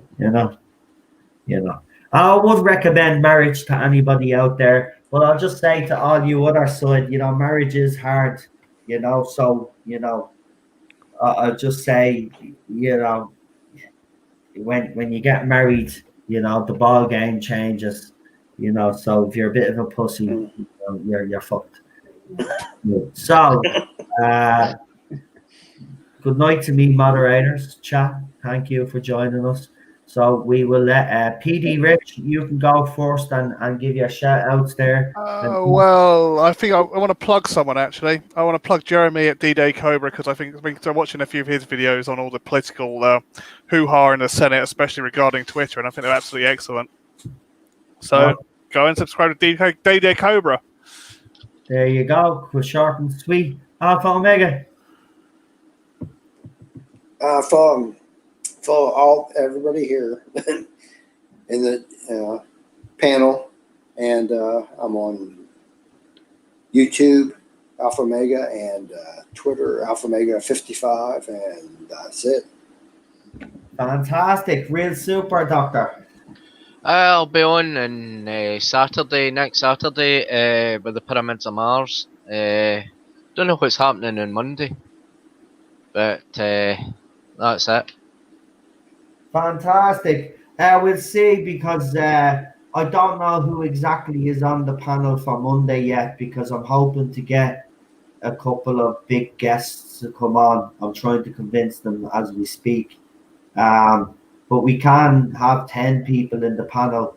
So I'll let you know anyway. And we know it works. Yeah, cheers. We've already done it. So, problem being. Yeah, you can find me on the twat, not at being_problem. No. That's the fake one.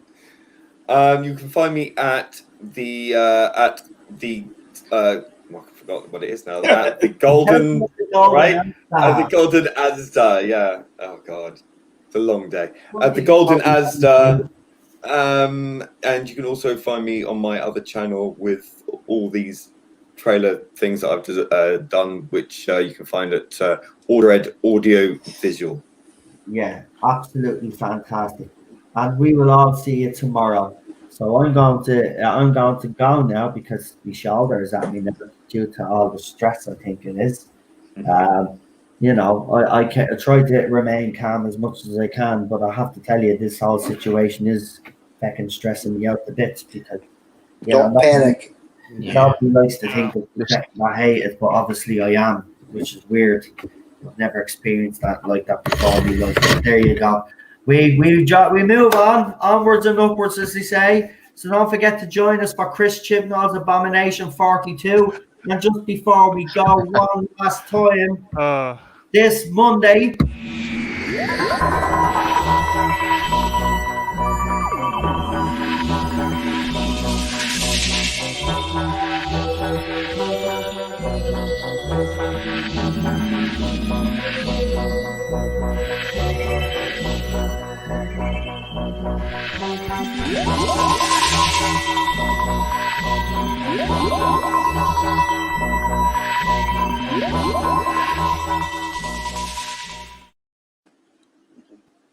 And now we're about. This is going to be the biggest, the longest ever goodbye, because now I'm going to actually play every single trailer before we go, finishing it off with the main channel trailer. So, no, I'll finish off with the Hartnell first one again. Right, I want to say good night to you all. Listen, I'll talk to you. Good night, Noel. Night. Good night. All tomorrow. Have a good day, a good night, and enjoy your Sunday. Don't eat too much chicken or whatever you have for you or something. Night to all the chat. I'll be back with you guys tomorrow. Yeah, so we'll be back tomorrow. I shall see you. Right, so Fridays we have.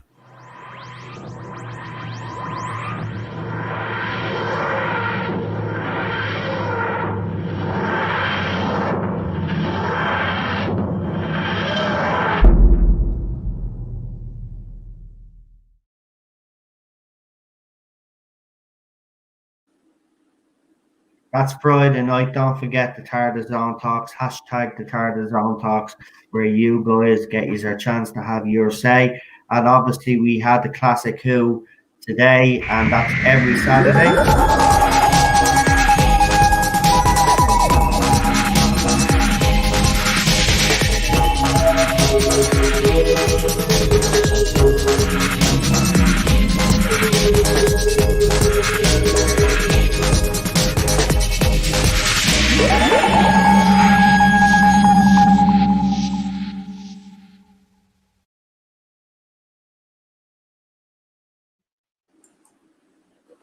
And that's every Saturday. Every Sunday we have the one only.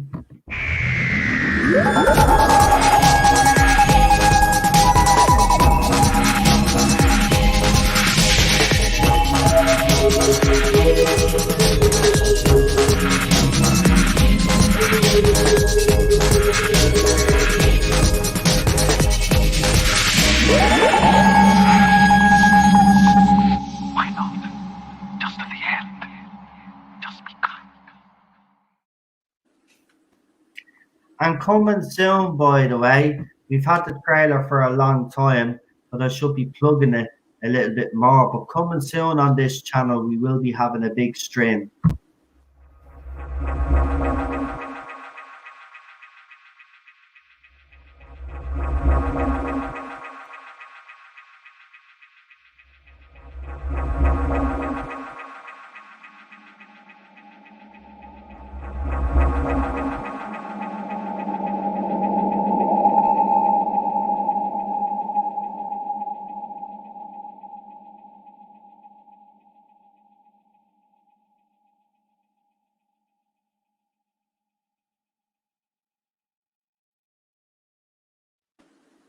And that will be next month for definite.